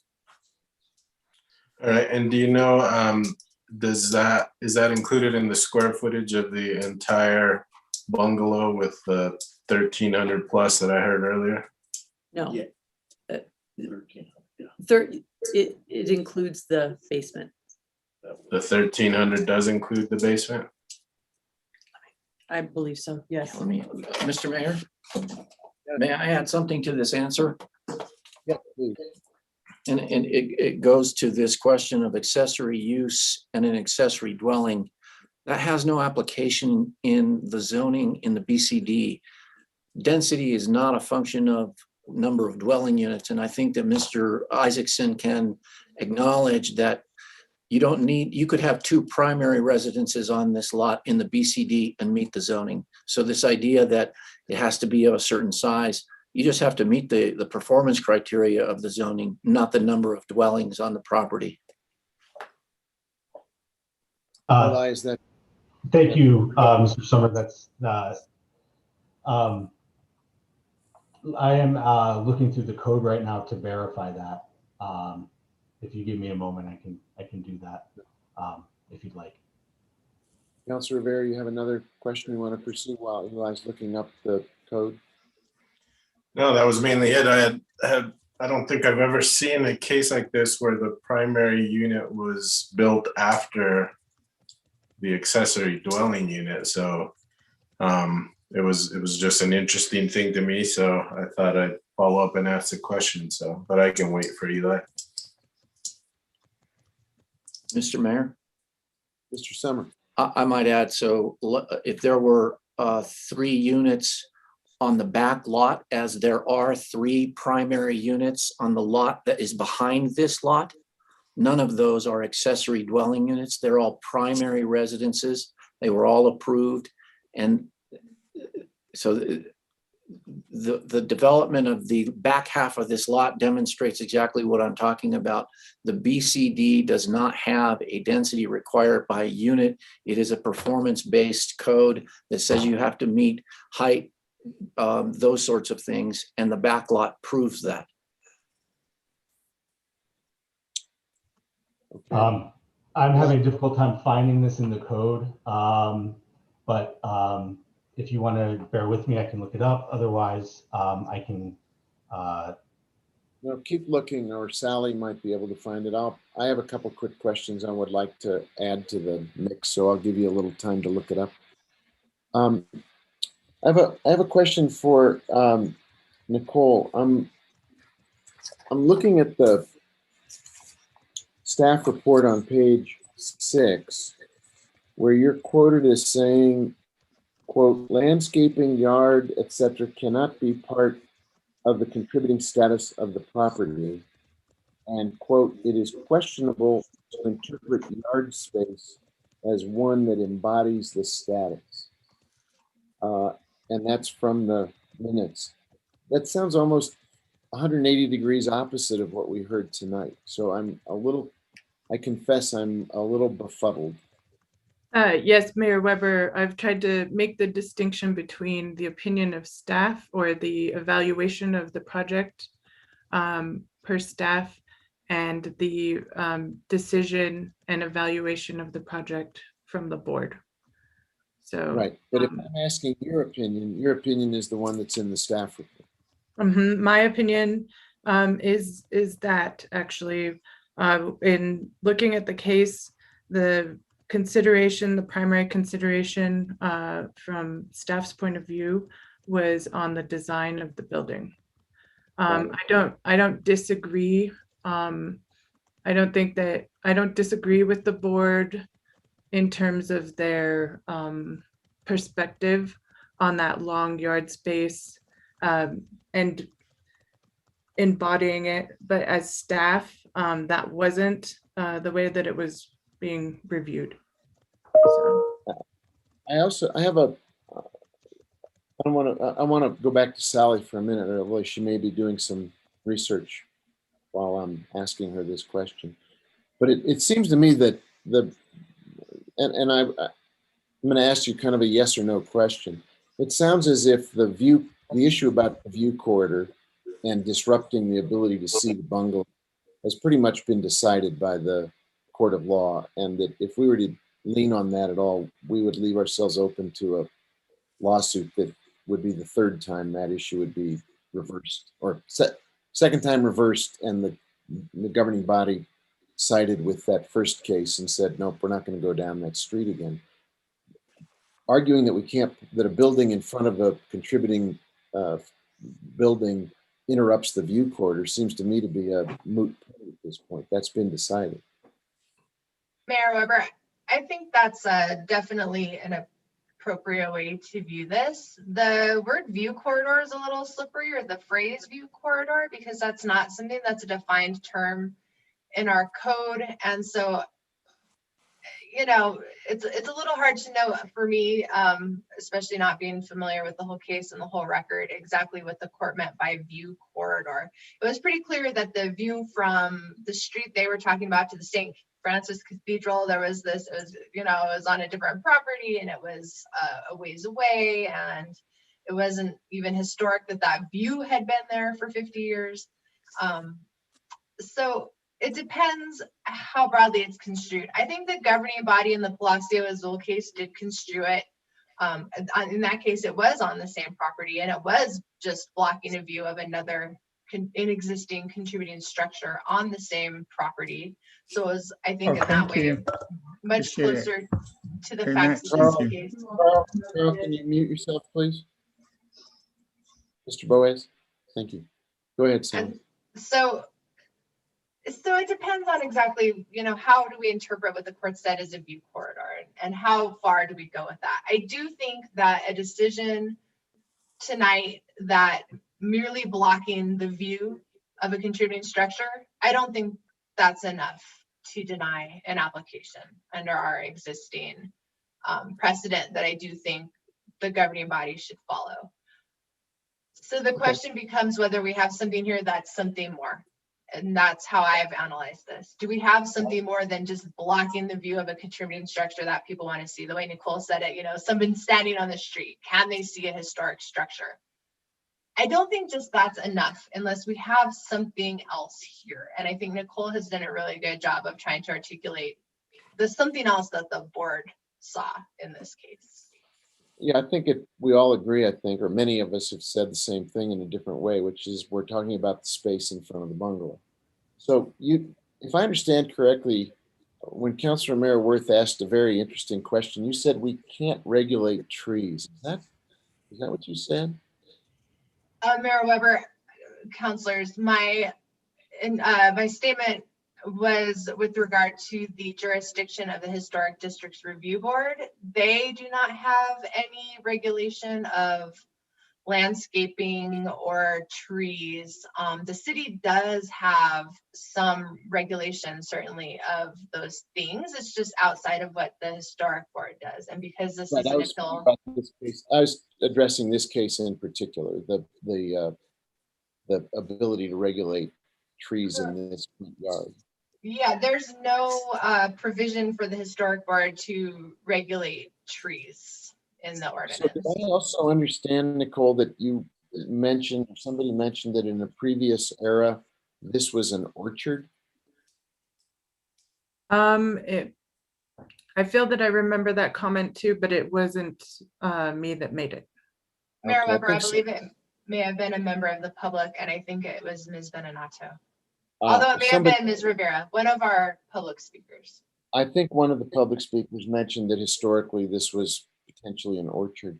So if it were an orchard now, and the owner wanted to cut down the trees, would that violate our Historic Review Board ordinances or the governance of the trees in a historic orchard? Mayor Weber, no, the orchard, no, it would be, I would put it in the same category, and Ms. Paez might be able to speak to this a little bit more, but no, the historic code wouldn't regulate that would be kind of a use factor that zoning would have more purview over. So in spite of the fact that that might be a greater indicator of the historic space of the district, we would not be able to prevent the orchard from being cut down under historic review guideline. Is that correct? That is correct. So what we're describing here is something really pretty slippery about that front yard. If it were an orchard and the owner wanted to cut it down, that would be permitted. If the owner wants to erect a new house, the H board says that's not permitted. Is that a fair summary? I would say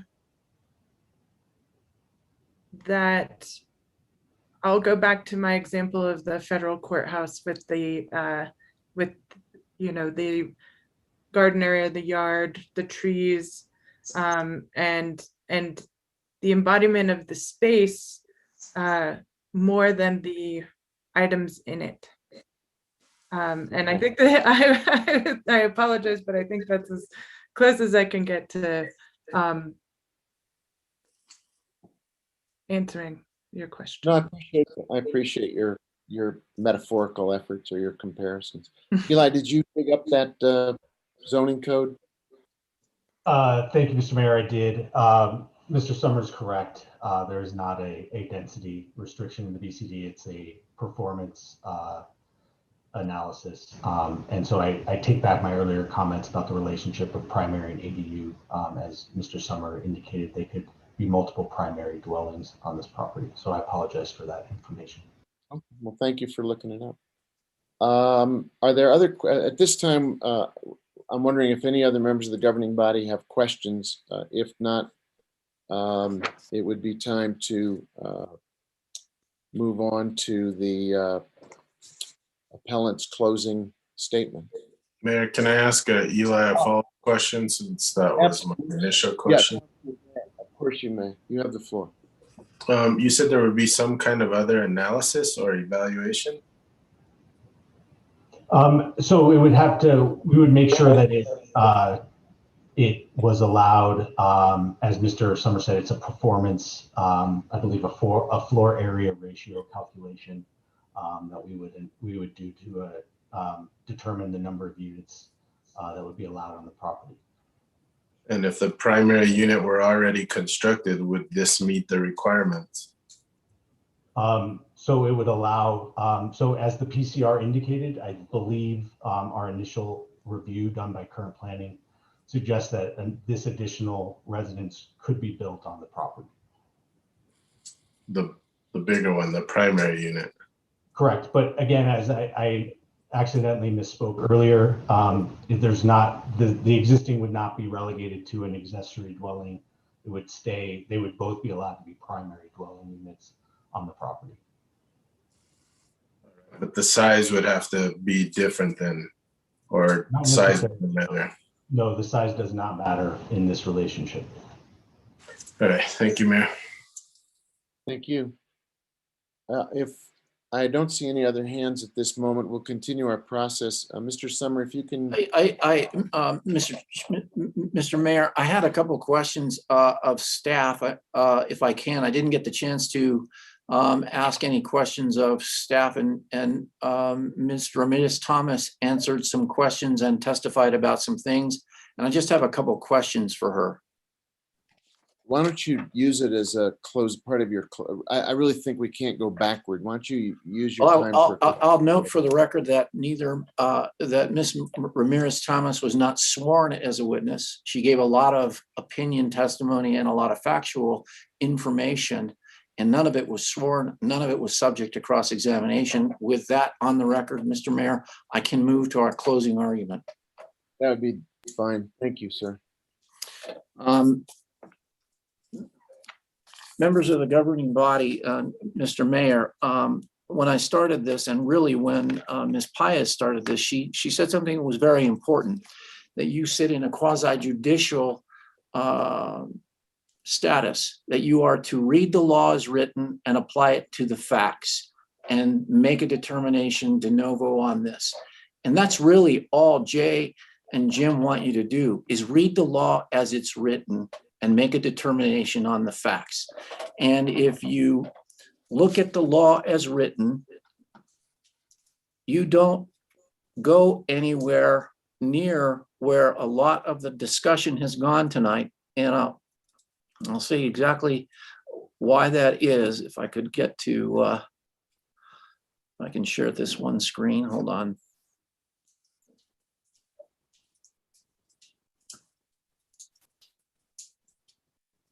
I'm sorry, Mr. Mayor. Okay, the technology is not always easy to manipulate. Just take your time. Yeah, I got it. I found it. If you go to the law that we're talking about, where we spent a lot of time tonight talking about something, and this was one of the questions I would have asked Ms. Ramirez-Thomas, because I know she knows the answer. And by the way, Ms. Ramirez-Thomas has a great deal of expertise and experience, both at the city of Santa Fe and beyond that. She is a very highly educated individual about these matters. And the law as written, and I would have asked her this, and you might be able to ask her this, is when you are determining as a board, either the Historic Design Review Board or the city council in an appeal, whether a structure is a contributing, significant, non-contributing structure, you do not ever go to this provision dealing with architectural spaces. That is not part of the process because this portion of the ordinance is not part of the designation portion of the ordinance. Where you go and where the board goes is they go to one place and one place only, and they do an analysis and they look at that definition right there. And you know what it doesn't have in there is open space. And I think that Councilor Romero Worth said something, asked a very poignant question, and the answer was clear. Councilor Romero Worth asked this question. Well, you know, I can see the Loretto, you know, that's a significant building. I can talk about the cathedral, that's a significant building. We know the Pond House was has historical association, both because of its architecture and the person that lived there. And both of those are, by the way, expressed in this definition. What makes this property unique, she said? What makes this property, and really the question is, what makes this property important under the ordinance? And where you go to find that answer is, and the way the board goes to find that answer, is it goes to these forms that are filled out for the board to consider. And I would have asked this question of Ms. Ramirez Thomas about the HICPI form. Mr. Summer, I'm Yes. getting signal from our city attorney's office that you have the opportunity to ask your question of Ms. Ramirez Thomas. It's okay. I was mistaken. You have that opportunity now if you would like to take it. Well, Mr. Mayor, I really appreciate that. I'll just ask very quickly. Ms. Ramirez Thomas, could you tell us just briefly what your educational background is? Yes, I have. I apologize for interrupting, but I do want to, I recommend that we go ahead and swear Nicole in as well. Nicole, if you don't mind swearing that your testimony tonight has been the truth and will be the truth, if Mr. Boaz could do that. I think it's helpful for the record. Sure. Okay, Nicole, under penalty of perjury, do you swear or affirm that the testimony you're about to give is the truth, the whole truth, and nothing but the truth? I do. Thank you. So my bachelor's degree is in anthropology with a focus on archaeology and linguistic anthropology, and a minor in art history with architectural history being the focus of that. And then I have a master's degree in anthropology with a focus on animal bone analysis in archaeological contexts. And how long did you work? Right now, you're a contract employee acting in a director position, correct? Correct. And prior to that, you were with the city for many years, correct? I was there for about 3 years. Okay, not too many years, but many years. And in that capacity at the city, did you not apply this ordinance as it's written today for those many years? Yes, I did. And you went through many, many, many cases in those 3 years dealing with the designation of a building's status, correct? I did, yes. And you have much familiarity with the HICPI report that you talked about, correct? I have some familiarity with it. Okay, well, you referred to them earlier in the testimony, correct? Correct. And you looked at these HICPI reports, didn't you? The one that's the older one and the one that's the newer one dealing with the garage, correct? That is correct, yes. And you agree that neither one of those talk about the importance of this structure being either agricultural related, correct? I would agree. I didn't see anything in the HICPI that said that. And you saw nothing in the historic record of the HICPIs that's associated this property with somebody that was important historically to Santa Fe, correct? Correct. And you didn't see anything in there that this was associated with some special event that is important to Santa Fe's history, correct? No, correct. No event.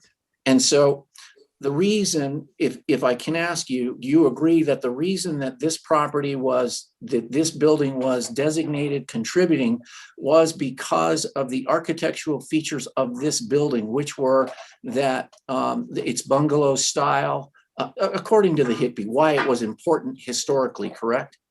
It was Mr. Mayor, can I interrupt just a point of order here? Ms. Paya sent out a proposed appeal procedure that she lined out. Mr. Summer had his opportunity to ask questions of staff. He decided not to do it.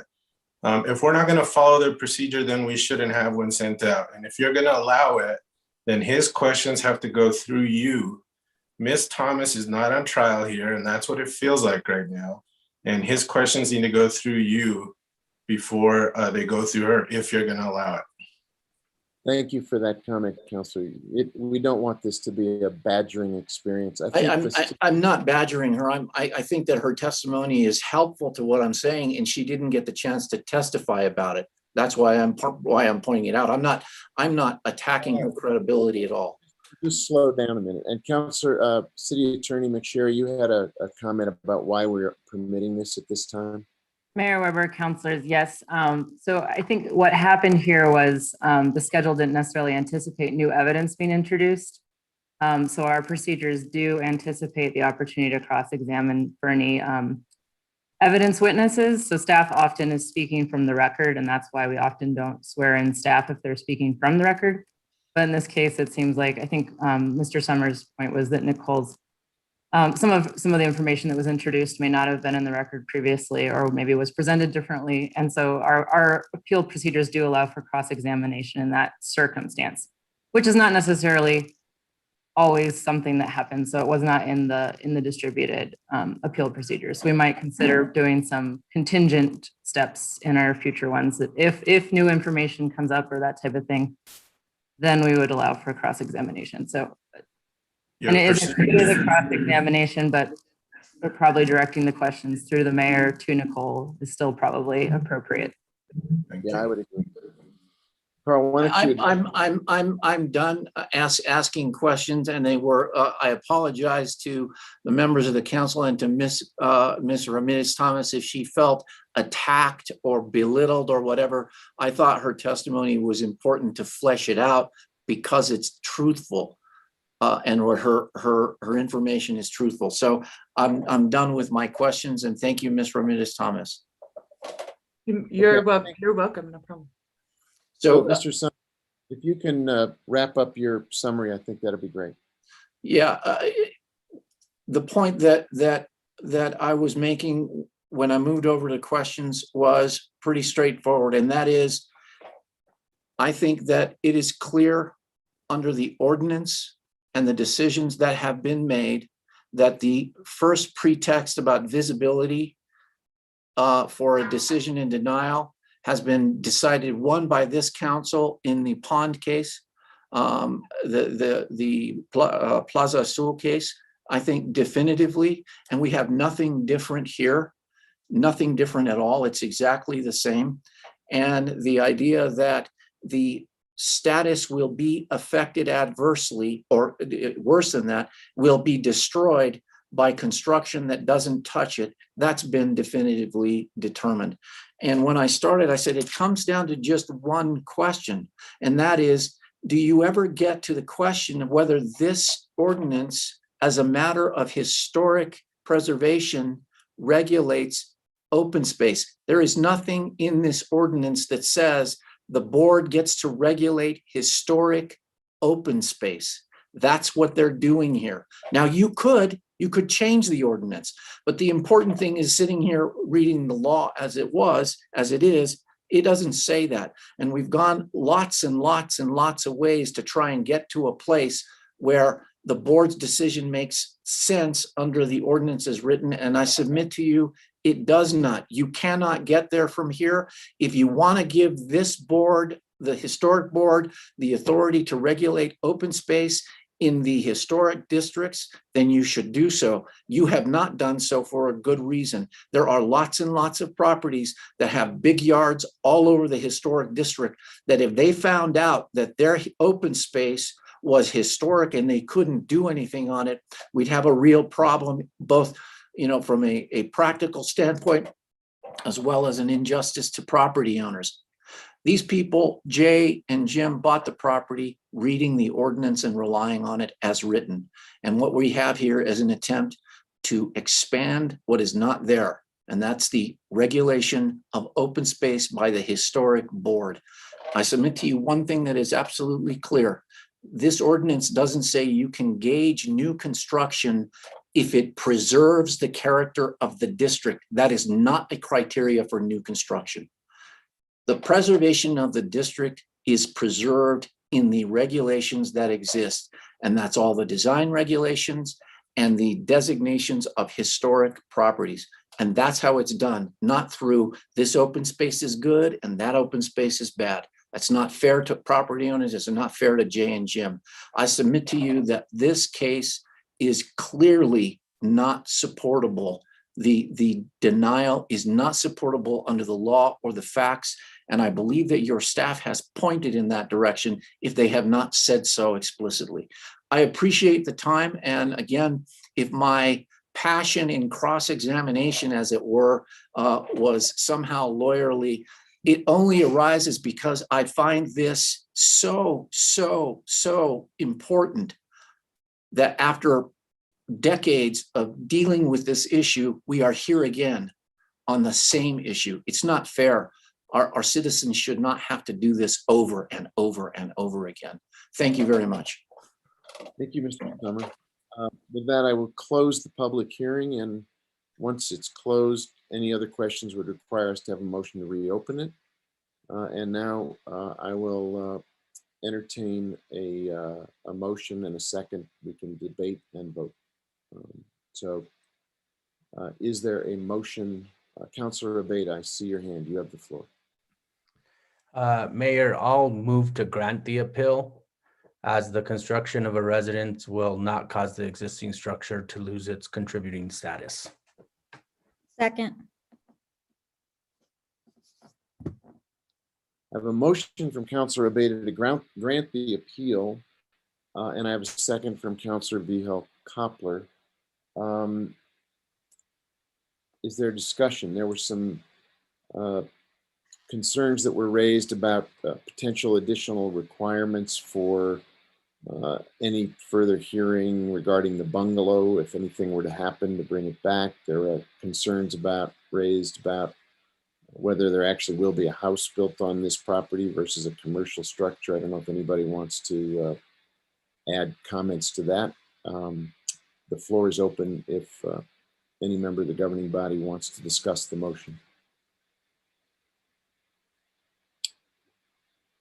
I do not see any hands. Therefore, I will ask the city clerk to call the roll on the motion. Councilor Vihel Koppler. Yes. Councilor Beta. Yes. Councilor Cassett Sanchez. Yes. Councilor Garcia. Yes. Councilor Lindell. No.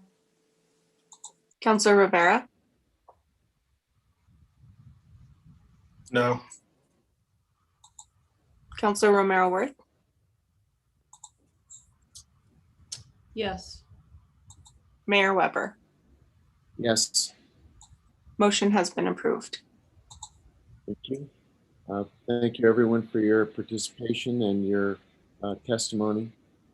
Appreciate everybody. Mr. Mayor, thank you all very much for your time this evening on behalf of my clients and myself.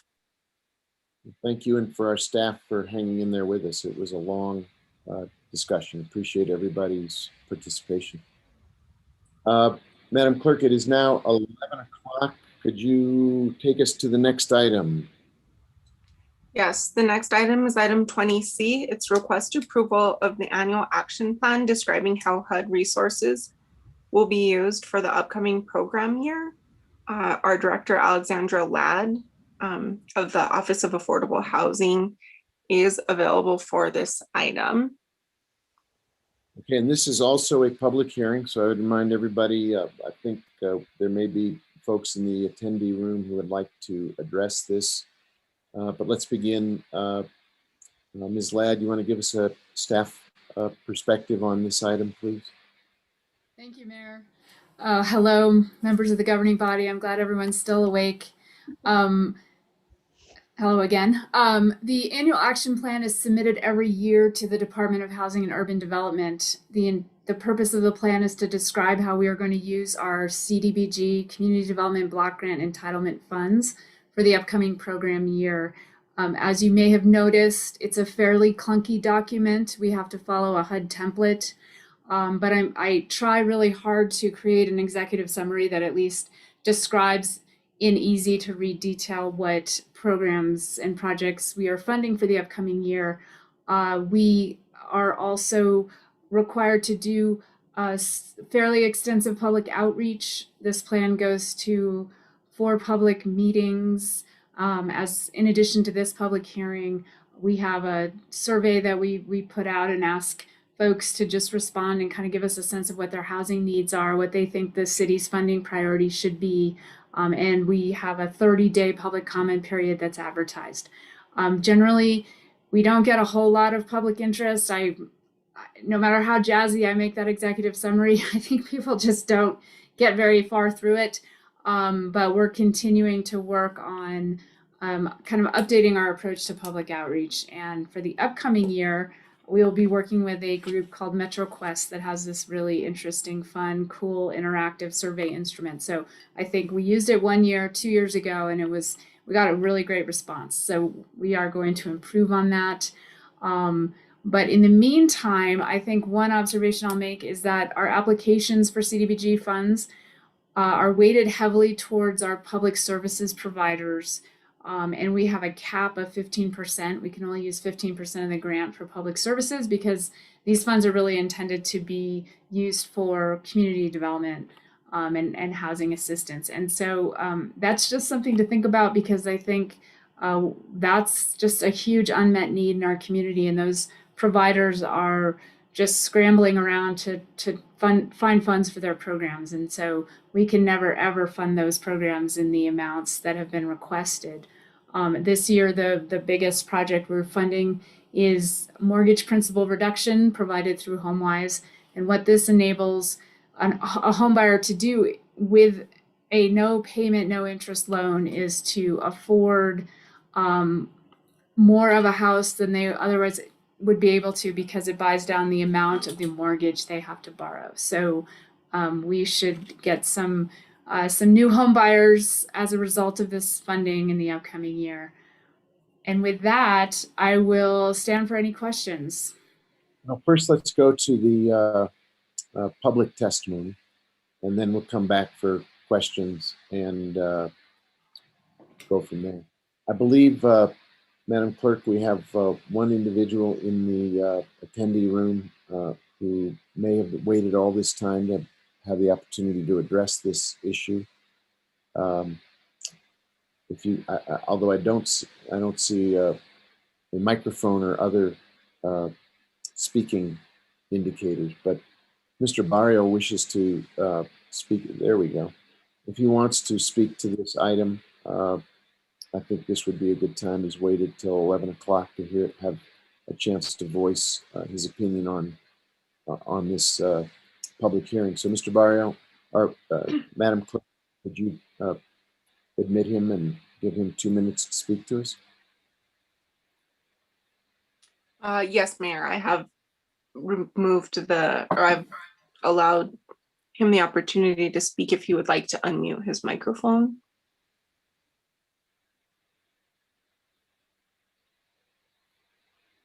Mr. Barrio, would you like to speak on this item?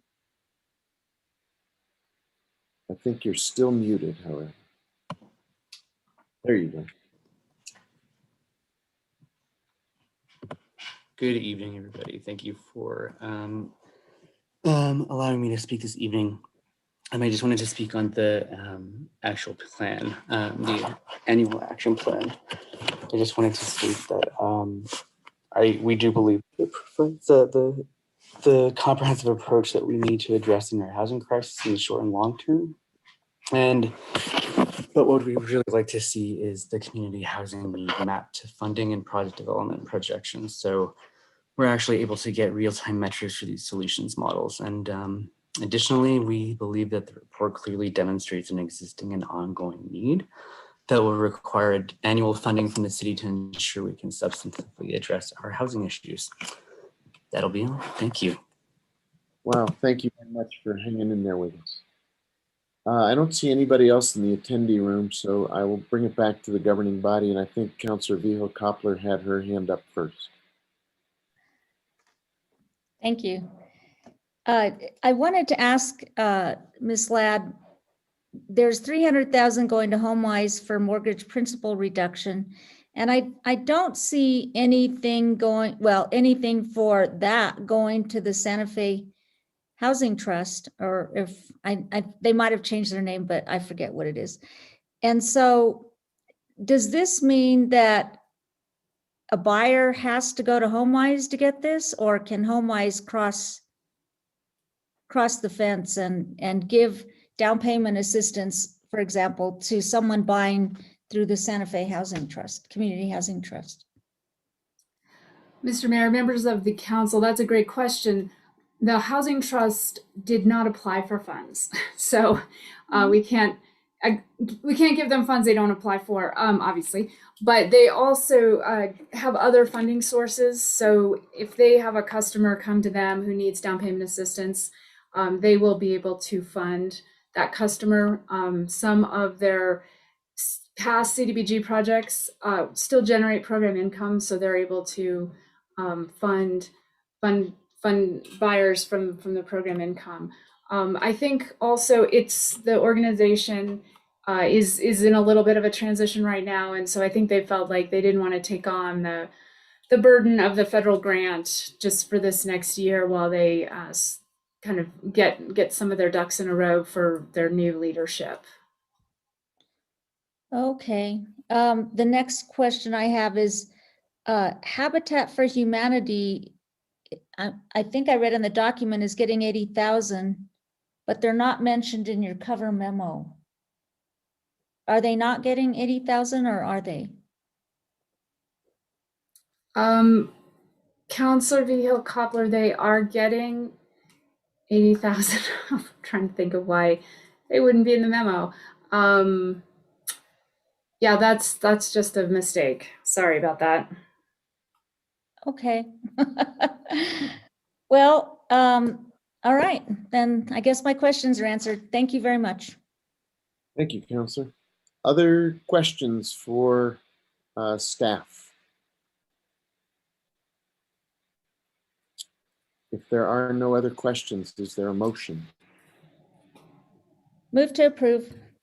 Councilor Vijo Koppler has moved to approve it, and I believe that was Councilor Casa Sanchez who seconded that. Is there discussion of the motion to approve this item? Could the clerk call the roll on the motion, please? Yes, Councilor Beta, Yes. Councilor Casa Sanchez, Yes. Councilor Garcia, Yes. Councilor Lindell, Yes. Councilor Rivera, Yes. Councilor Romero Worth, Yes. Councilor Vijo Koppler, Yes. Mayor Weber. Yes. Item has been approved. Thank you. That concludes this evening's business. For the record, it's 11:09 and the meeting is adjourned. Thank you, everybody.